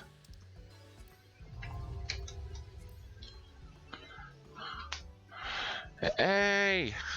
Back on the auto host again! How's everybody doing?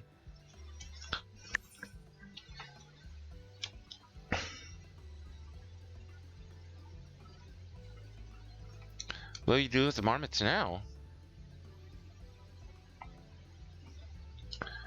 That's for the forum to decide. They are the guiding authority behind Labyrinthos after all, and this job was but one small part of this great inventory of theirs. Suitable for consumption and easy to breed. Those were the 2 conditions I was given for the stock I was instructed to procure.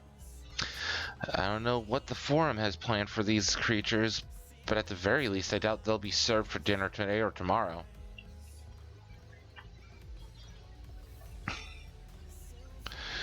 There you are, Makoto. Is this the cleaner you mentioned? The one who was looking for lost marmots? Interesting company you keep, friend. Who are you folk, anyway? I'm Cryle of the students of Baldesion. These others are my associates. Truth be told, the forum's decisions of late have not sat entirely well with us. That is why we made the descent into the Labyrinthus. We hoped that by seeing those decisions being put into action, we might fully understand the reasoning. Wise and practical. Never hurts to try and gain a broader perspective, does it? Be right back. Food.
Alright.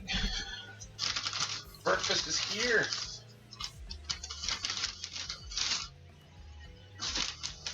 Oh, they substituted for a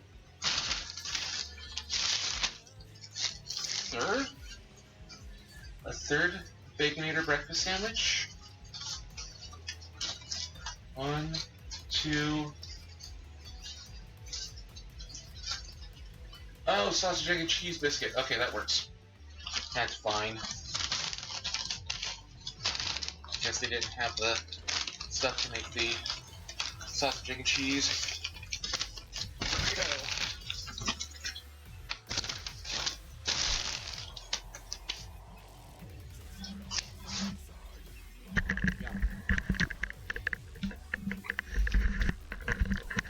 It's now breakfast time. How's it?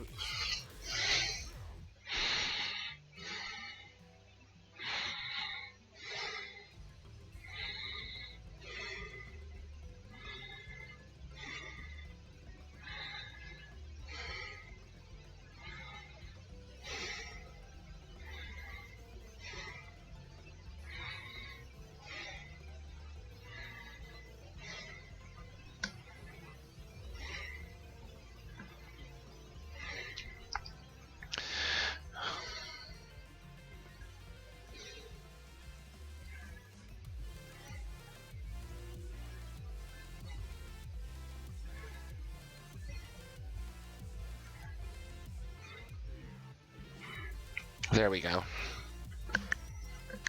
Alright. Wise and practical. Never hurts to try and gain a broader perspective, does it?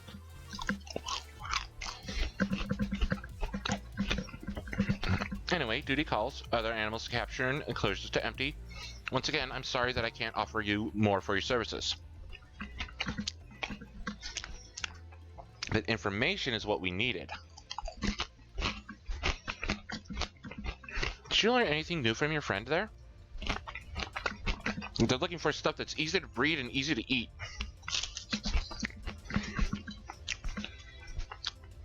So we've confirmed that the order for this ambitious operation did indeed directly come from the Forum. However, the Gleaners have not been informed of its purpose.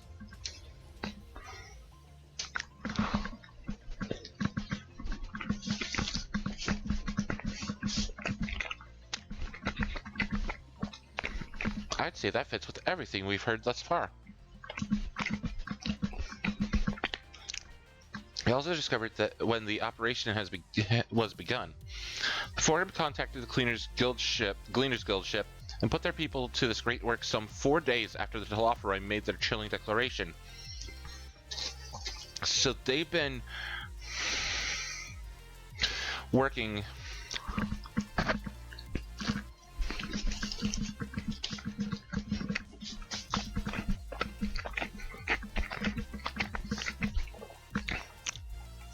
ever since patch 5.4.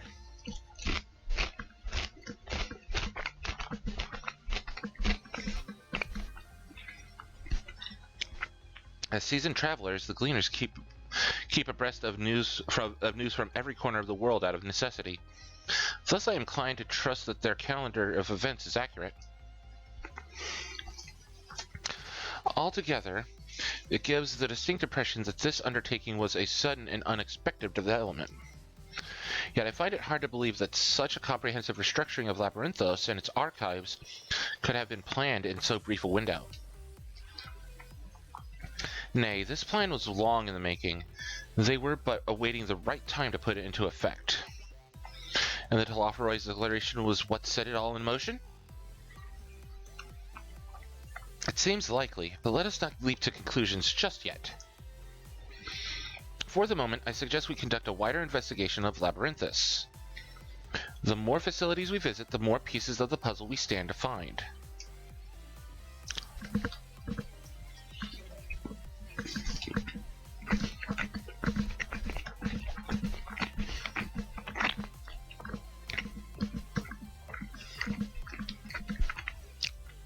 In this case, how about we head to the Archelon?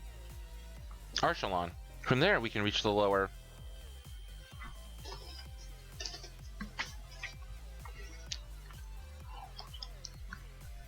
Kyle, what's wrong?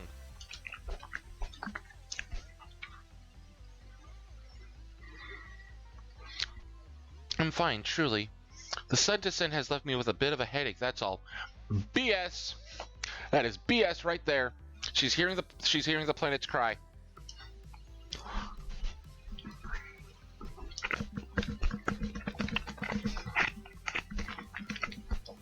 Nothing that will stop me from soldiering on. Let's be about it then.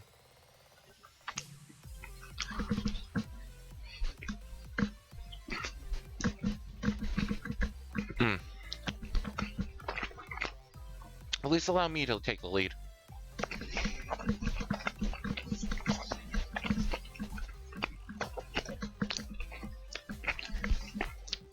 I'm very certain I remember the way to the Archelon.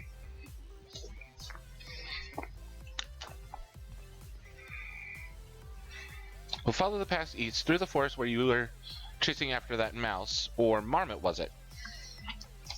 Anyway, 'tis the trolls you need to watch out for.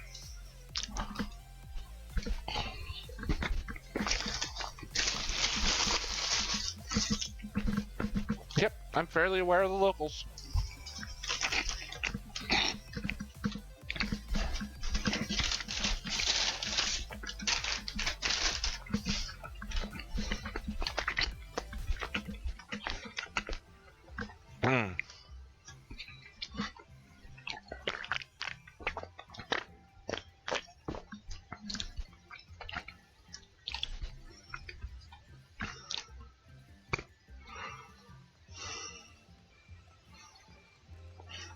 And what is your quest? Nonolato. A chestnut ring coffer. I'll wait until later. Come back with samurai, get all the rest of the gear.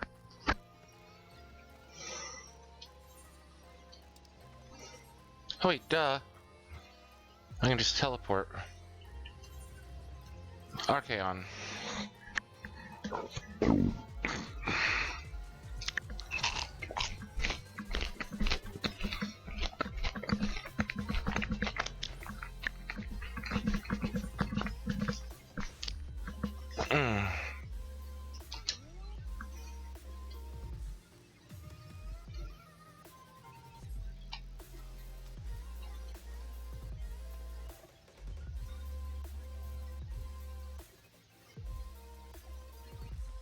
Uh-oh.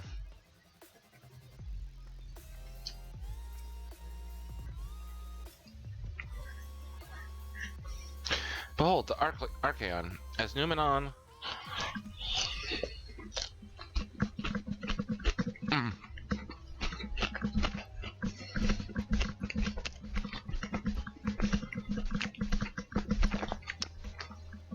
serves as Shallian's literary archive. So this structure houses the city's wealth of material data. The architecture, too, is similar. This building you see is merely the upper entrance, an access point to the vaults carved into the cliffside itself.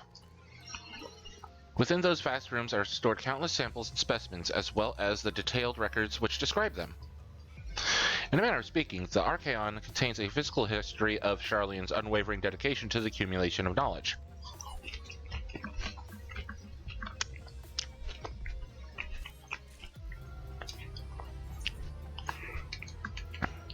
Headgear for the samurai. Nabano's gazing into the Archaon with an appraising look. Well, we won't learn anything of value standing out here. Let us proceed into the main building and speak with the custodian.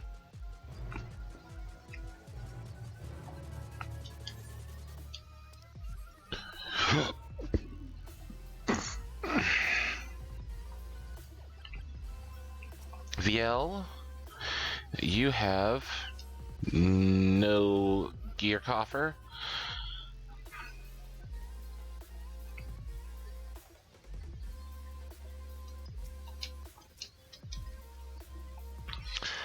In the market for something on the rarer side, got a whole village's worth of surplus from the Archaon, some of which could even be yours for some bicolor gemstones.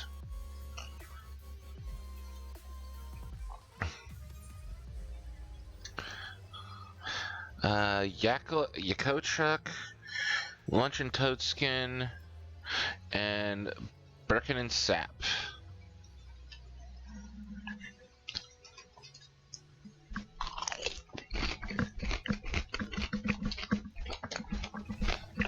Okay. Okay. Thank you, criminy.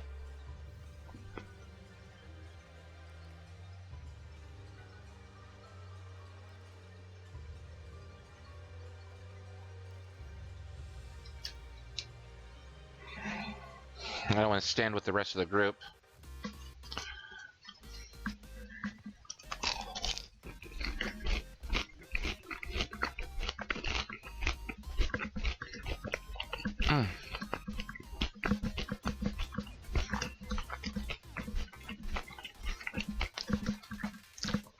Greetings, we're here to peruse the Archean's vaults. Peruse? You are clearly not gleaners, then. Might I ask your affiliation? We belong to the students of Baladesian, but is that relevant? I would give to believe that the vaults, those open to public, were open to the public. Ordinarily, yes, that would be the case. At present, however, access is restricted. Only persons directly involved in the reorganization efforts are permitted to enter.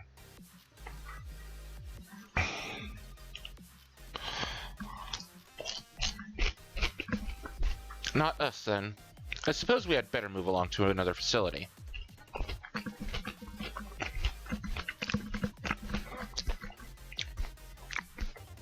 This building has a lift which connects to the middle tier, yes? Might we at least make use of that?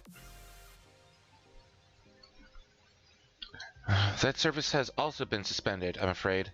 For the time being, priority has been given over to the conveyance of inventory. What, so this is as far as we can go? I apologize for the inconvenience. Please come again after our restructuring operation has concluded. By that time, it'll be too late, and we're so close to getting answers. We need to rethink our approach. Let us step outside for a moment, shall we?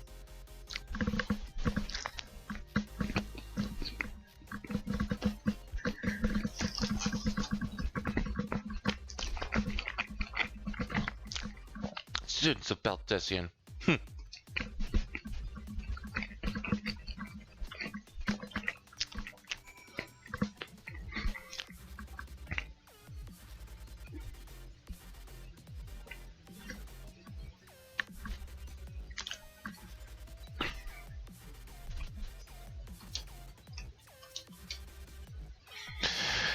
We are at an impasse. We have no other leads. As we have no other leads, I should like to pursue this one further.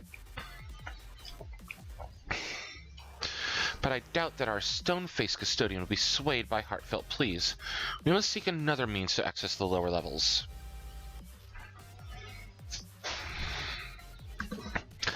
It is likely that the people in this area are involved in the restructuring in one way or another. If we were to ingratiate ourselves, they might allow us to accompany them on the lift.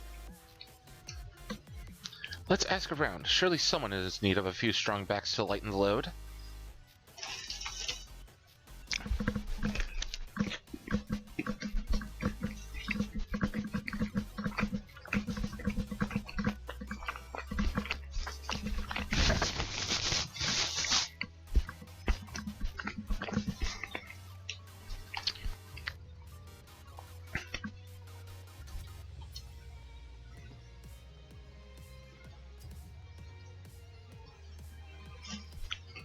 Am I taking the lift? Oh no, we're just students. They won't let us into the Archeon, even though we found... Actually, we have no idea what it is we found.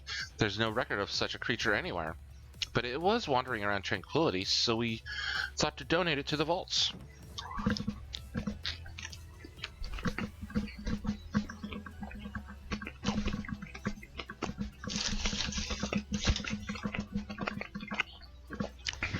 Oddest little squeal, don't you think?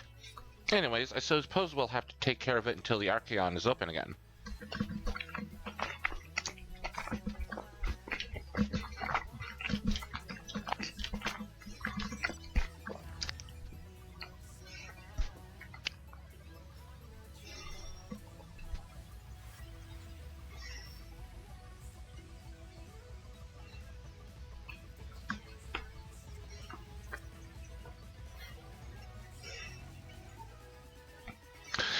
What's that? Take you down the lift with me? Sorry, but not a chance. I've been up and down all day, and only now have I finally found a spare moment to rest. I did see a gleaner fellow heading out the gate there, though, shouldering a large pack, engaged in some manner of task. Maybe he'll be headed down below after he's done with whatever it is he's doing.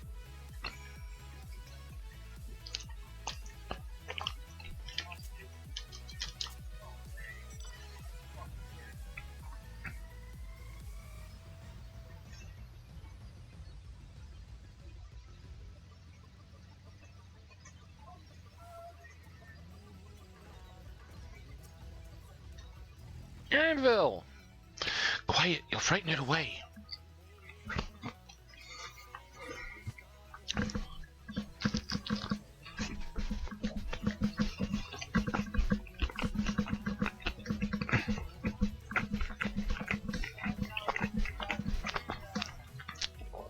Ah, it's you again. I don't mean to be rude, but I am in the middle of another task. The cloud king I need to capture is close, very close.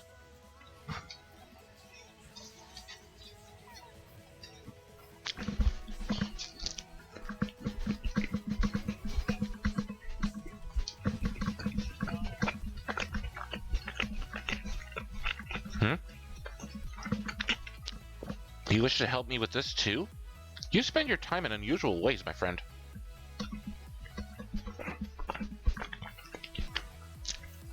Still, 2 hunters are generally better than 1. Very well. The canal here is a common gathering spot for birds of all kinds, but the one I'm after today is the hornbill. Its feathers are green, and its cry is a distinctive caw. Single it out and shoot it with this sleeping dart. Oh boy. Blowgun!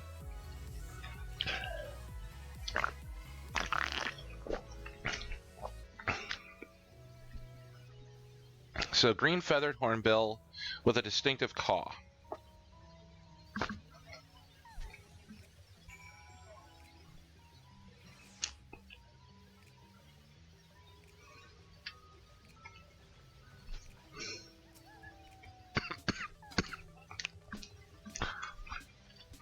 Search your surroundings for the hornbill. You may move the camera as well as zoom in and out. Target the hornbill and use the blowgun with right trigger or A.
There we go.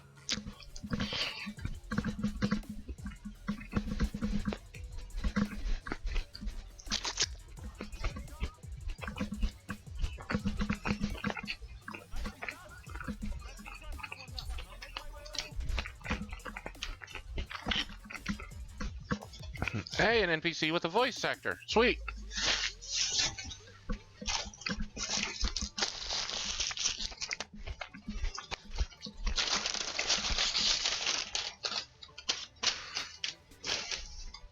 There you are. Any questions?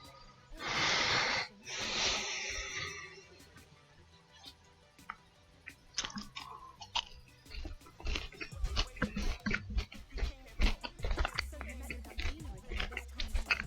What's she doing? I understand that you bring me pictures from outside, but what's the point of chasing after them when you're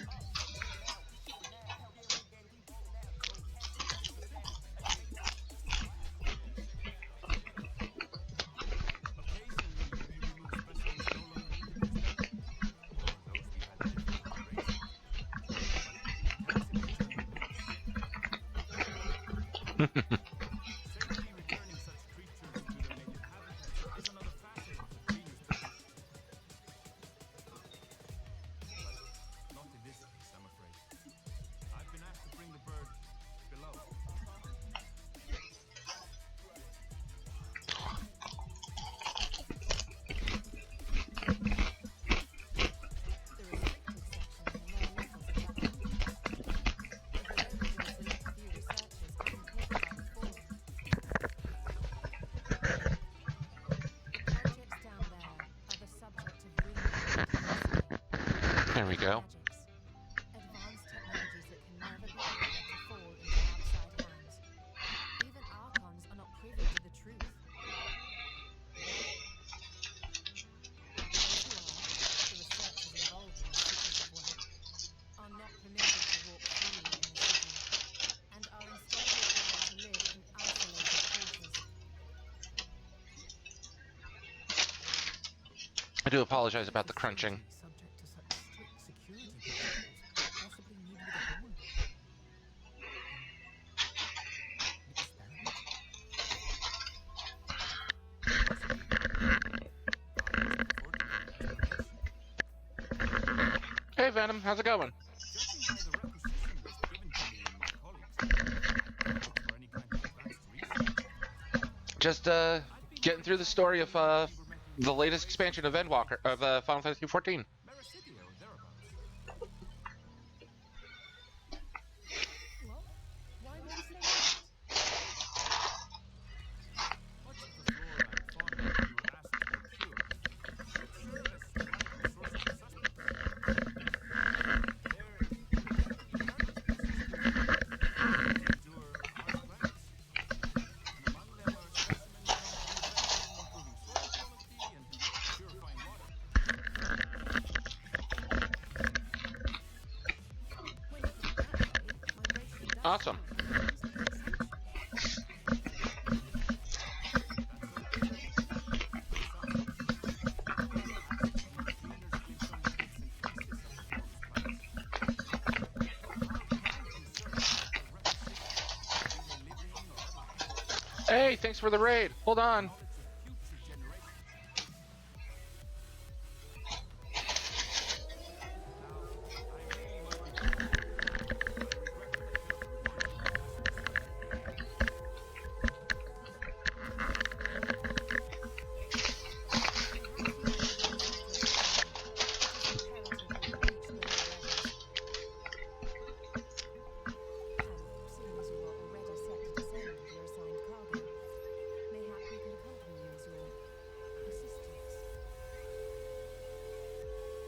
I'm afraid that will be possible. Once the animals have been prepared for transport, sent down separately via the lift. Follow after to make my report. Can hardly pass it as pointless. Cannot be left without. Cheers.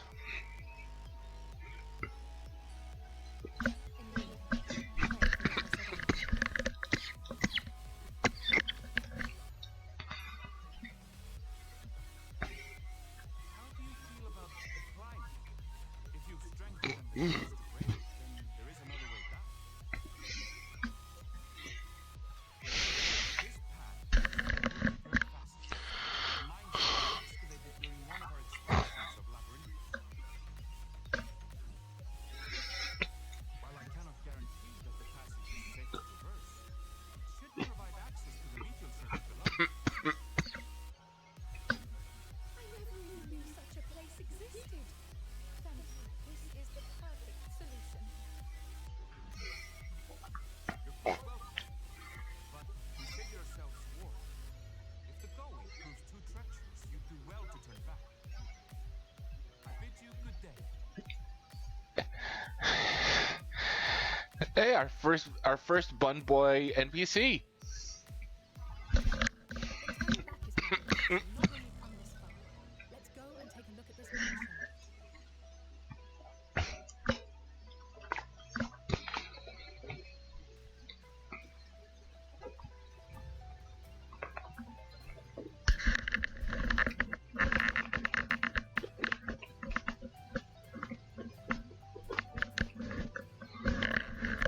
There we go.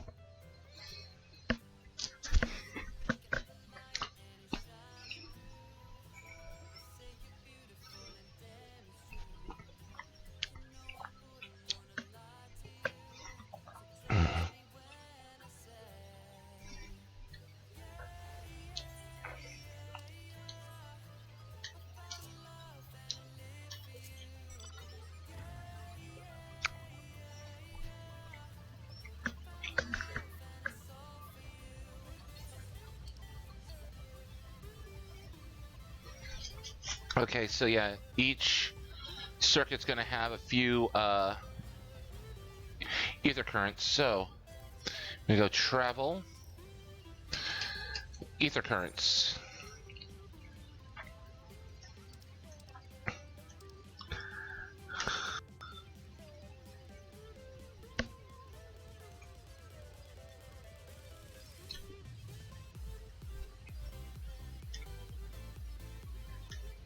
Come on. Tab back over. So, it looks like the requisite 5 quests and 10 ether currents.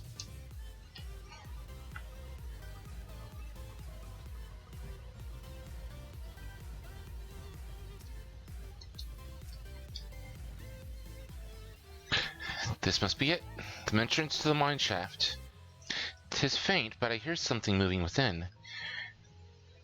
Creature homed there by the researchers, you think? Well, slavering beasts aside, we will need to watch our footing. We should tighten our straps and such before we continue.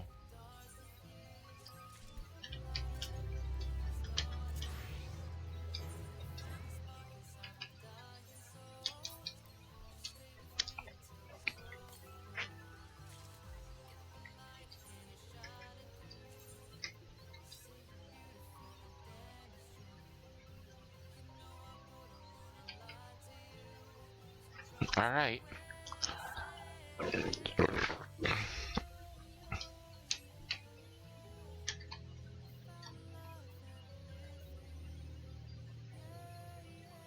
That's not going to show on the character. But the actual outfit looks pretty nice.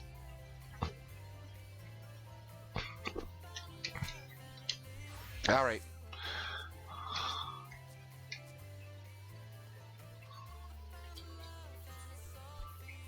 The medial circuit.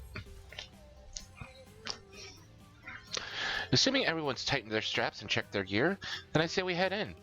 Given the terrain ahead, though, it might be wise to leave some distance between us. We don't want to be stumbling over each other if it comes to a fight. Take it slow, and don't forget to check your surroundings from time to time. We can meet up again at the other end of the tunnel.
Alright, thank you.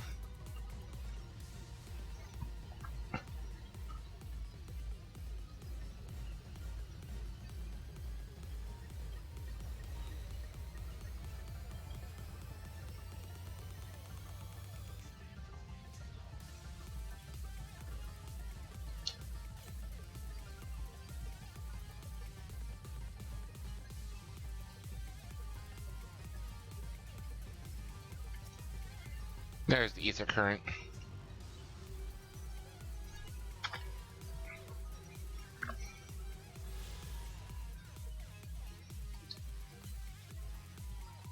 And then the next one's going to be actually in the medial circuit.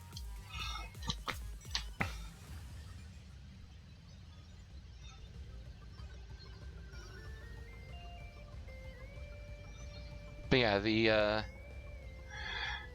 main idea is to try and get all of the ether currents as you run into them.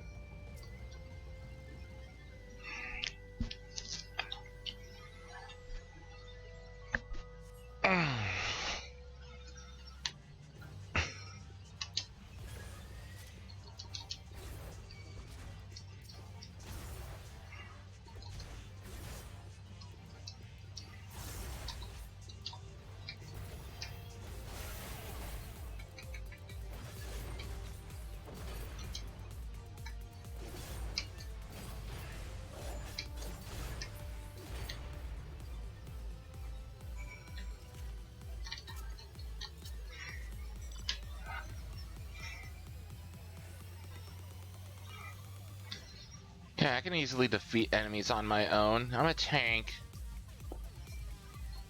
A DP tank. Damage per tank.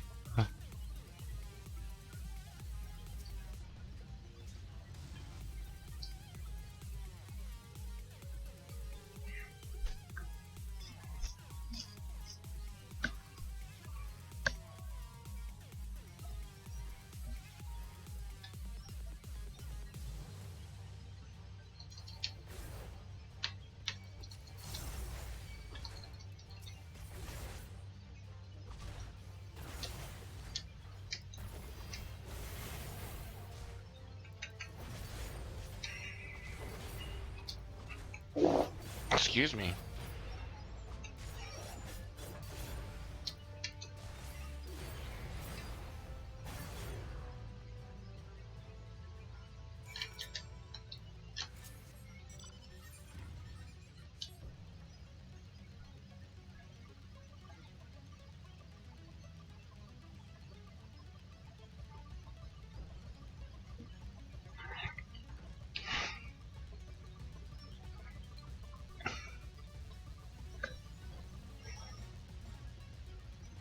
Alright.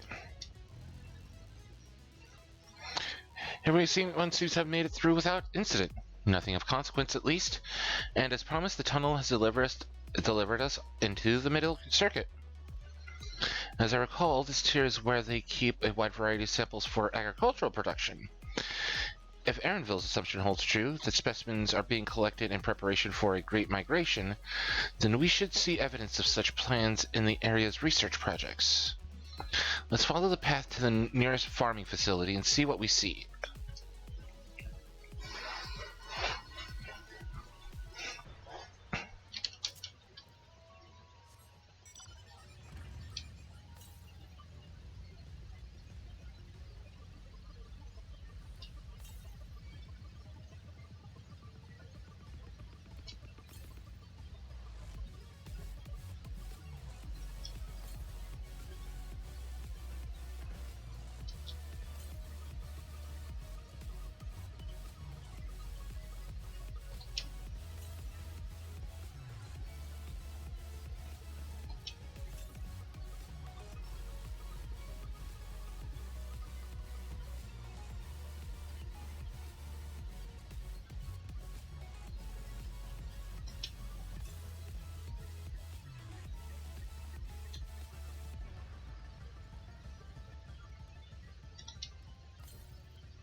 Alright.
Alright. Oh. I'm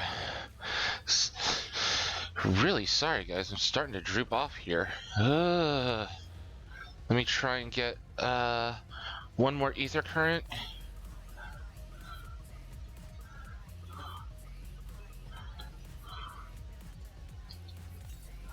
I don't want to end it. I do not want to end it right now.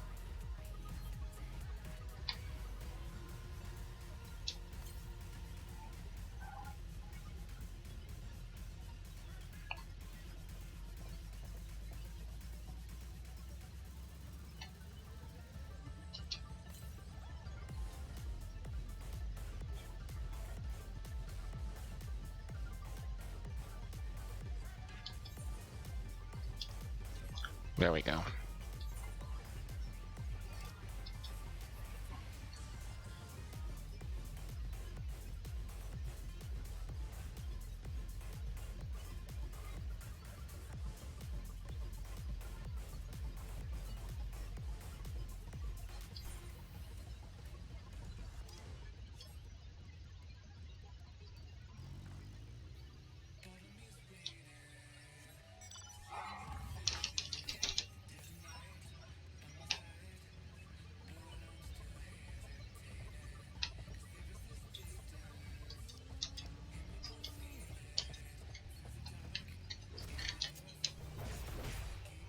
Yakko.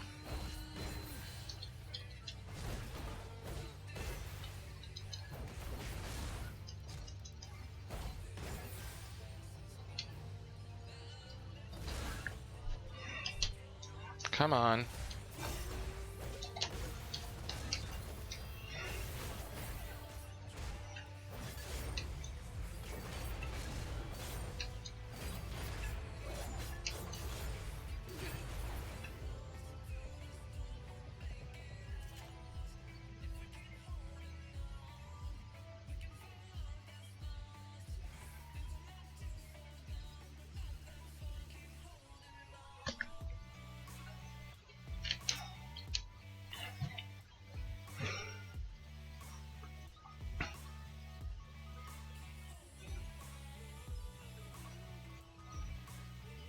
There it is.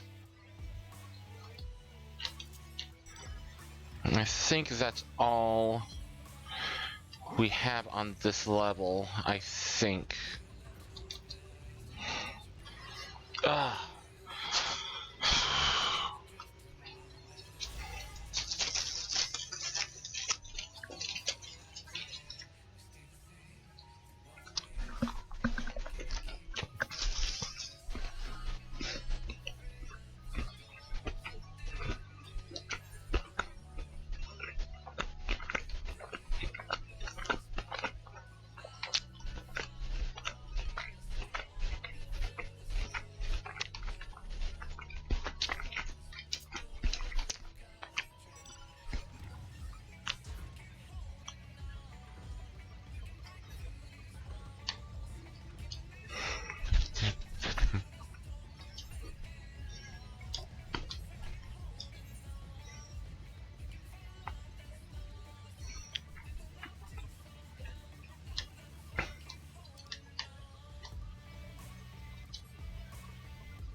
There we go. Feeling a little better. A little caffeine, a little bit of protein.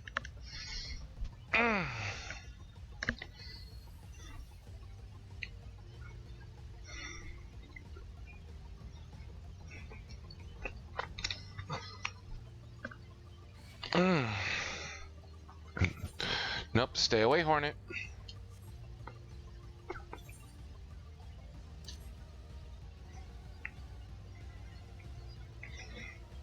I traipse halfway across the medial court just to find an ether current.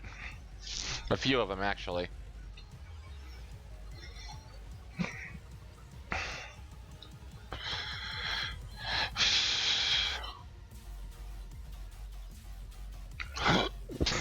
Mineral ergonomics.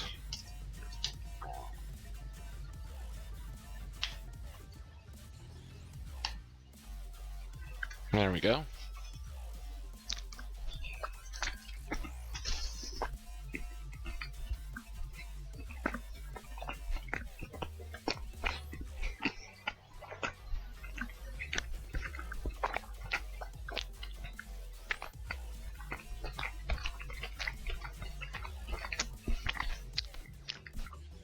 Aha! Now I know where this is. It's mineral agronomics. Labyrinthos is host to a wide variety of vegetation, which allows us to conduct studies on cultivation methods utilized in foreign lands.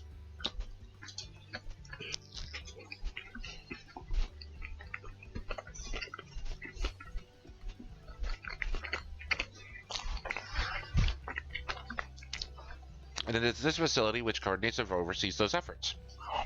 The fruits of the research go to feed their Labyrinthos colleagues, or so I hear.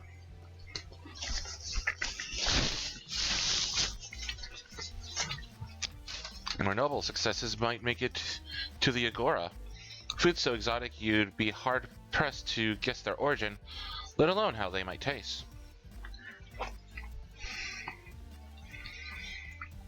Indeed, mystery vegetables without a name, only a list of nutritional benefits scribed on a card.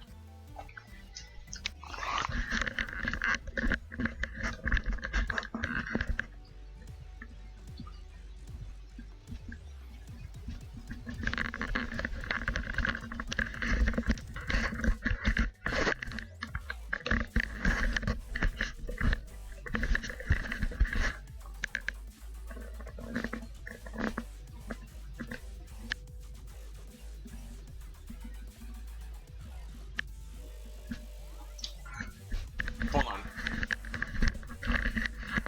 I'll make sure to fix this for next time, but I think my mic sensitivity is a little high on this.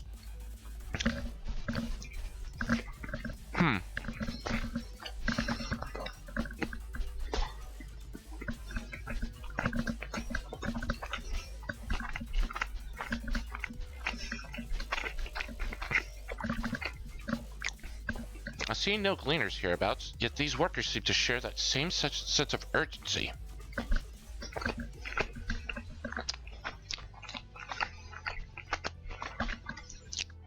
It is possible they know something of the forum's plans and their underlying motivations. Worth looking into, wouldn't you say?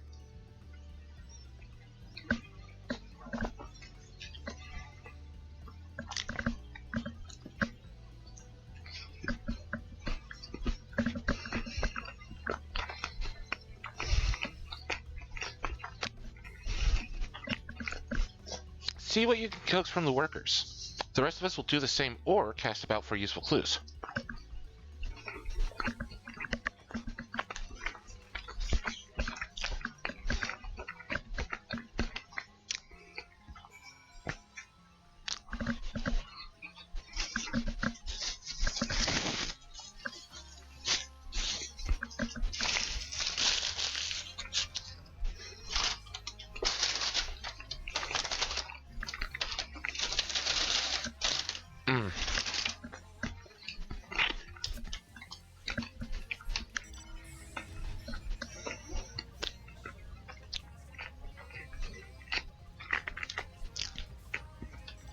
Jeb Key.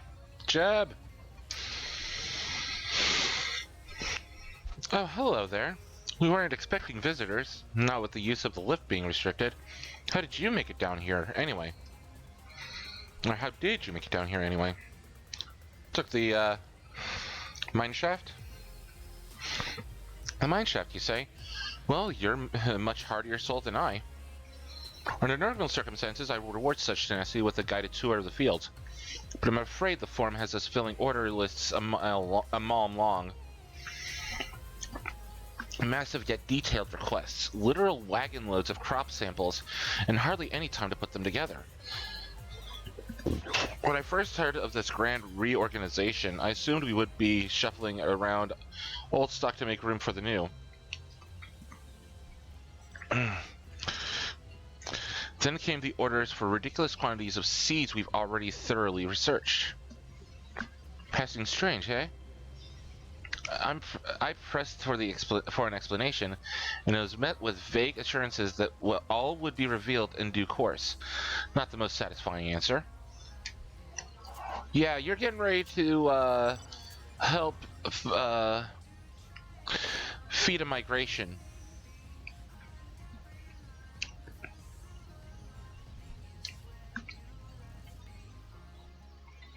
Huff, huff. Do I have aught to be taken down below? More than I can carry, and then some. Most of our stock is sent off via the cargo lift, but some has been earmarked for aerial transport. Hence the stack of crates atop that hill over there. God's hauling the lot up that slope was a job and a half.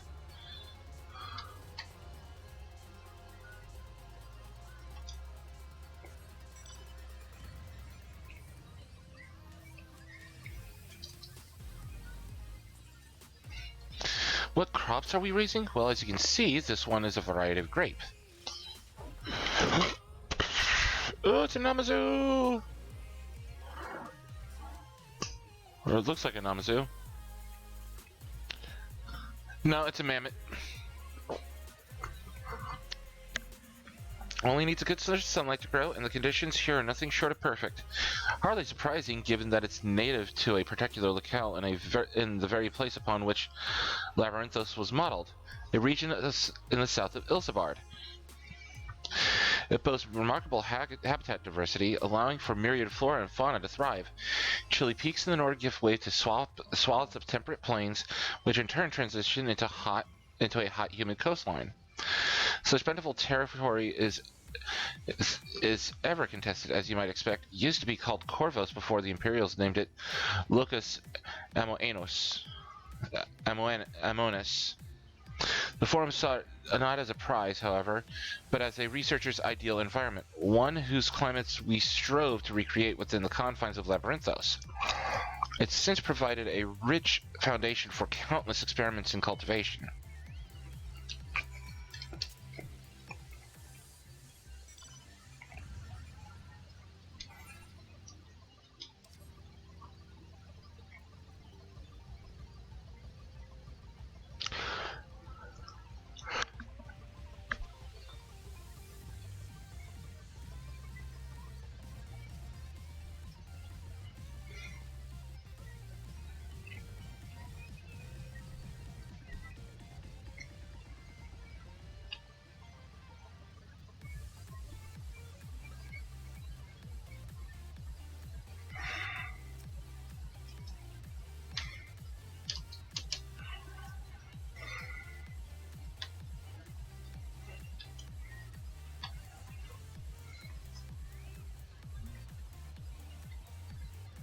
Come on.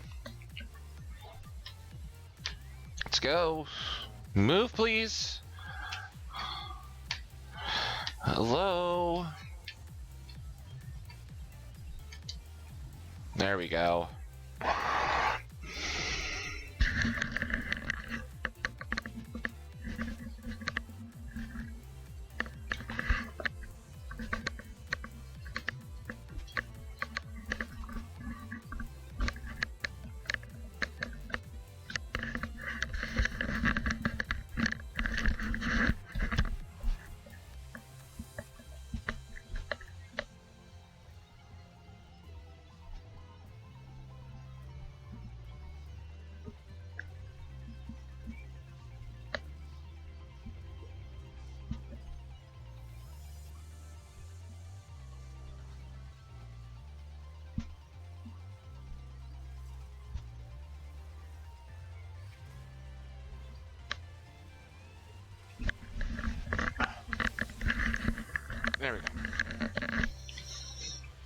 The labels on these crates tell the story of their contents. Bundles of common seeds and saplings, accompanied by sheaves of reports.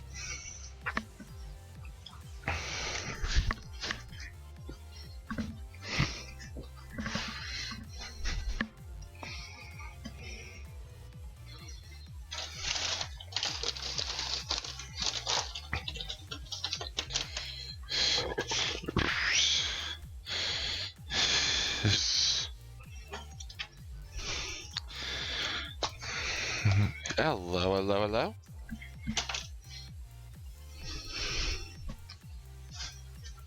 Hard to look away, isn't it? Ooh, voice cutscene. Yeah, it is.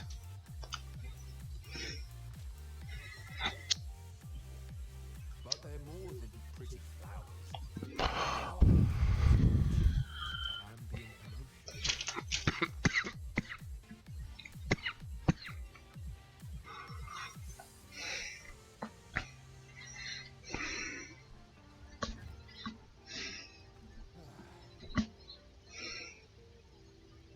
You don't seem convinced, but believe me, it's true. Acid rain, for instance. It mirrors the anxiety and urgency of those working nearby as they rush to fulfill sudden orders. True. Intense feelings like those spur the petals to change colour. Bright glowing hues in the presence of joy. Dark subdued shades of frustration or despair. It's a mood flower. Even with the collective wisdom Charlotte at our disposal, we've yet to identify the underlying principle of this effect. There are other mysteries besides. Ordinarily long-lived. Slow reproductive rhythm has made it difficult to find young populations growing in the wild. With too few sightings to map its distribution, non-investigated species to track, we've been unable to pinpoint its location. Might have traveled through the live stream, for all we know. To further complicate matters, every culture, even dimly aware of its existence, our attempts to study it via the historical record have been an exercise in frustration. As an avid botanist myself, I should one day like to unravel the I'm afraid I'll conclude this for present. I will leave you to your work.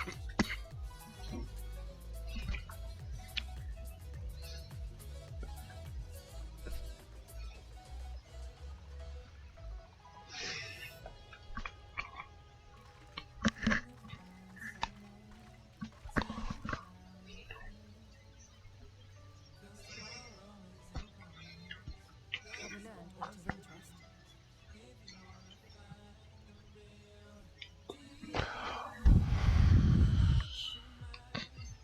A flower that reacts to one's feelings. Strange. I must say, I have never heard of such a thing.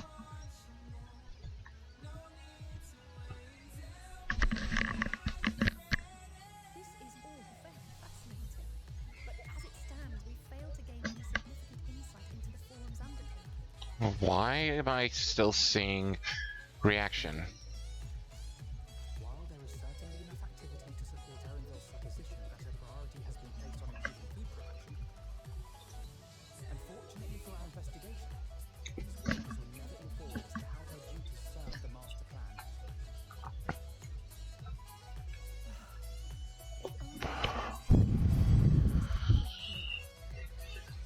I mean, we can't yet, not without sufficient proof.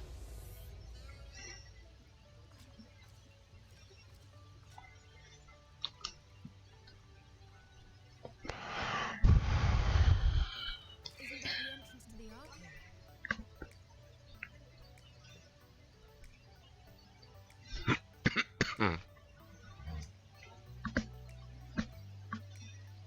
Look,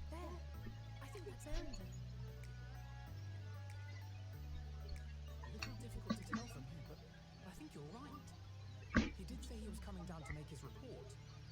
Yeah, he was. Erenville receives his orders from the Forum. Would it not follow, then, that the superior to whom he reports is a Forum member, or at least a close associate? You mean to eavesdrop on the conversation? What of the risks? Ours alone to bear. We won't interfere with Erenville's work, nor will we be implicated as an accomplice. I love how Yashola If thinks. you're not comfortable taking part, I can do this alone. Nay. I said myself that I wished to know Carlos' motives. If no answers will be forthcoming, should we simply ask Lucy? We can apologize later, should it come to it. Right now, we know every consequences are clear. This trip through Labyrinthos is insane. And I haven't even gone to Thavner yet. It might be best if you came along as well. In fact, we should... Kryl.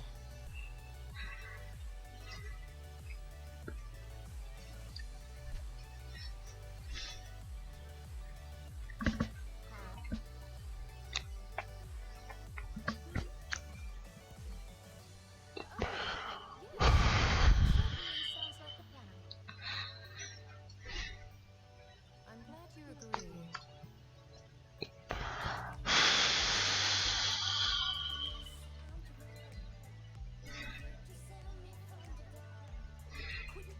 Erenville is on the move. We need to get closer before we lose him. Oh boy. Here we go. Eavesdrop mission.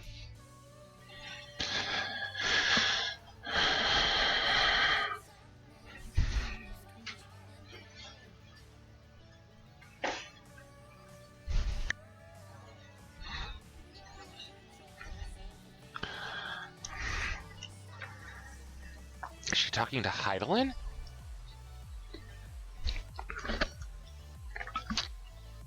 Or to someone else? It might be Ajika. Yeah, Ajika. One of our colleagues from the Eureka expeditions, which took place during Stormblood.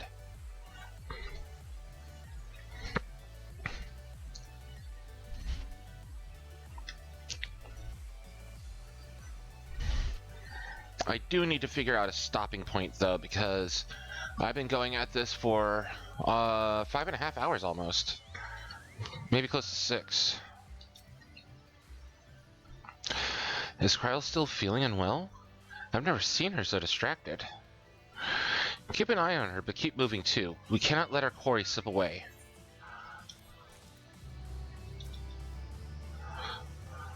It feels wrong to spy on Erenville. Hopefully he's been helpful as he's been, but what other choice do we have?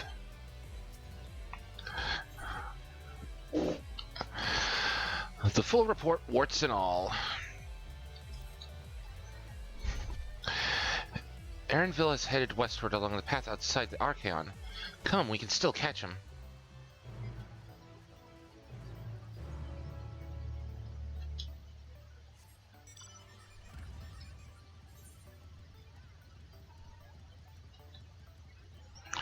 Yeah, we're just dropping down. Weep.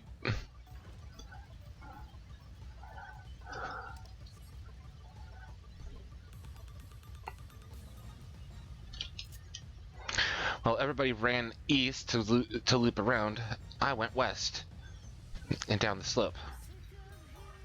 Kryl, I can still hear it.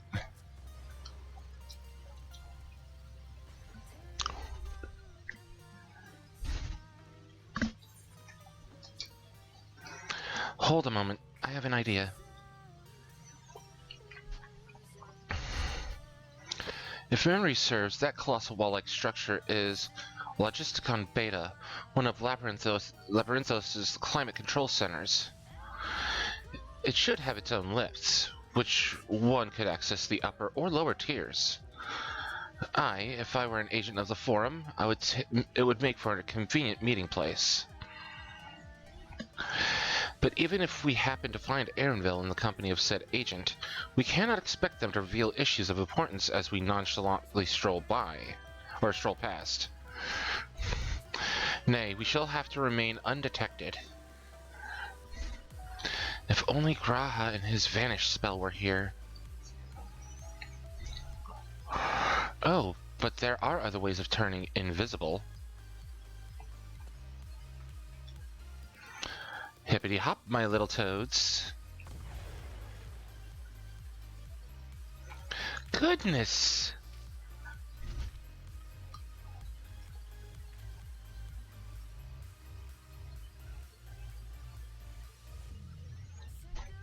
Unaccustomed to transfiguration? Worry not, it will wear off with the passage of time.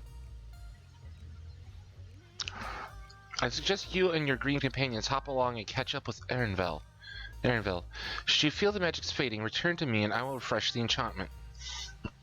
Enchantment? And what am I to do in the meantime?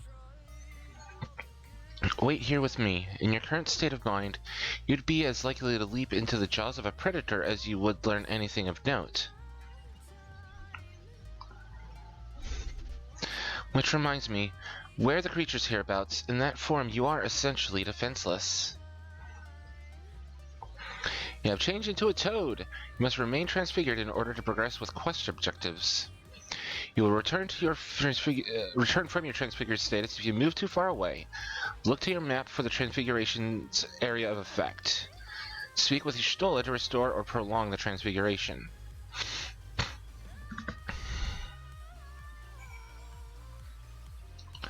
While transfigured, speak with Alphino.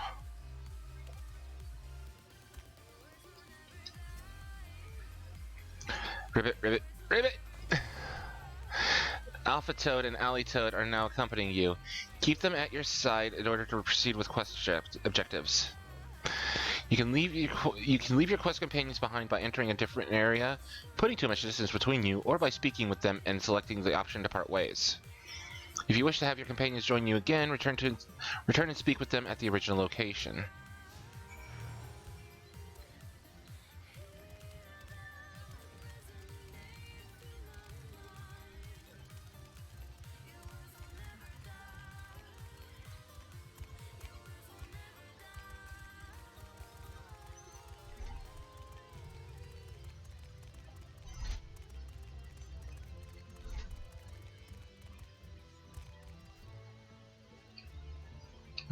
Great.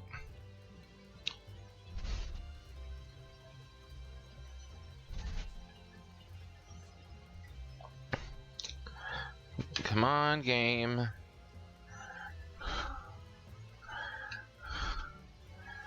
Let's go. I hate it when connection messes up like this.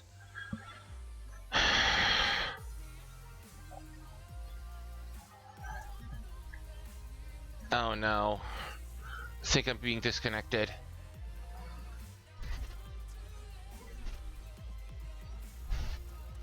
Nope, good. Yeah, see, on the left-hand side, there's no belt slot. Now I need to see my... Oh yeah. A nice good 15 extra slots there. And for rings, an extra 15 slots there.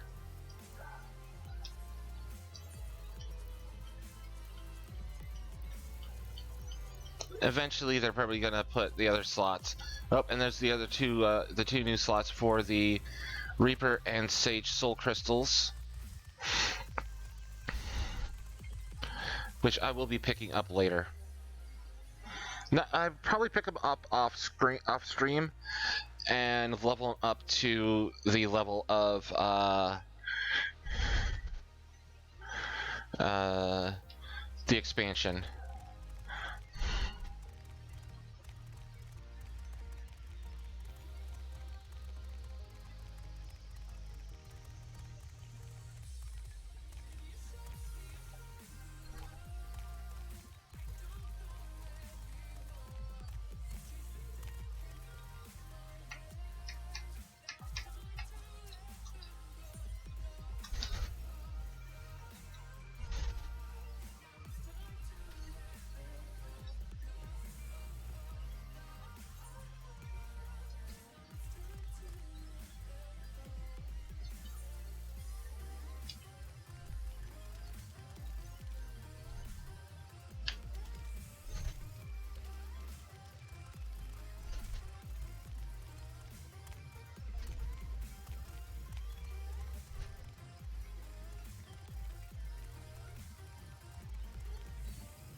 Not a good time to frickin' stop, controller. Not when there's an enemy right there to our right.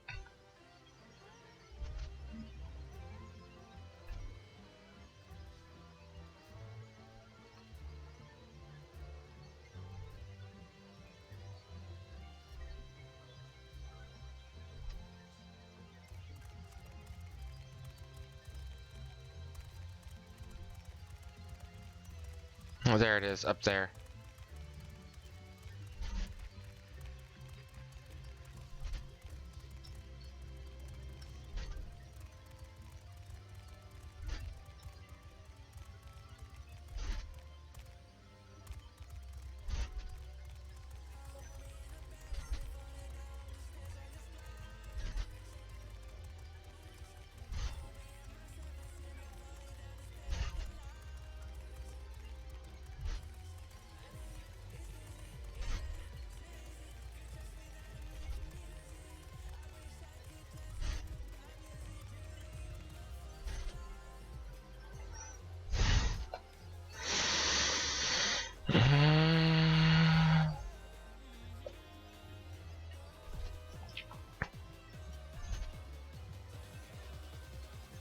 Come on. There we go.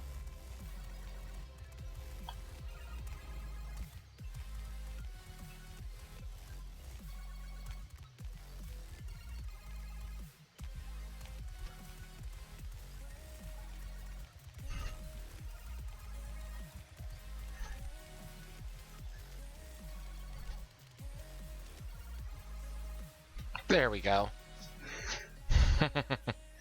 Made it.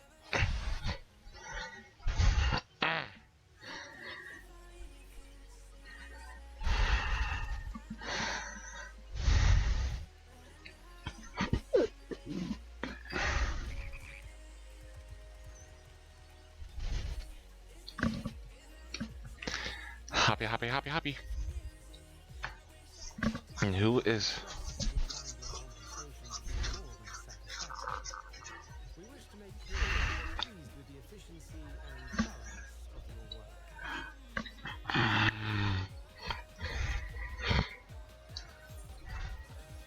So much so that we have come bearing new tasks in need of your competent hand.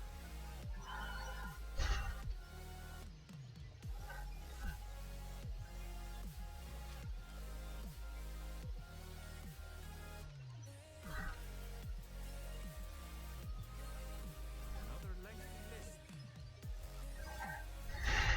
If I may speak frankly, the cleaners have been pushed to the point of collapse by your unending demands. We are not familiars to be exploited.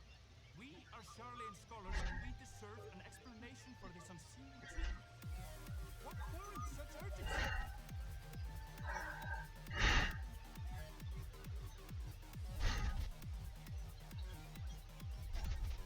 In an age long past, Charlian was charged with a momentous duty. Now that word of the final day hangs heavy in the air, the time has come for us to fulfill that charge. I can say no more, but I promise you this. All will be revealed in due course. And when it has, you will understand that your toils and service to the greatest good. Oh boy.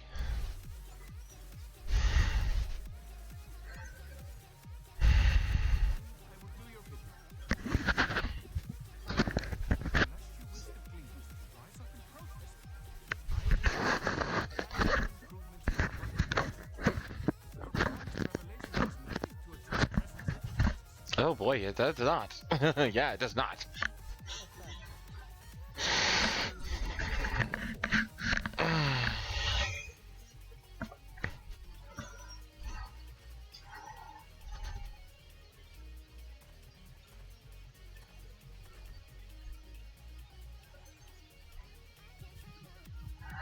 Uh-oh. We've been spotted! I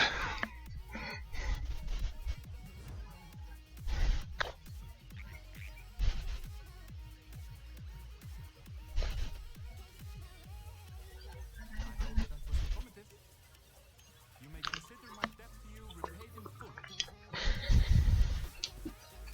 Oh God. have my reservations about the forum.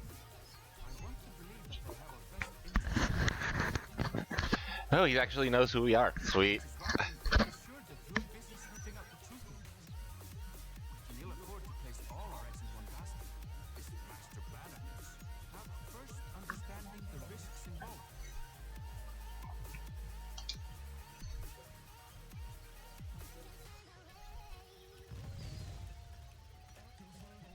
Wait! How did you know it was us? If you mean to impersonate the toad, try studying the real thing. And don't try to fool an expert. True. He is a biologist.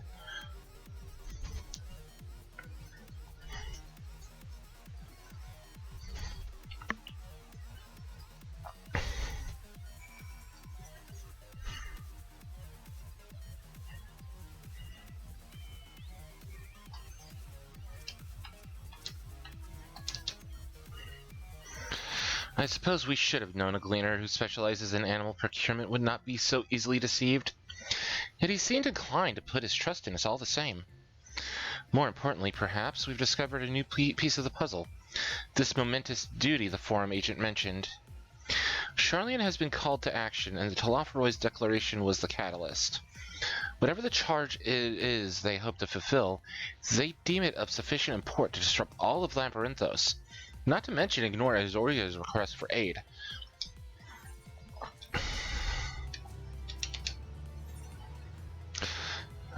Oh, good. Oh, good. Oh, we get to go talk to the forum now.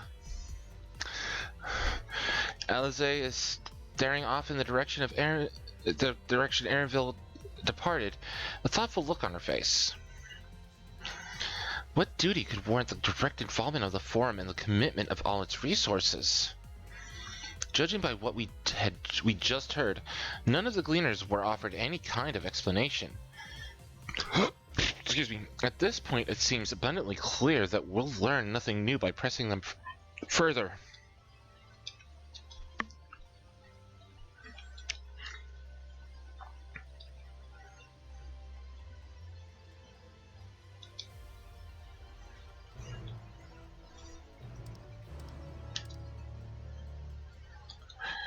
We should head back to Y'shtola and Kryle for the moment. See what they think of this.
Well, I am well glad that the XP gain is worth it now. Because last expansion, oh my goodness, you had to grind so much just to get a level. Welcome back. I trust you found Aaronville then. Yeah, he told us everything that we need to know. Interesting. I had a feeling you would learn something important, even if that something was simply a confirmation that no one knows much of anything. We should share this with Kryle, then discuss how we'd like to proceed. Assuming we find her back at the farm, she was still behaving oddly, so I bade her return and rest there. Perhaps not the best decision in hindsight. Would you mind checking near those flowers she was so entranced by? The rest of us can survey the more distant areas, just in case she decided to wander. Yeah, I was also entranced by those flowers too, Y'shtola.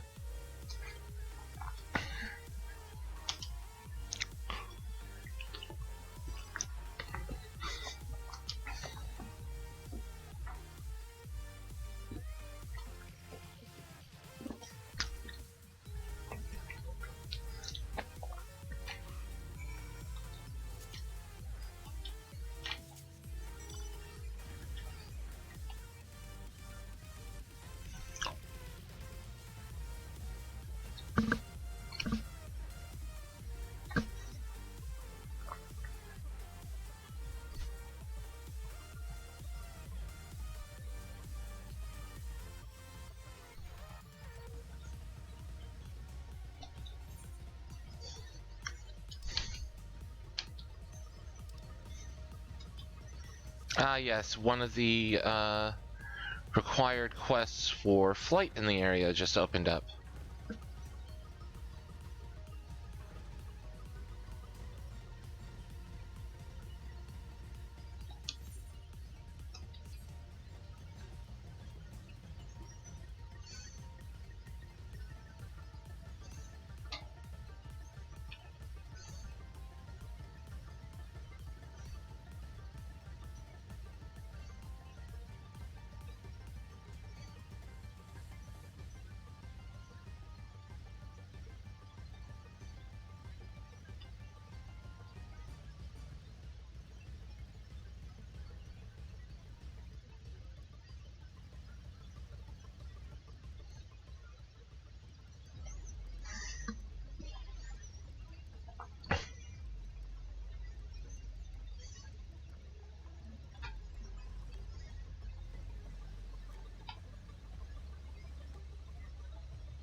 Goodness gracious.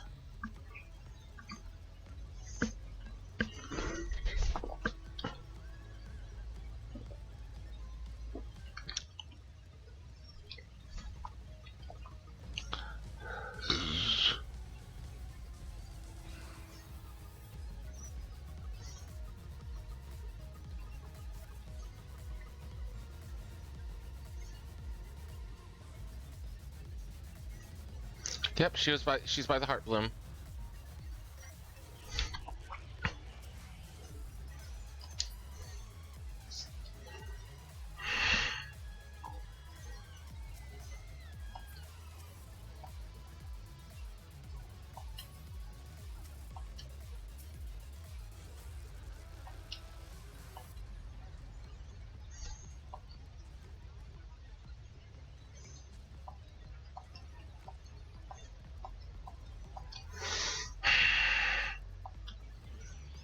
Okay.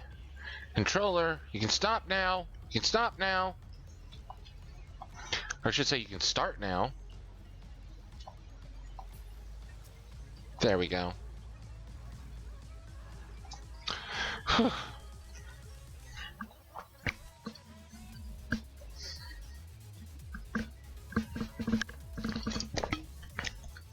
There we go. That's good coffee.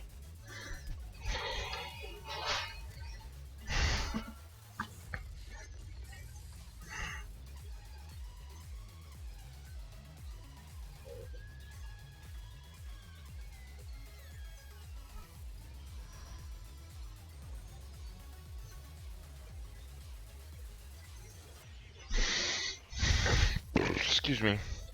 The spell will keep it from wilting. She said you'd need it for the journey ahead.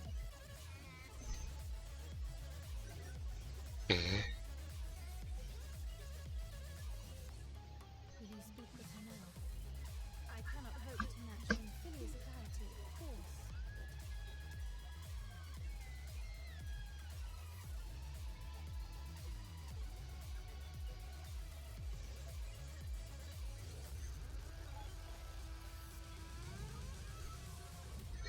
Thank you. Oh, wow. Heidelin speaking through Kryl. Do not worry. She has lent me her body for only a moment. Okay. Just as I could not save the first from the flood of life, it has become arduous for me to interact with the physical world without assistance. Though I might converse with you for a time, the incorporeal form I assumed on the ship would be incapable of casting even the simplest enchantment. It is in the depths of the ethereal sea, the place to which all life returns, where my influence is greatest.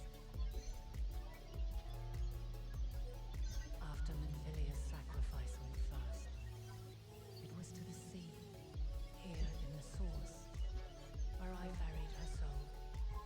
I wish that gentle spirit to find rest in the world she loved so well.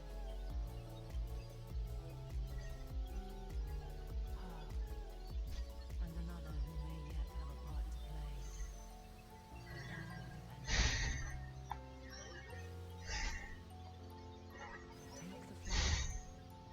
Take the flower, walk free, for you are free, to go where you wish, to believe what you will.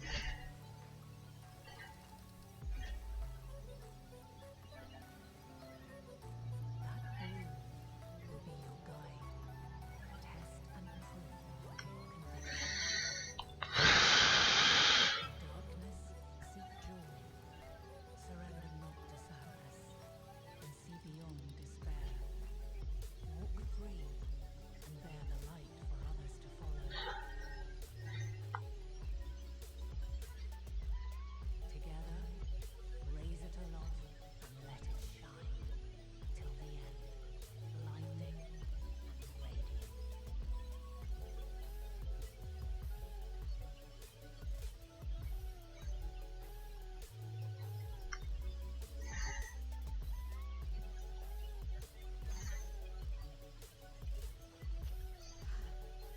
That was all too brief. Already she seems so far away.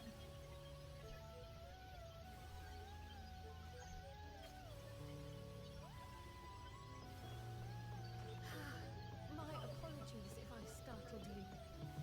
Ever since we began our descent into Labyrinthos, I had sensed another's will, straining to reach out. Even with my particular talents, though, I was unable to make a connection at first, so weak and tenuous it was. Once I took hold of that wispy thread, imagine my surprise to discover it was Heidelin herself. Needless to say, it seemed wise to learn what we could before letting go.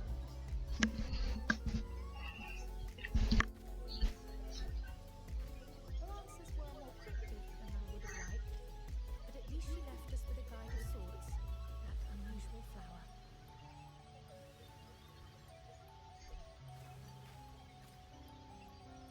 Yes, we are definitely making progress.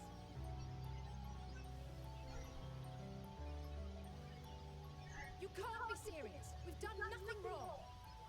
Uh-oh.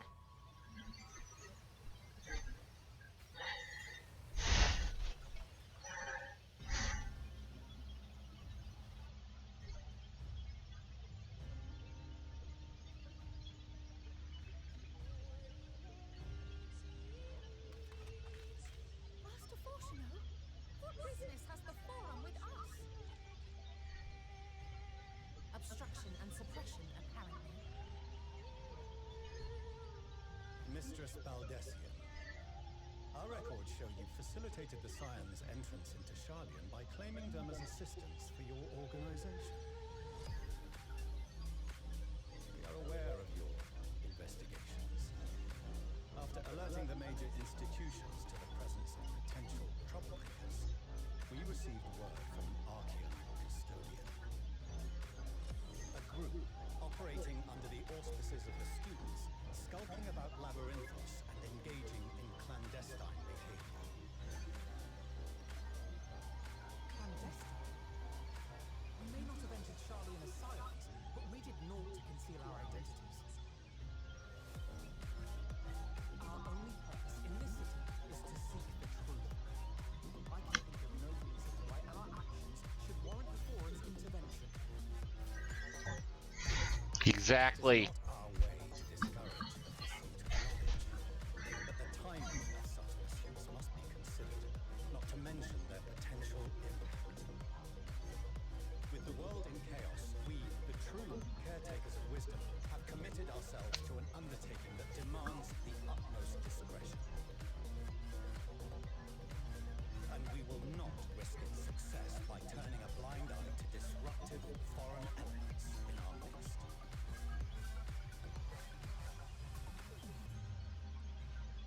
What then is to be our fate? Will you put us on a ship back to Eorzea? The Forum will convene to examine your case. The results of said inquiry will determine your future in this city.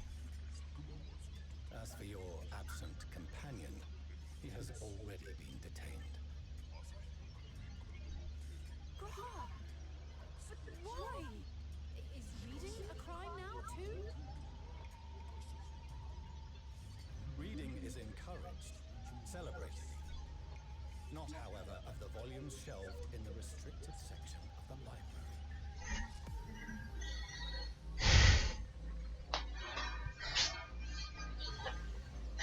get to be bad, it will only make matters worse. Let us instead treat this as an opportunity to open a dialogue with the Forum. Smart. Smart. Yes, Queen. Yes. Silence is often one's best defense. I would advise against prolonging the proceedings with frivolous discourse.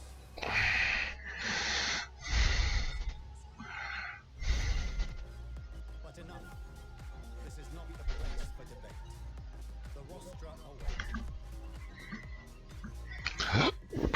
All right.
Forgive me. I was careless. We would have been detained regardless. This way, at least, we managed to stay together.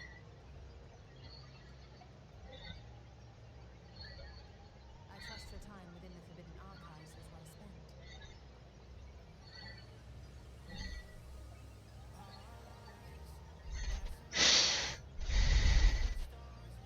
Forum will come to order. This inquiry is now in session. As Speaker-elect, I will be presiding over the day's proceedings. Fortunate, would you be so kind as to restate the matter which compelled you to summon your colleagues with such urgency?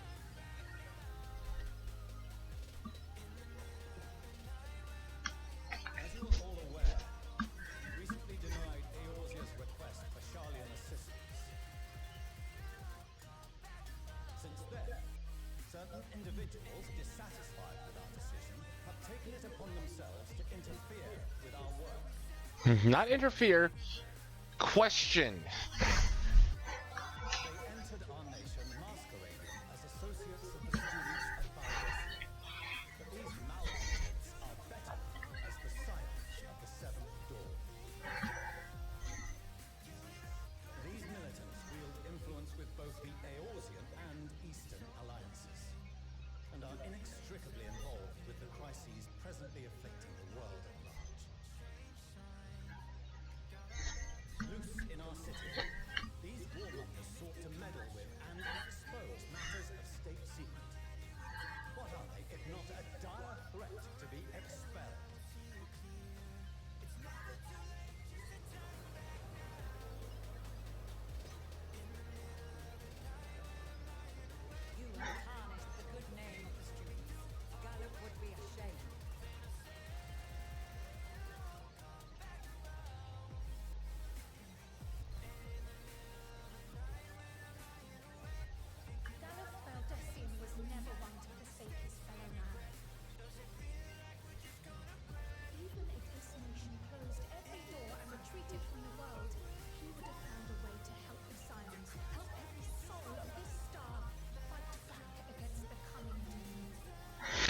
Oh, she does have Cryo's s- kind of side ponytail from 5.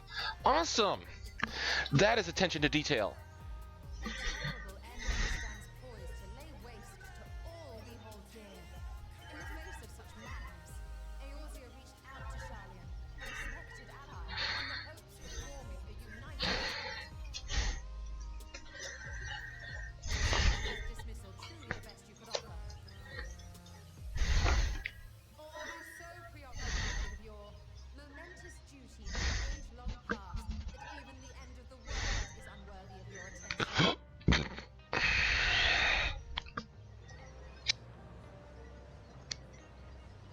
Whence came this revelation?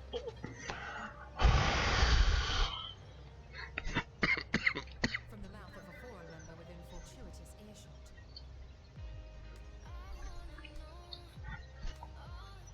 Then it seems your findings support my own.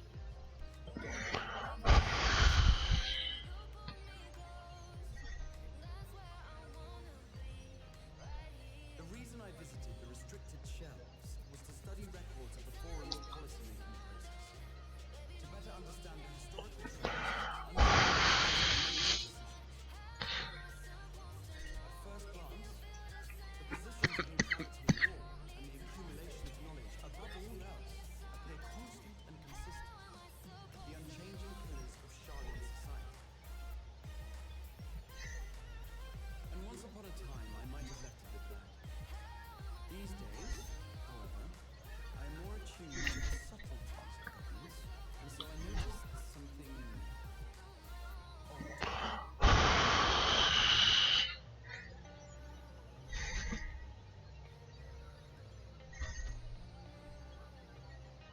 From a particular point in time, the purpose of these policies shifted. No longer was for the benefit of society. Rather, society was to be gradually reshaped to ensure the preservation of knowledge.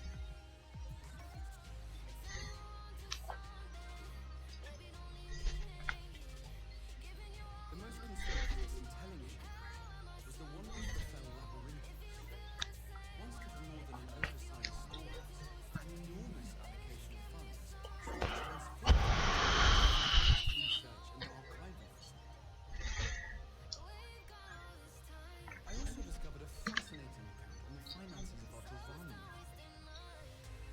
The settlement attracted students from far and wide, and the connections and tuition fees thus acquired were funneled into further improvements for the art.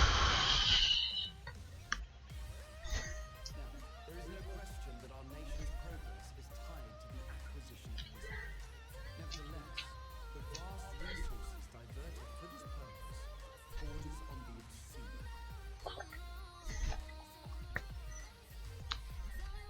Returning to the matter of weight, changes have been made some 270 years ago.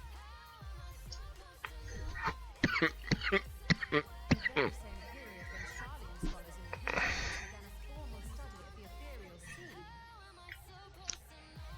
Exactly. You found something, did you not? And whatever it was, gave rise to Eorzea duty.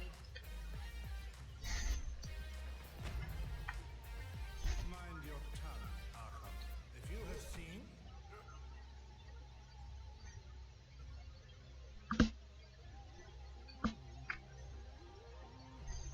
Yes, we are bound by a duty we cannot ignore. Knowing this, abandon our vital work and join you on the field of battle. We will never choose the way of the sword. We will fulfill our mission not through strife and bloodshed, but survival. Come what may, we shall live on. We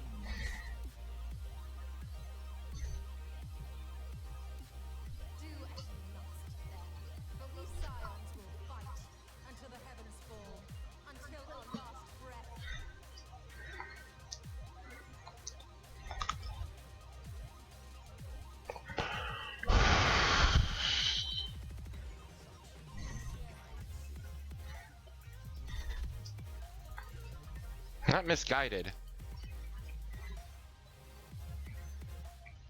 Definitely not misguided. Father, Master Fortuna, I fail to understand the stance you have elected to take. But I have yet to find a compelling argument to counter the judgment of the people possessing Gridania. Still, in the midst of my uncertainty,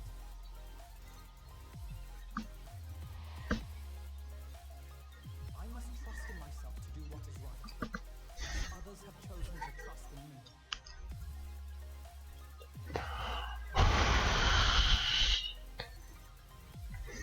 So I will continue, as I always have, weighing the consequences of my every action, and allowing my hope for the future to inform my decisions. That's quite enough.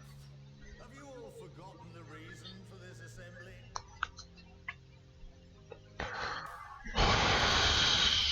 Scarlet Montague. He's the head of the studio and an old friend of my grandfather's.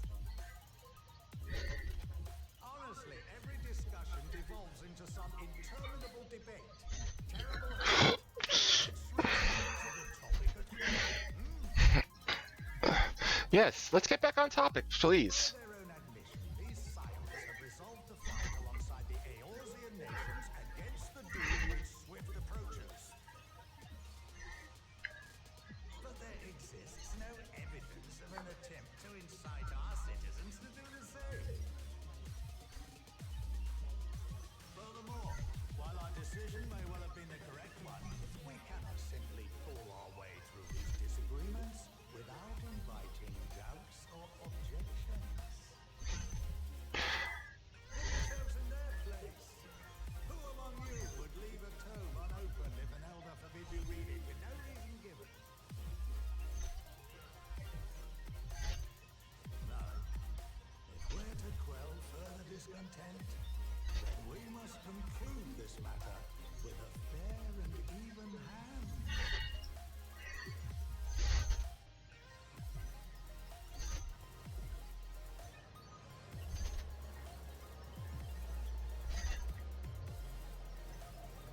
We will have order. Master, is somewhat valid. Keeping such concerns in mind, I propose we enforce the following measure. Until further notice, the students of Baldesion are to cease any and all activities within the domain of Charlotte. You will also refrain from any further investigation into the Forum's decisions and duties. Failure to comply with these restrictions will result in the immediate expulsion of your Scion associates.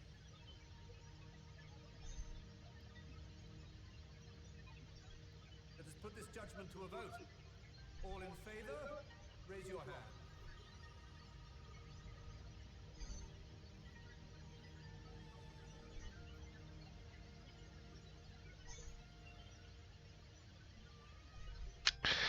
Well, looks like I'm unanimous, or near, at least simple majority. I count 51 for and 48 against. The proposal is passed. Students, scions, you have heard the Forum's judgment. Pray abide by it, or face the consequences. Well, that's fine. Honored members, I thank you for your time. This inquiry is concluded.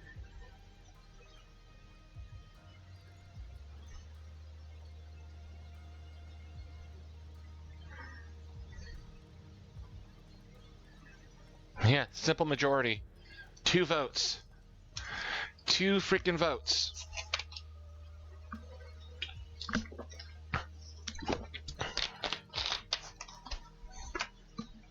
Anyway, we're about getting ready to get to a good stopping point here.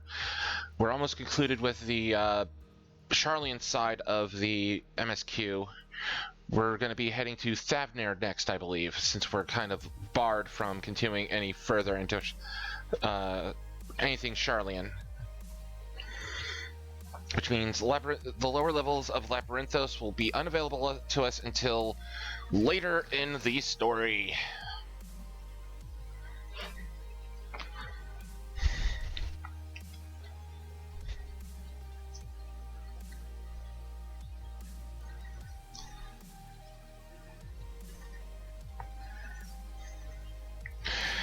And I like how we just get popped right back outside the Rostra.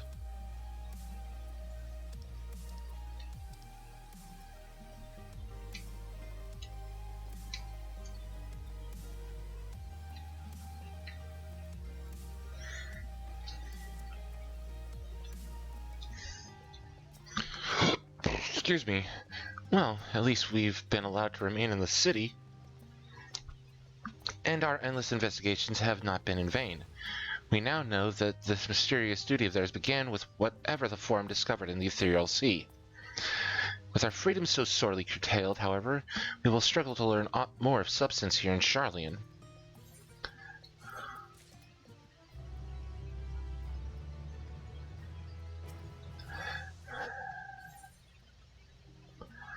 Estate visitor. Alize has a look of dissatisfaction. And of course, people are leveling up to 82 already. Come on, let me select them. There we go.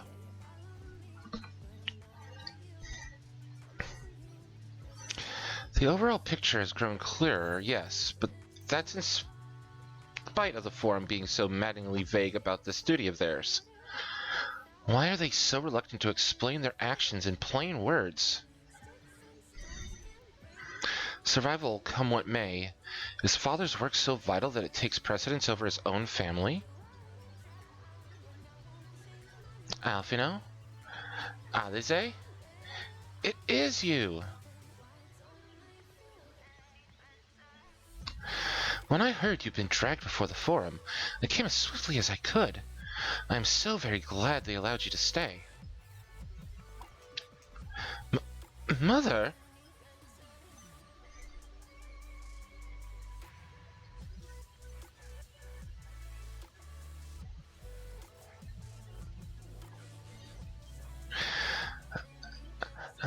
A millionth level at your service.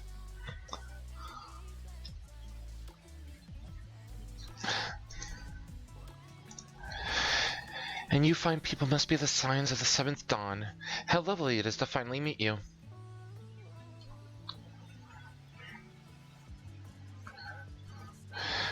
Mother, please.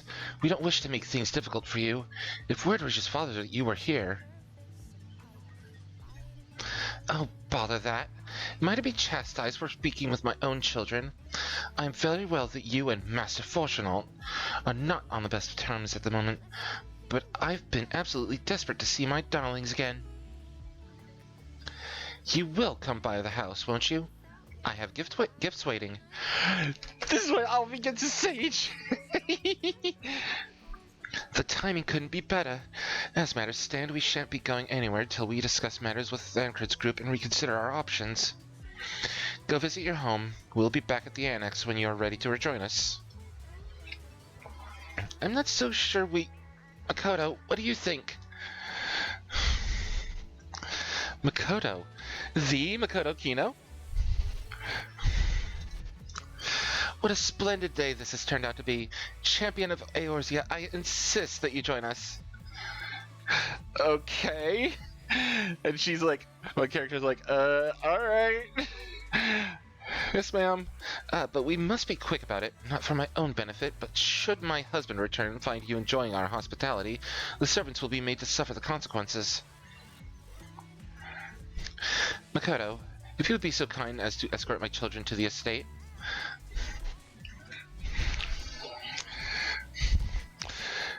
And then she was gone, and with her any opportunity to protest.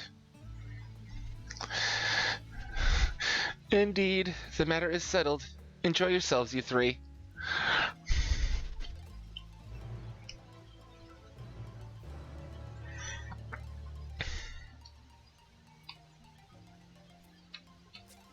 Allie? I'm sure Alphino thinks nothing of it. He invited classmates over all the time. But I wasn't the most... It was a different time for me, alright?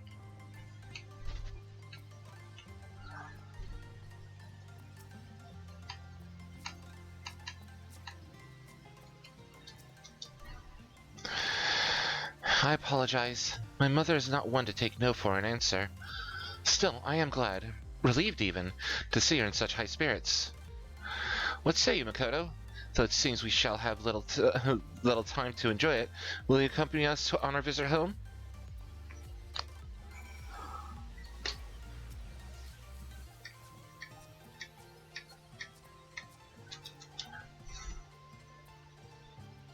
Fine, if we're going, then let's get it over with. But be sure to stay in the entrance hall. No peeking into our private chambers, thank you very much. Why ever not? Your room was always perfectly neat and tidy. Everyone has things they'd rather keep to themselves, don't they? Cherished mementos you can bring yourself to throw away, childhood toys. I mean, never mind. Livier Estate is that way, straight down the stairs. Come on. And once again, make sure to keep them with you. Come on, and just... If you wish to have your computer enjoying again, yeah, yada yada yada. Quit reminding me of it.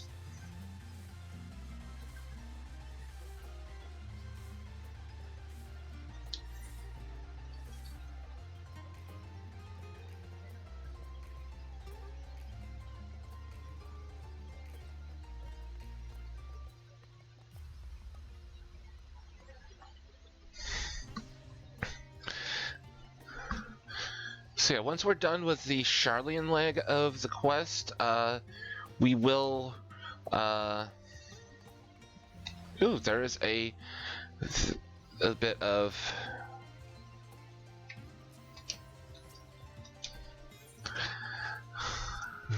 When Alize and I were little, this bridge was as far as we were permitted to wander alone. I say alone, but my mother or a servant was always somewhere nearby, keeping a watchful eye. And now look at us traveling to different continents, different worlds even.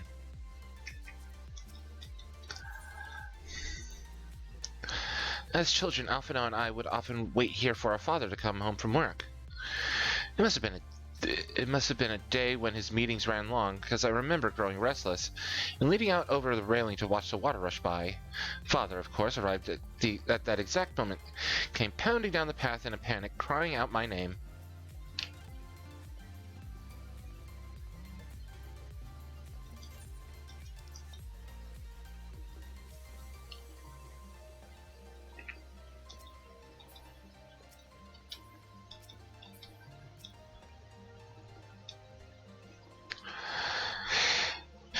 And here you are at last. Please do come in.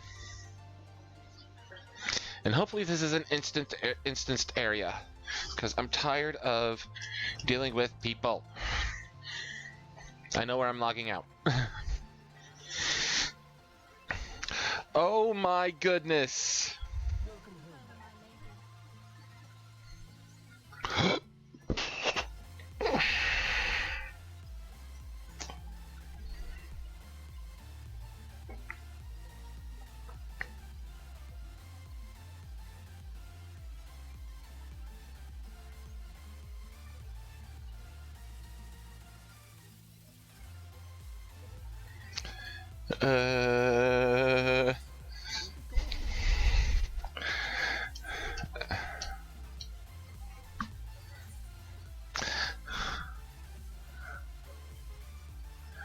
Just admire the craftsmanship. Oh,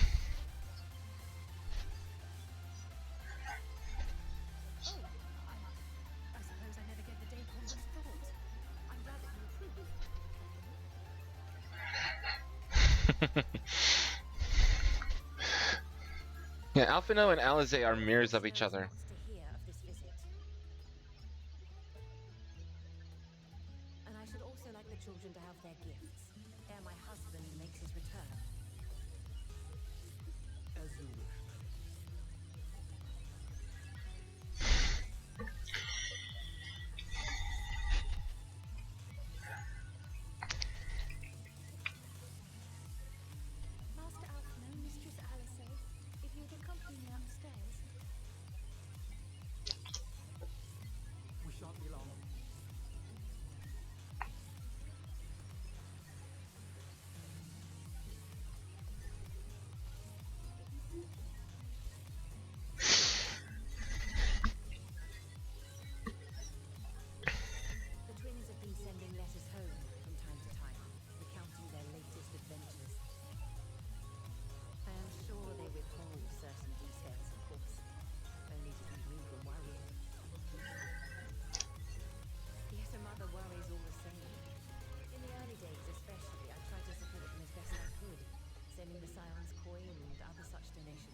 Well, we thank you for that.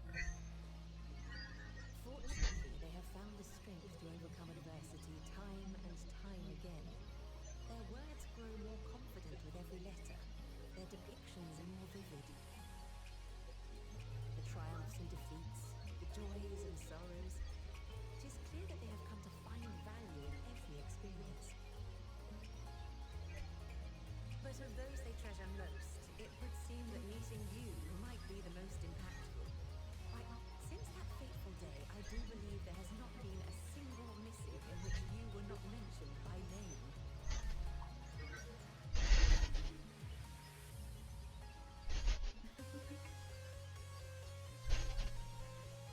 Tis plain they care for you, and I am glad they have such a steadfast companion watching over them.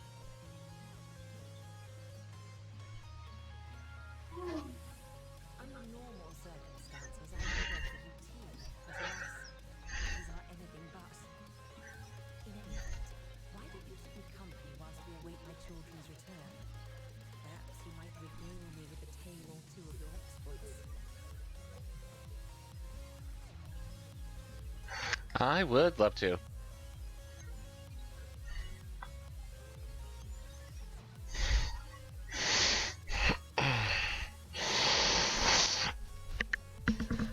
Oh, goodness.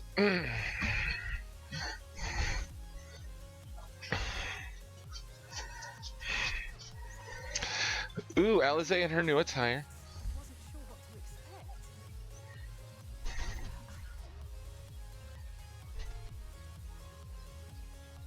Oh, look how well it fits you. And the style is to your liking. Alize was complaining that she didn't have a new outfit at the end of patch 5.3. Now she has a new outfit, and oh my goodness. Exactly what I would have chosen. But please, tell me you have something different made for Alpha. Naturally. You are hardly little children anymore. And while I shall miss dressing you in those precious matching outfits, I must respect the individuals you have grown to become. See for yourself.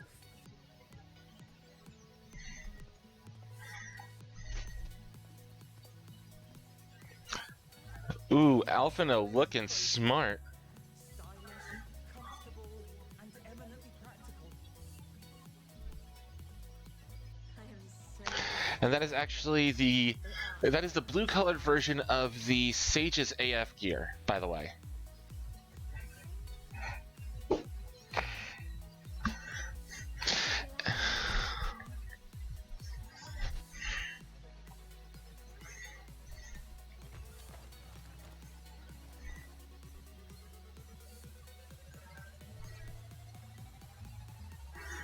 Yep, and that's the Scholar AF weapon. Are these... a sage's tools of the trade. They belonged to your father.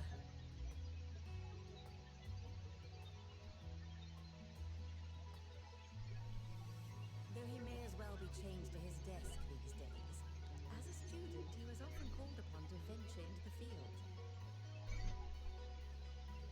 He wielded those armaments, both to heal and to harm in no few battles. None so fierce as those you two have braved, perhaps, but battles nonetheless. Thus did I pull them out of storage, to show you that he was not always the man who stands in vehement opposition to you now. And also because it would be a terrible waste of ridiculously expensive House Leveilleur commissioned artistry.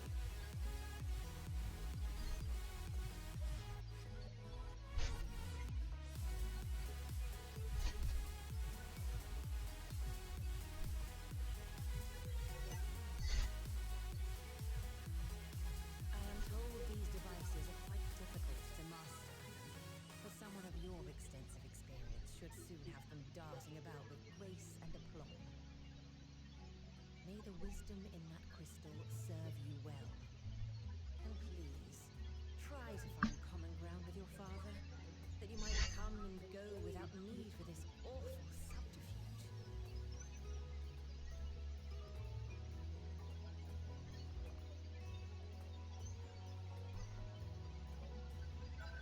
So now we know how Alphino gets the sage job. Yes. My final gifts to you before you run off are an observation and a suggestion. Firstly, Fortuner has ever been a serious man, but it is only after you were born that he truly lost himself in his work. I may not know the forum's inner workings, but I know your father's. The timing of that change in him holds some significance. Secondly, do not seek to best your father with words. Far better that you simply show him. Let him discover the merit of your actions. After they cannot be undone.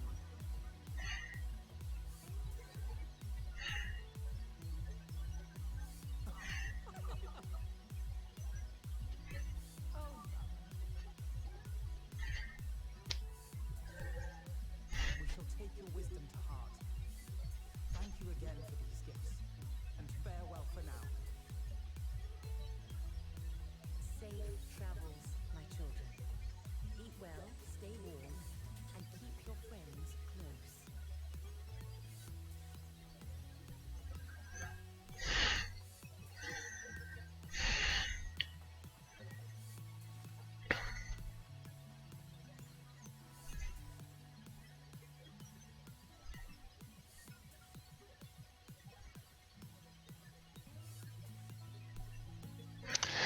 My character towers over the Levier twins. So once we're done with the Charlene leg of this MSQ, I'm gonna cut it. But we're going to pass. Since Venom and a couple of other people have hosted and rated me, we're gonna pay it forward. We're gonna go and visit someone else.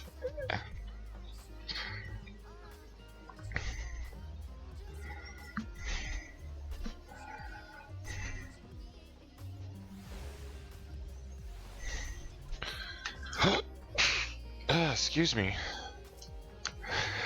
Do we get to see Alphino try his new toys? Thank you for indulging Mother's request. I can see it meant a lot to her, and I shall refrain from inquiring as to the content of your private conversation. Our visit was all too brief. For now, however, it will have to suffice, as well as will these tokens from home that we carry with us, these gifts to help us remember who we are and whence we came. But enough sentimentality. Let us return to the annex and rejoin our companions.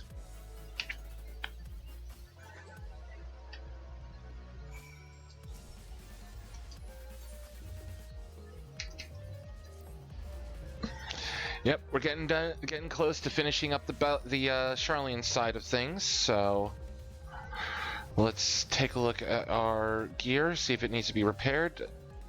Does not look like it, but maybe soon.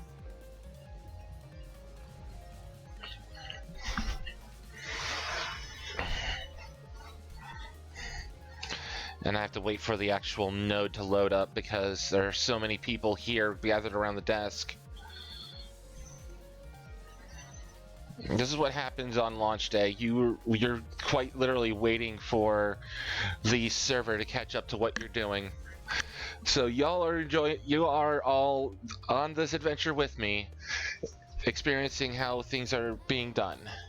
Sadly, I don't think I'll be able to make it to the point where Drac is, because I think he might have gone Thavnair's side first, and then Charlian. I'm not entirely sure. I haven't checked because I didn't want to be spoiled.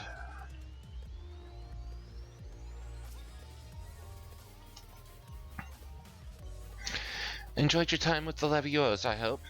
I would ask how the twins fared, but their new outfits tell the tale. I only hope we can help them to reconcile with their father, that they might return home one day with their heads held high. In the meantime, we edge ever closer to the secret the Forum strives to hide. and the flower bequeathed to you by Heidelin is sure to guide us going forward. I'm confident that once you've scouted out the situation in Thavner, we'll be well equipped to plot our next move.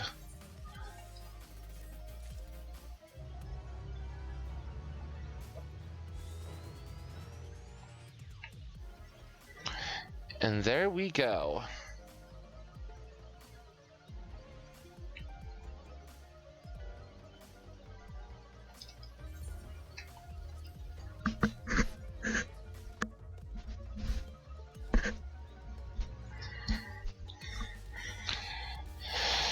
So, that being said, it is time for us to log off for now and figure out who,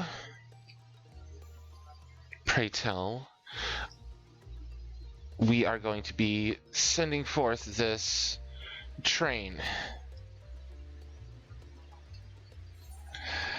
Not only is Makoto ready for a nap, so am I.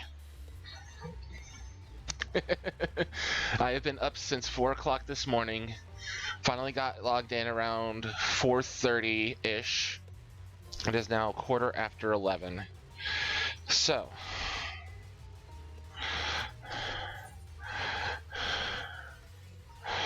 that being said,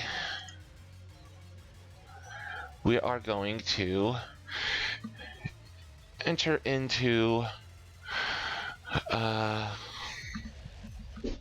excuse me.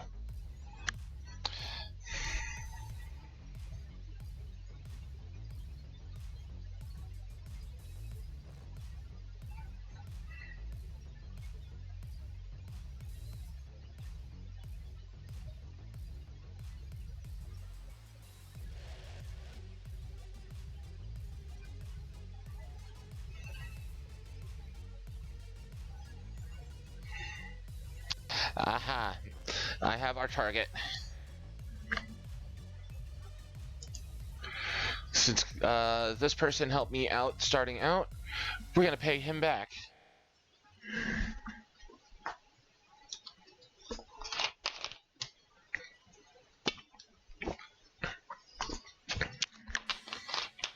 Everybody get your climbing axes out, because we are going to visit friend of the stream and another Final Fantasy XIV streamer, Kagamine-John.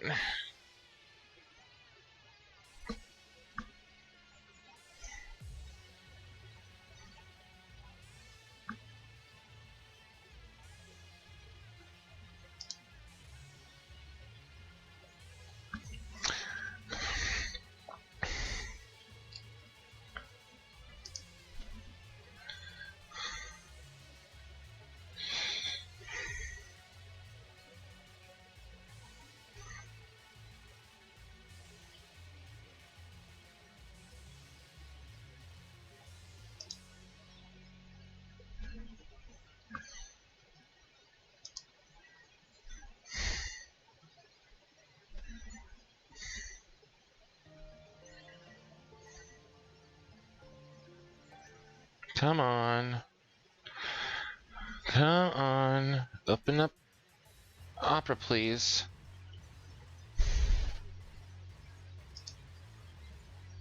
This is annoying.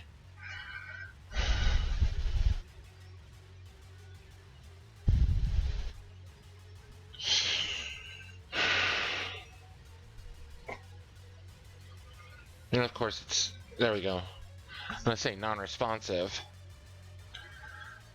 But I am trying to get into it so that way we can do this raid properly.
Alright, so getting everything ready.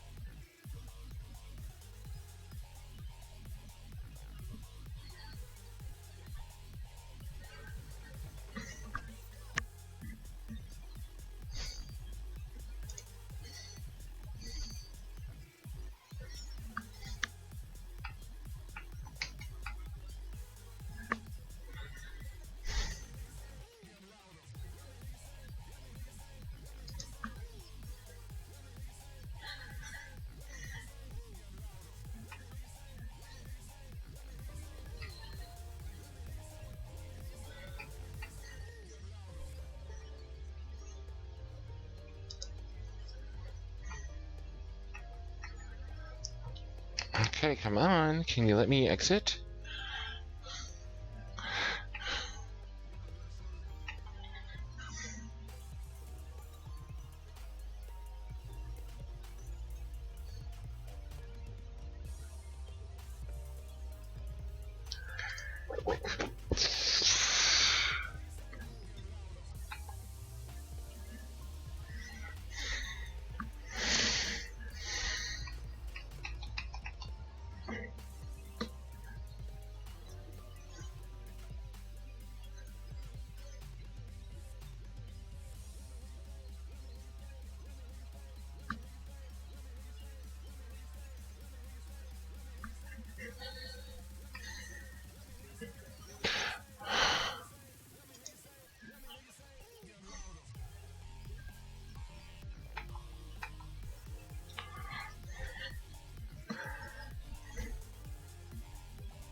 There we go.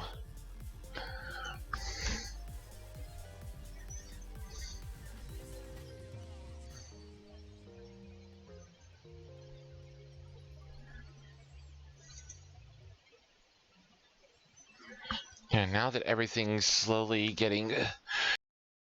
Oh, come on. Alright, so we can get rid of that. And while the credits roll, hopefully it'll allow me to roll the credits. I'm going to get everything set up for our jaunt over to Kagamine John. So just bear with me, folks. I'll be getting everything squared away momentarily.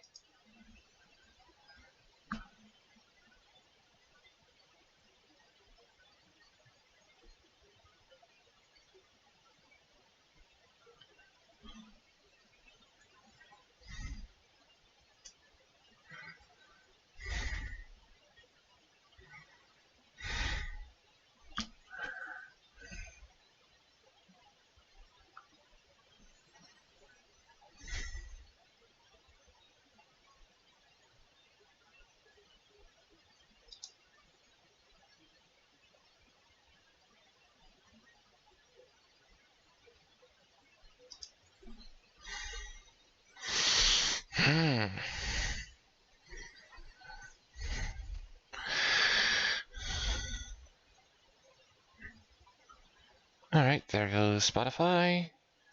There goes the game, hopefully soon. Taking a while for it to actually close.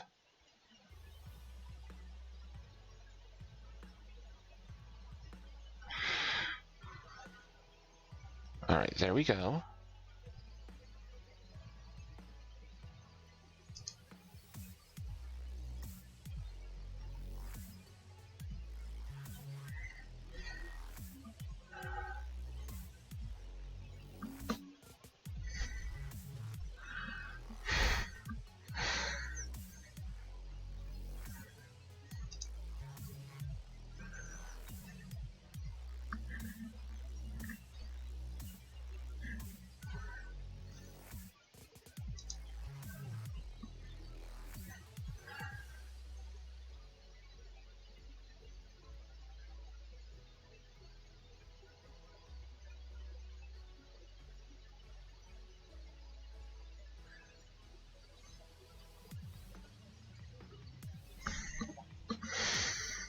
Okay, I turn.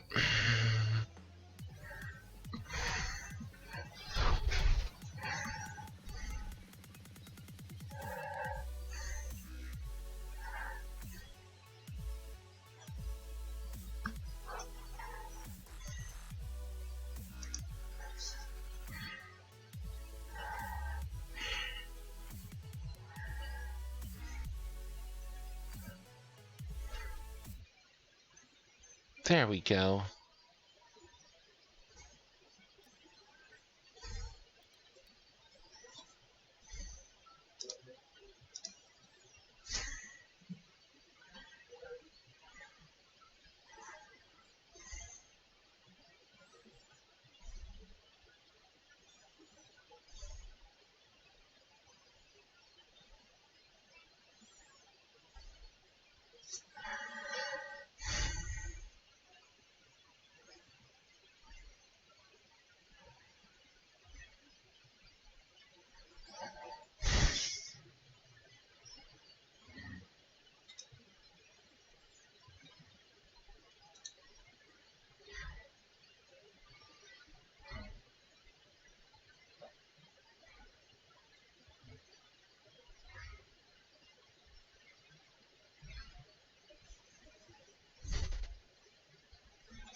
Sorry, everybody, having a bit of issues.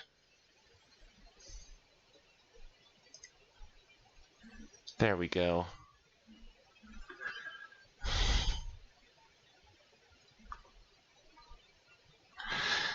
Things are trying to catch up, obviously.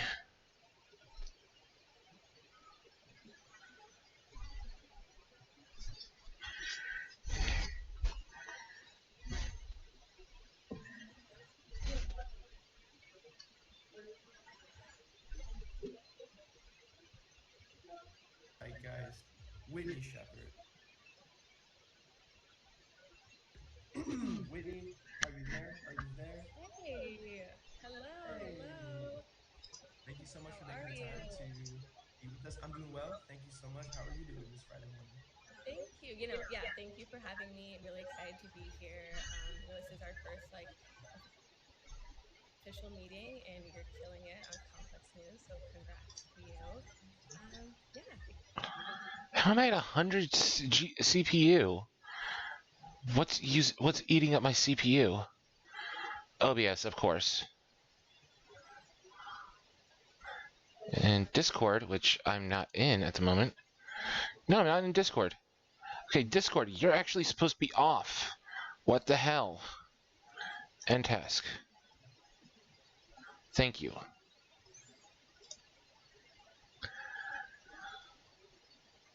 Stream manager. Everybody, in about 10 seconds, we're going to go say hi to Kagamine John. Get whatever emotes or emotes and what have you out, because we're going.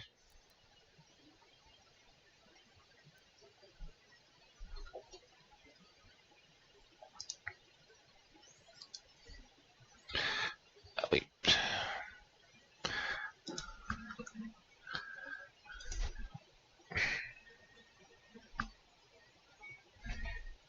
There we go. There we go.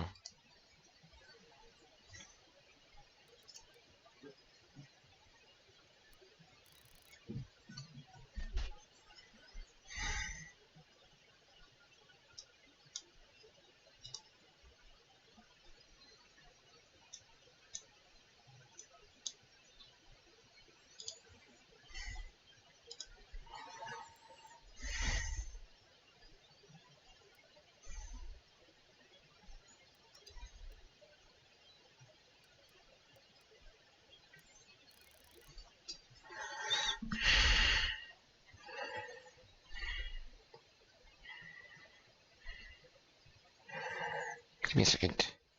I'm getting the name right. Kaga, K-A-G-A.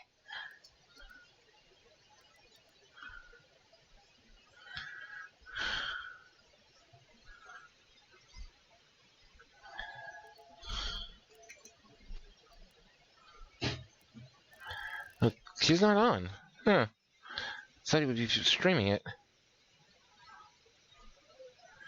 He's not streaming it.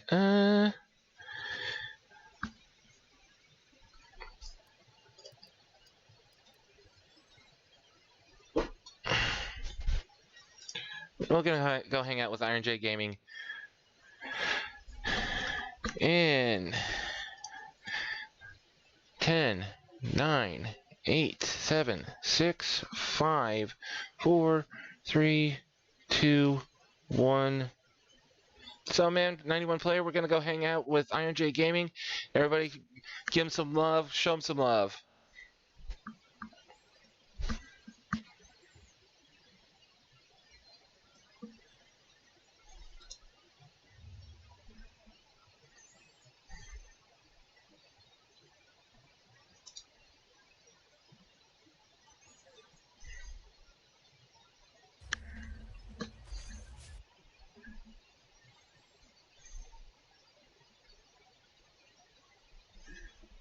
Fucking annoying.